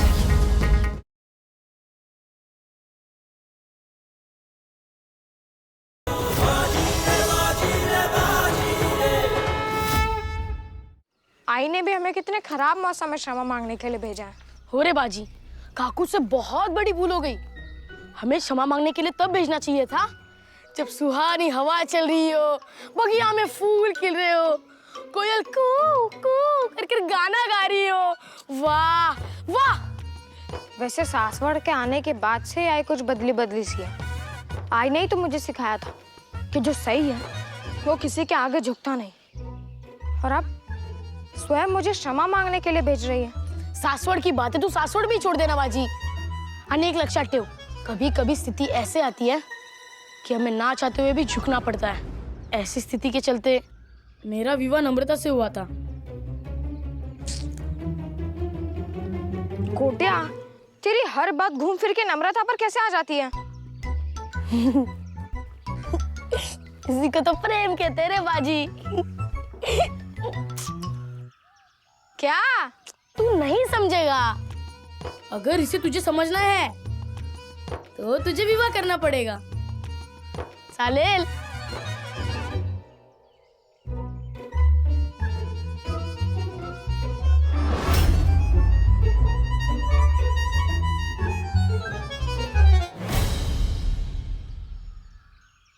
हम शिवबाई साहब से क्षमा मांगने आए हैं। वो तुमसे नहीं मिल सकती।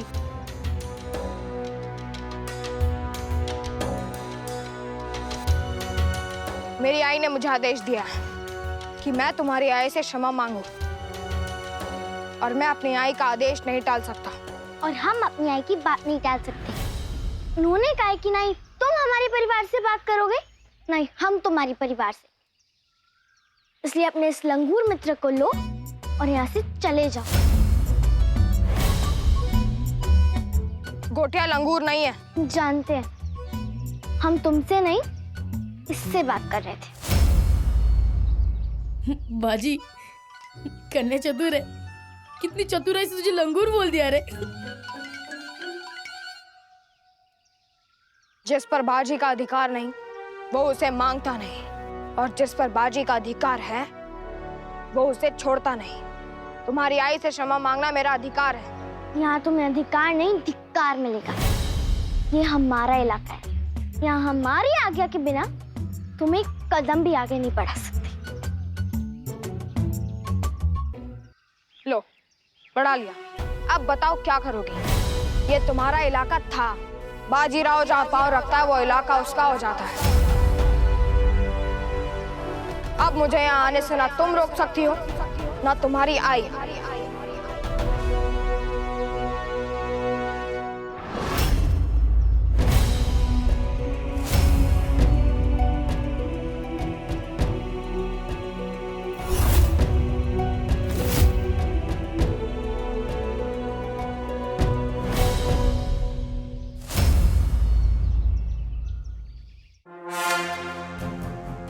क्या हुआ? शाहू जी ने क्या कहा? कुछ कहा क्या? आहो। बात राजनीतिक भी है और पारिवारिक भी।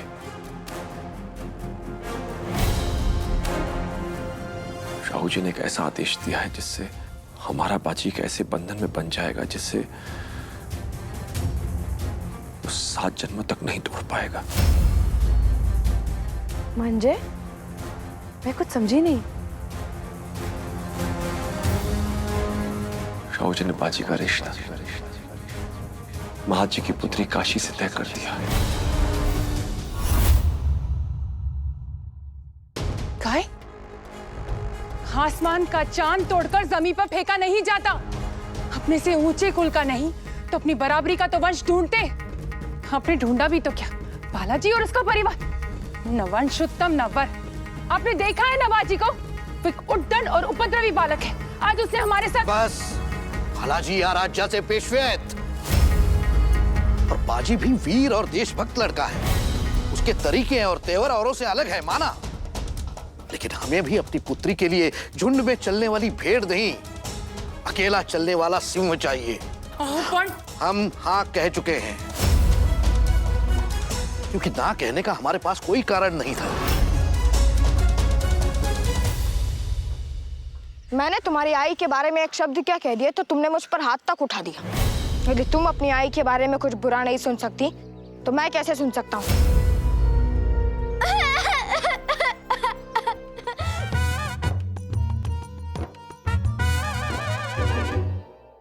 धूर्त, तुमने मुझे धोखा दिया। हमने तुमको तुम्हारी भाषा में उत्तर दिया। वो क्या कहते हो तुम?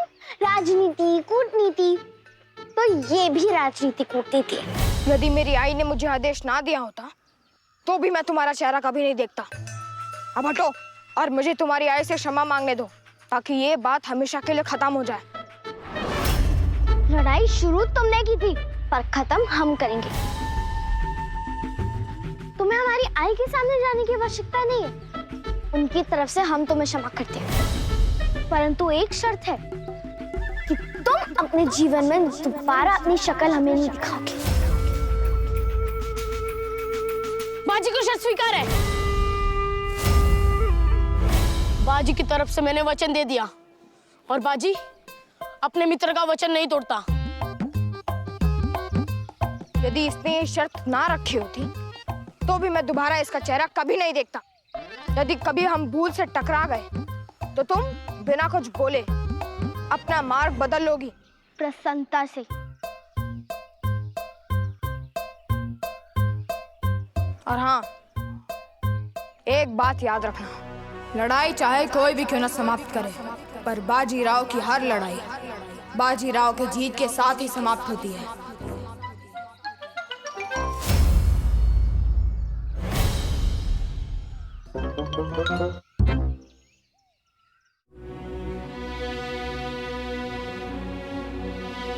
हम क्षमा चाहते हैं सरकार।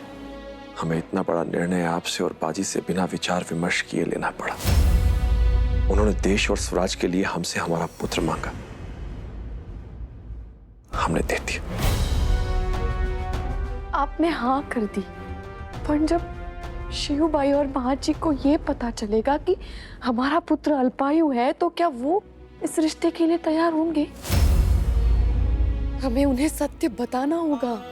जिस कन्या का जीवन बाजी के जीवन से जुड़ने वाला है उसे एवं उसके माता पिता को हमें ये बताना होगा कि बाजी की जीवन रेखा बहुत छोटी है।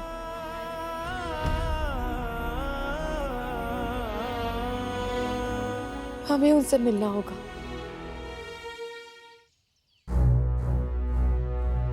हमें किसी भी स्थिति में इस विवाह को रोकना होगा।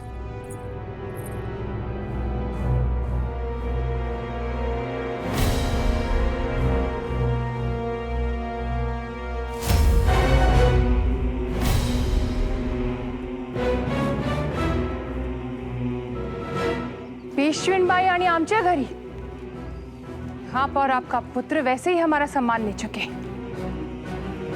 शाहू जी की आज्ञा से हमारी बेटी भी ले लेंगे। अब और क्या बचा है पेशवीनबाई, जिसे लेने के लिए आपको स्वयं हमारे घर आना पड़ा?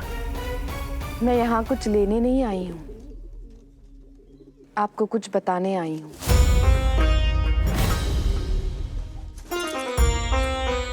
बहनी साहब, आप प्रणाम। प्रणाम। अच्छा, अचानक? जिस घर की शान को देखने के लिए गर्दन उठानी पड़ती है, उसी घर की बेटी को अपनी बहू बनाने के स्वप्न देख रही हैं आप। घर आए अतिथि से ऐसे बात की जाती? ये शिष्टाचार इन्हीं से सीखा है हमने। ये और उनका पुत्र घर आए मेहमान से ऐसे ही व्यवहार करते हैं।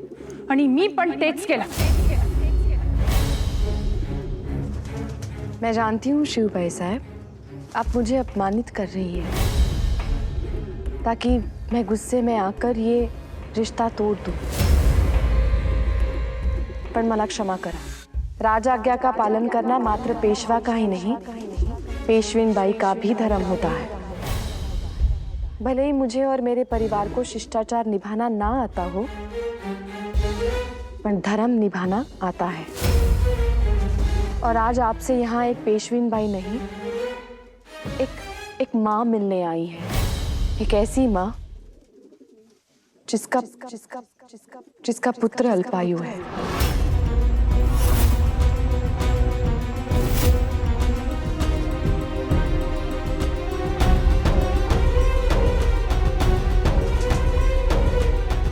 पण कैसे शक्य है? बाजी तो एक स्वस्थ और वीर बच्चा है। बाजी की कुंडली स्वयं ब्रह्मेंद्र स्वामी ने बनाई है और उन्होंने ये भविष्यवाणी की है कि बाजी अल्पायु है। रानी ब्रह्मेंद्र स्वामी जी की कही हुई बात कभी गलत नहीं होती। आहो, तुम ही सांगत होते ना कि आपको इस रिश्ते को मना करने के लिए कोई वजह नहीं मिल रही। देखिए, कारण मिल गया। माँ बाप बेटी को सुहागन बनने के लिए विदा करते हैं, विधवा बनने के लिए नहीं। पहले तो ये पता था कि इनके पास धन धान्य नहीं है, अब पता चल रहा है बाजी के पास जीवन भी कम है। जीवन में कितने पल हैं ये गिनना तो कायरों का काम होता है भाई साहब, पर वीर तो हर पल में जीवन कितना है ये देखता है। मेरे पुत्र की आयु कम है पर कहानी बड़ी होगी। ब्रह्मेंद्र स्वामी ने बाजी के अल्पायु होने के अलावा और 2 भविष्यवाणियां भी की थी। ये कुंडली देखकर हम 3 भविष्यवाणियां करते हैं। यह है आपका पुत्र, अजय, अद्वितीय पण अल्पायु। बाजी एक दिन में 2.5 दिन जीता है, एक रात में 2.5 रात जागता है। उसने आज तक जो कुछ भी किया है वो करने के लिए लोगों को पूरी आयु लग जाती है, और वो इसके बाद जो कुछ भी करेगा वो कोई 7 जन्मों में भी नहीं कर पाएगा। राहुल या पेशविन बाई, हमारी बेटी इतनी भी अभागी नहीं है कि उसका विवाह किसी अल्पायु वर से करना पड़े हमें। योद्धा की आयु नहीं देखी जाती, उसका शौर्य देखा जाता है। साधारण व्यक्ति जाने के बाद सिर्फ यादें छोड़ के जाता है, पर बाजी जैसा योद्धा यादें नहीं, यश छोड़ के जाता है। और जो भी कन्या उसका हाथ थामेगी वो बाजी के यश की भागीदार होगी। जब तक ये संसार रहेगा तब तक बाजीराव का नाम रहेगा, और उसके साथ जो भी नाम जुड़ेगा वो किसी भाग्यवान का ही होगा, अभागी का नहीं। अब इसके बाद भी अगर आपको इस रिश्ते से आपत्ति है तो आप शाहू जी से बात कर सकते हैं कि वो अपना आदेश वापस ले लें।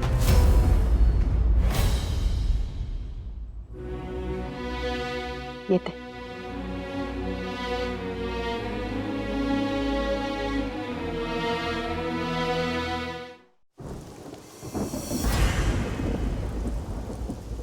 बाजी का जीवन छोटा ही सही, पर वो अपने इस छोटे से जीवन में ही कई जीवन जी लेगा। जीवन का असली उत्सव वही मनाता है जो मृत्यु की उंगली पकड़कर जिए। मृत्यु कभी ना कभी तो हर किसी का द्वार खटखटा ही देगी, और यदि मृत्यु के भय से जीवन जिएंगे तो जीना असंभव हो जाएगा। महत जी।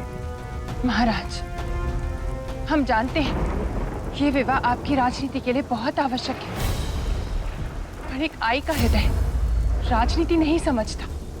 हम कैसे अपनी पुत्री का विवाह एक अल्पायु वर के साथ करते? वो उस व्यक्ति के साथ क्या सुख देखेगी?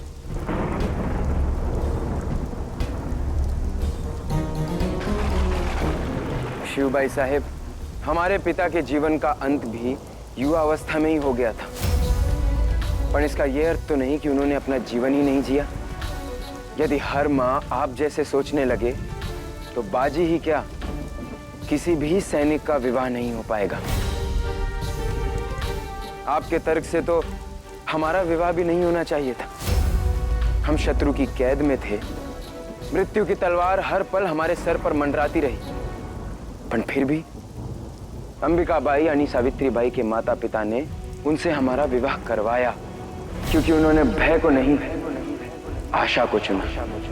हम आपसे भी यही अपेक्षा रखते हैं। बाजी जैसे महायोद्धा की जीवन संगिनी बनना आपकी पुत्री के लिए गर्व की बात होगी। महाराज जी, विवाह की तैयारी शुरू की जाए। हम चाहते हैं कि वर्षा ऋतु समाप्त होने से पूर्व यह शुभ कार्य संपन्न हो जाए।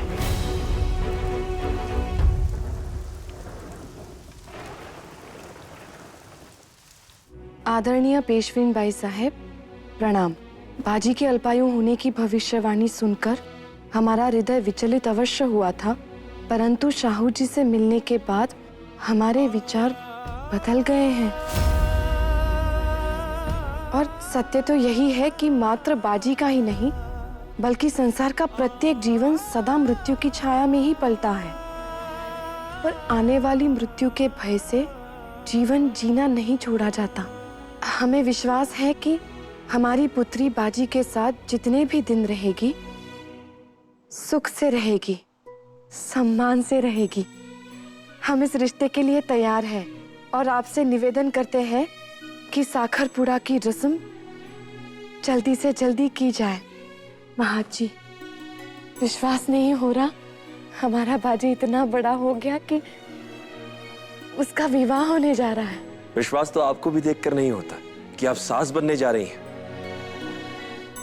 आप तो अब भी नवविवाहित लगती हैं सरकार। ईश्वर,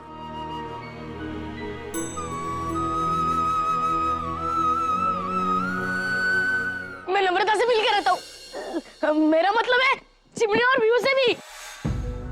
बाजी, तुझे इतना समय क्यों लग गया? मैं महाज जी के घर से बाहर निकला तब वर्षा आरंभ हो गई और फिर एक काका की बैलगाड़ी कीचड़ में फंसी हुई थी तो उसे निकालने में समय लग गया। क्या हुआ महाज जी के घर पे? शिव काके से तो मैं नहीं मिल पाया, पर उनकी अकड़ू और उदंड बेटी काशी ने मुझे उनके स्थान पर क्षमा कर दिया। अरे पर मैंने उनसे क्षमा मांग लिया, अब मुझे उनके बारे में कुछ भी नहीं सुनना।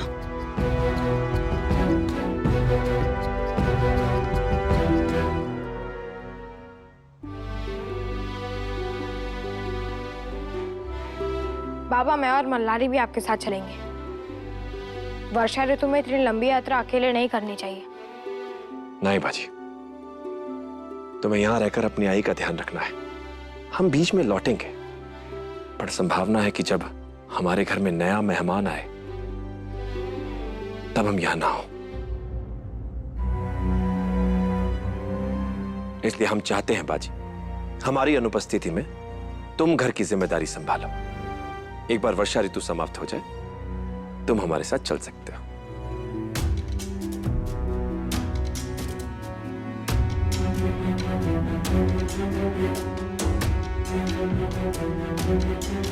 ये तो हम ही काळजी घ्या सरकार।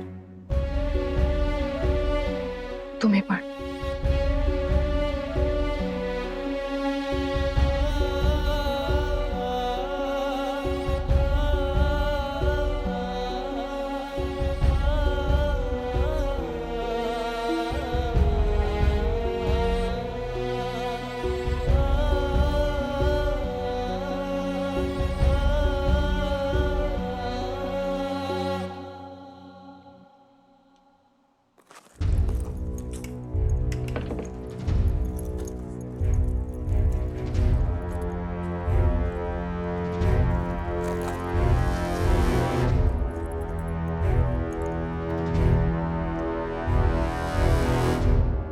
आज मेरा उत्तर ही क्यों नहीं मिल रहा?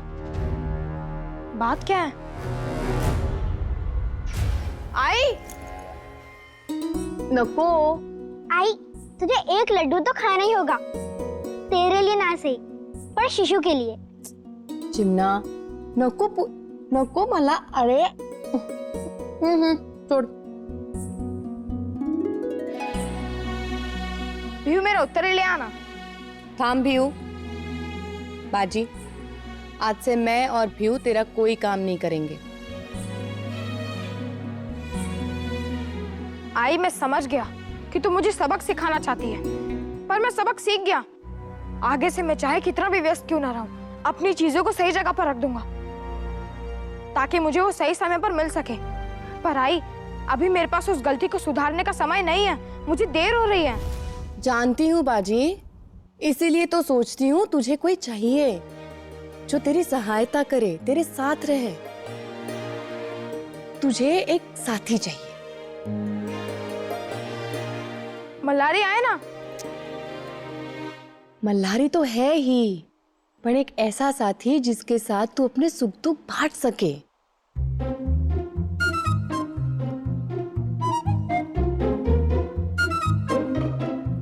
ऐसा साथी भी था आई, पर वो भी विवाह के बाद बदल गया। विवाह के बाद तो तू भी बदल जाएगा रे बाजी।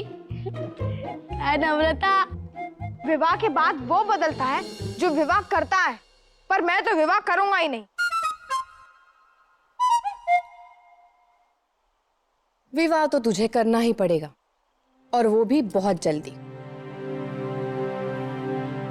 मैं साथी की नहीं, जीवन साथी की बात कर रही थी बाजी। मैंने और तेरे बाबा ने तेरा रिश्ता पक्का कर दिया।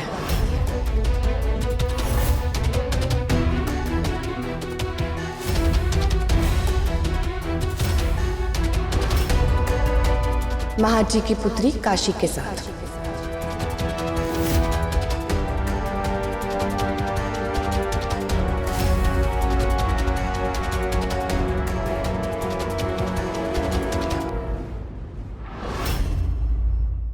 यदि हमारा विवाह बाजी से हुआ ना तो हम विवाह ही नहीं करेंगे। ताई, जीजा जी ने शाहू जी के आदेश के आगे अपनी पत्नी का विरोध तो अनसुना कर दिया, पर अपनी पुत्री के आंसुओं को कभी अनदेखा नहीं कर पाएंगे। जो आप ना कर सकी वो आपकी पुत्री का हट कर जाए।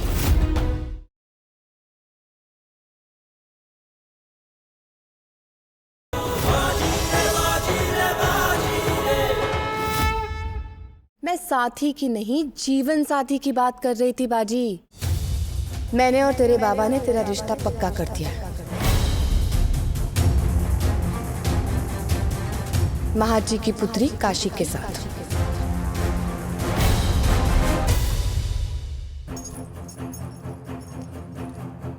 शाहू जी महाराज ने आपको मुसीबत में डाल दिया ताई।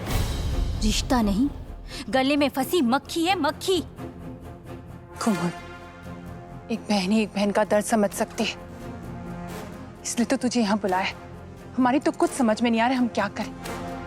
हमने सोचा था काशी का विवाह हम राजे के साथ करेंगे, हमारी बेटी रानी बनकर रहेगी। पता नहीं कहां से ये उद्दंड और उपद्रवी बालक के साथ हमारी बेटी का विवाह हो रहा है।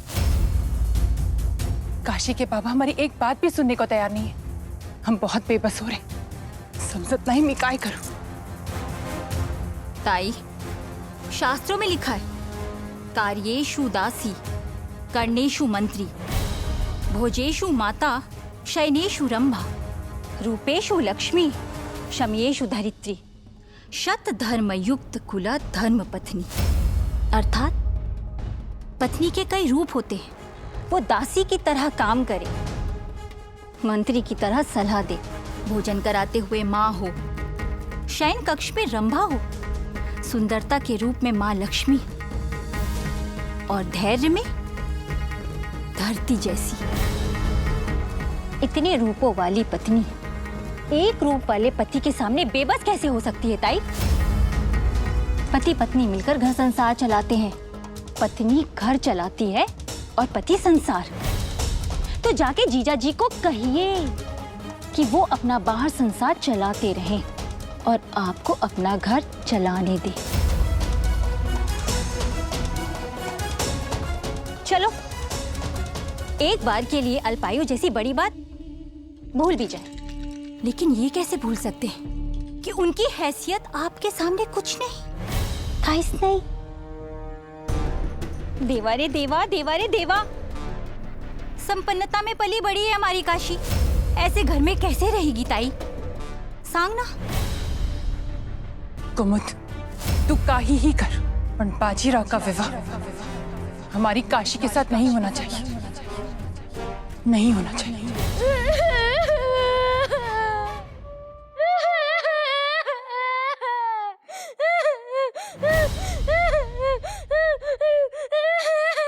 काशी, ऐसा लगा?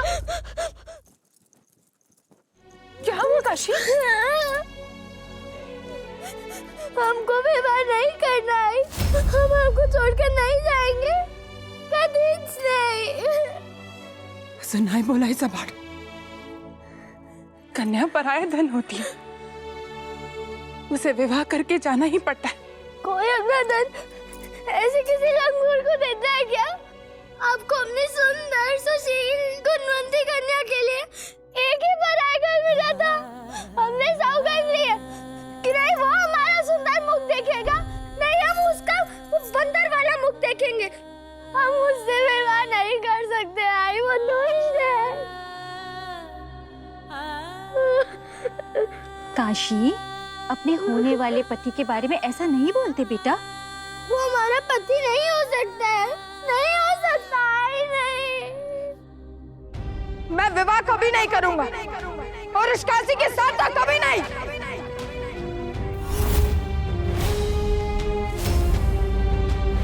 बाजी, तू विवाह को बंधन क्यों समझ रहा है? वो तेरे जीवन में बंधन बनके नहीं, प्रेरणा बनके आएगी। आई, मुझे मातृभूमि की सेवा के लिए किसी प्रेरणा की आवश्यकता नहीं है। तेरे कहने पर मैं उनके घर जाकर क्षमा भी मांग आया, पर मैं ये रिश्ता कभी नहीं जोड़ सकता आई, कभी नहीं, कभी नहीं।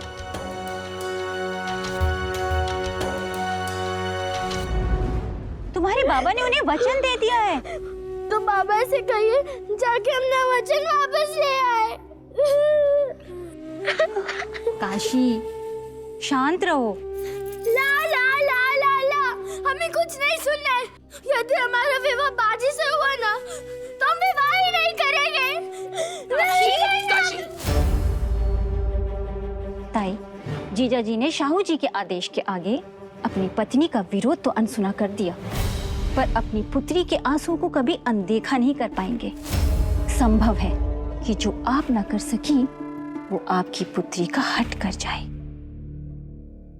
बाजी, विवाह एकदम जिलेबी जैसा होता है। दूर से देखो तो घुमावदार पहली जैसा, और पास जाओ तो मिठास ही मिठास है। मुझे मीठा नहीं पसंद।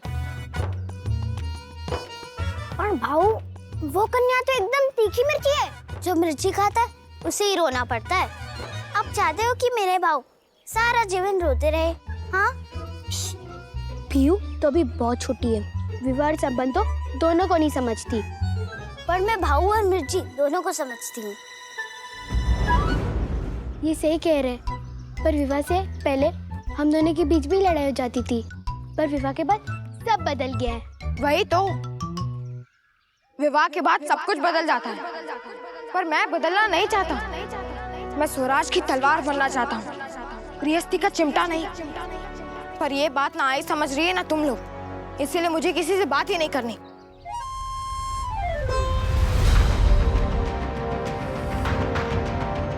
अरे बाजी, अरे थाम ना। भाऊ,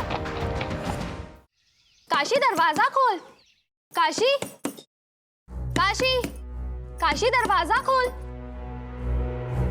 काशी, काशी, काशी, दरवाजा खोल।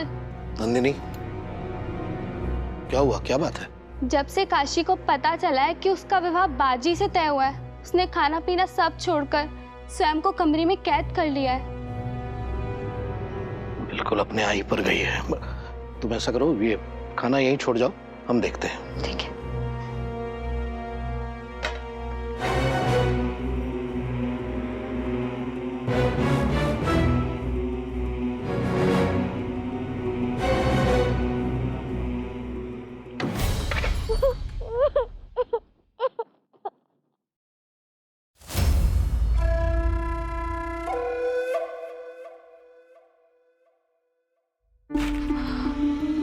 जीजा जी ये क्या कर रहे हैं ताई? नहीं।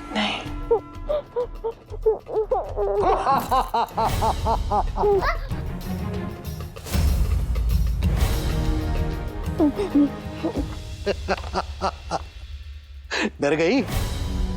हाँ?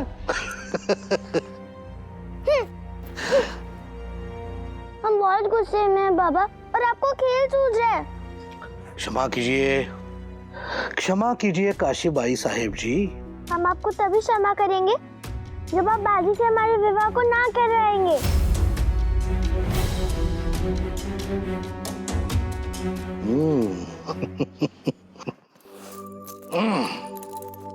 बड़ा बड़ा इस उम्र में शादी करना बहुत जरूरी होता है।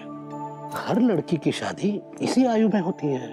चलो हम आपकी बात मान भी लेंगे, लेकिन उससे पहले आपको हमारे एक प्रश्न का उत्तर देना होगा। निशिल,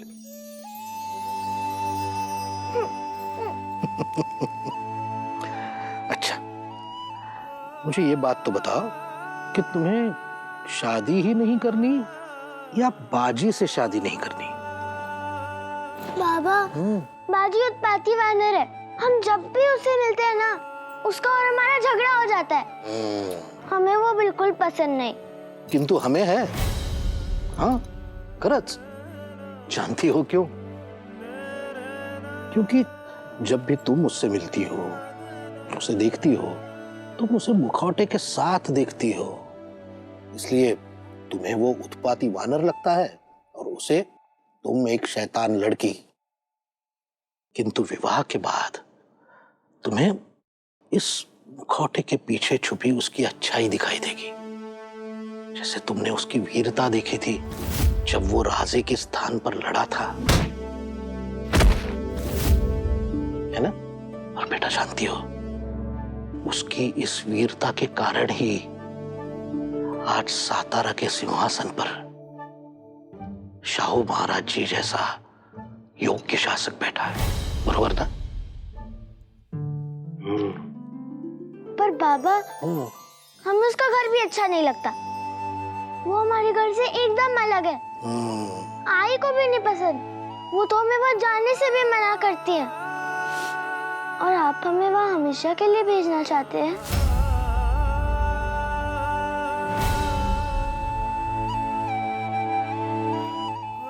काशी, ये क्या है? हमारा हाथ। और ये आपका हाथ। बड़ा हमारे हाथों में है। सिर्फ हमारा भविष्य है। और हमारे हाथ में? बेटी के हाथ में है। केवल उसका नहीं, दो घरों का, दो कुटुंबों का भविष्य होता है। और इसके साथ ही होती है उस भविष्य को बनाने की, संवारने की शक्ति। जैसे पूजा का फूल जहां भी जाता है उस स्थान को मंदिर बना देता है, बेटी भी तो पूजा के फूल जैसी होती है। माली का जीवन भी सार्थक करती है। और जिस घर में जाती है उस घर परिवार का भी, मेरी बेटी भी जिस घर में जाएगी, जिस परिवार में जाएगी, उस घर को खुशियों से, सुख से, समाधान से और आनंद से भर देगी। ऐसे ये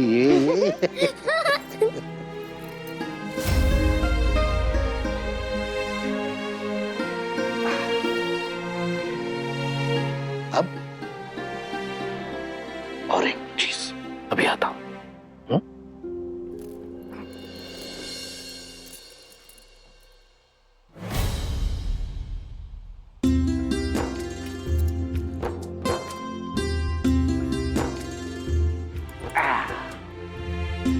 अब हम काशीबाई जी के साथ भोजन करेंगे। लीजिए।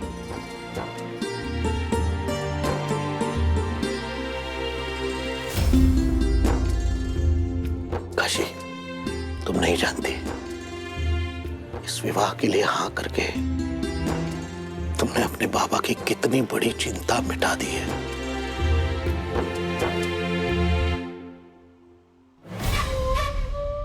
ताई,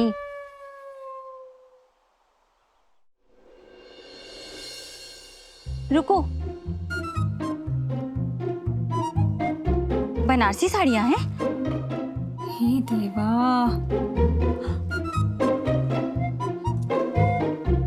जेवरों में असली हीरे जड़े हैं क्या?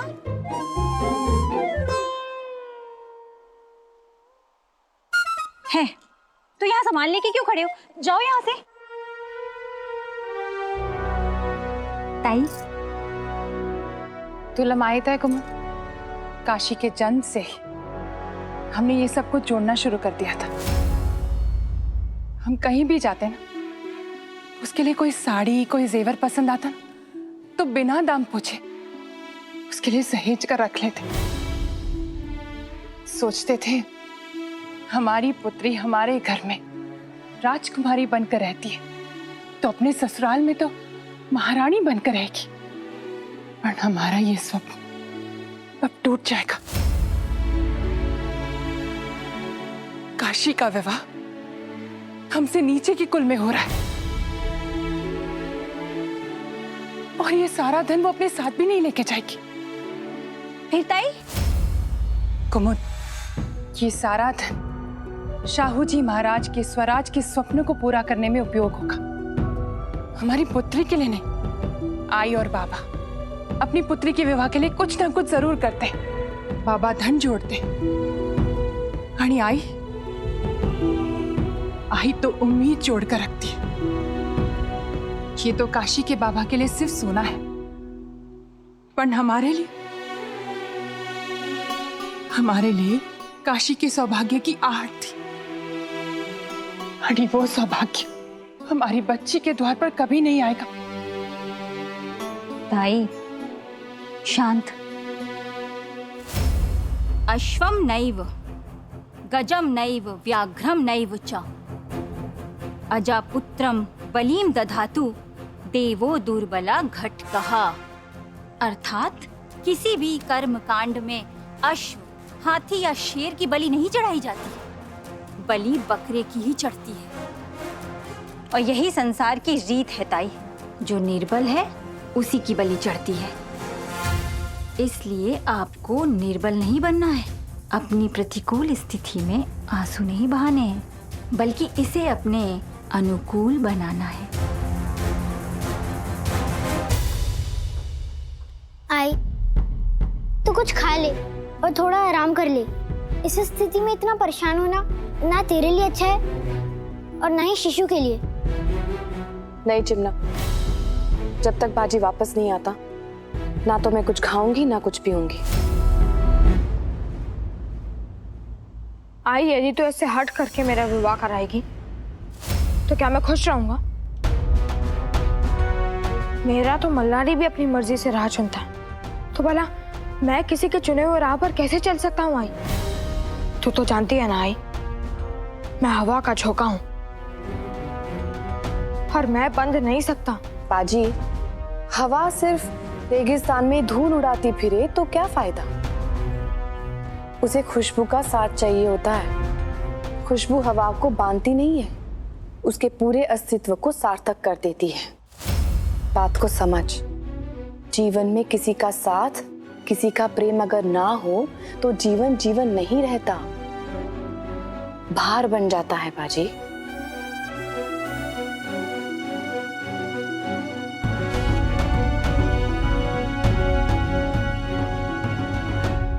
मैं तेरी बात समझ रहा हूँ आई, पर मुझे ये समझ में नहीं आ रहा कि सिर्फ काशी ही क्यों?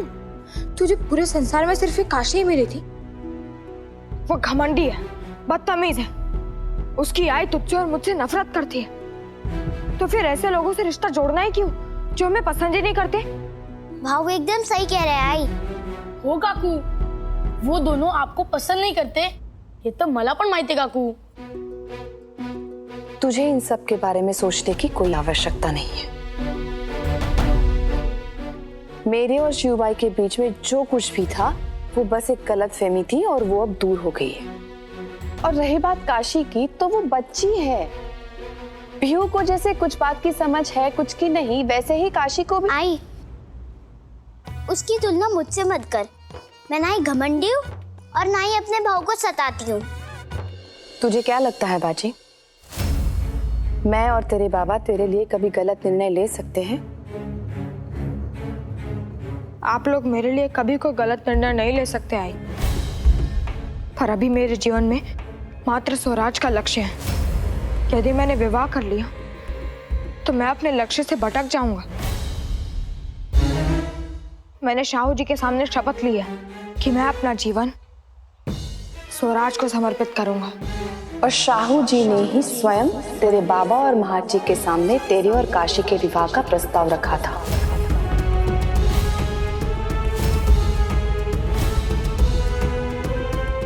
मैं और तेरे बाबा ये रिश्ता चाहते हैं क्योंकि हमें ये लगता है कि काशी तेरे लिए आदर्श जीवन साथी है। और महाजी जैसे सम्मानित वंश के साथ हमारा रिश्ता जोड़ना हमारे लिए गर्व की बात है। पर इस विवाह का और एक कारण भी है। ये विवाह तेरे स्वराज के सपने को साकार करने की ओर एक कदम है बाजी। शाहू जी ने भले ही ये निर्णय राजनीति के कारण लिया हो, पर परिवार और संबंध की दृष्टि से भी ये निर्णय गलत नहीं है। पर स्वराज की राह और विवाह दोनों एक दूसरे के विरोधी होती हैं। एक व्यक्ति को घर से बाहर ले जाता है और एक व्यक्ति को घर में बांध देता है। तू स्वराज के लिए कुछ भी करने को तैयार था ना बाजी? हाँ। नहीं, लगता तो नहीं है। तू तैयार नहीं है बाजी। अगर तू अपने देश के लिए और स्वराज के लिए कुछ भी करने के लिए तैयार होता तो तू शाहू जी की आज्ञा का पालन करता और इस विवाह के लिए हाँ कर देता। आई, तूने ही तो सिखाया है ना कि जब भी कोई निर्णय लो तो सबसे पहले अपनी अंतरात्मा की आवाज सुनो, और मेरी अंतरात्मा इस विवाह के लिए हाँ कहने को रोक रही है। मुझे क्षमा कर दे आई, पर मैं ये विवाह नहीं कर सकता।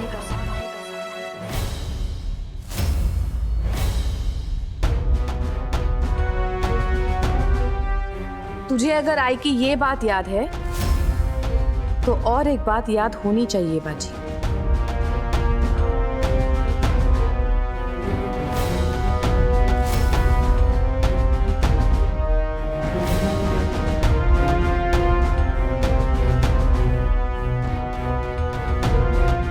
मैं तेरी आई होने के साथ साथ तेरी गुरु भी हूं, और तूने अपने गुरु को आज तक कोई गुरु दक्षिणा नहीं दी है बाजी।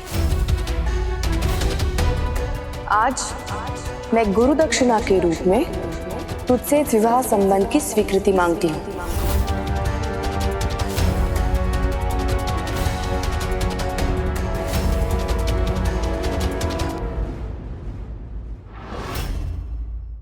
गलतियां बाजी करेगा और दंड तुझे मिलेगा। अब हम क्या करें? हमने तो विवाह के लिए हाँ कर दी है। तू बस वही कर जो मैं तुझसे कहती हूँ, मेरा कहना मान। यदि तेरा विवाह उस परिवार में हुआ तो भी तू वहाँ रानी की तरह रहेगी, रानी की तरह।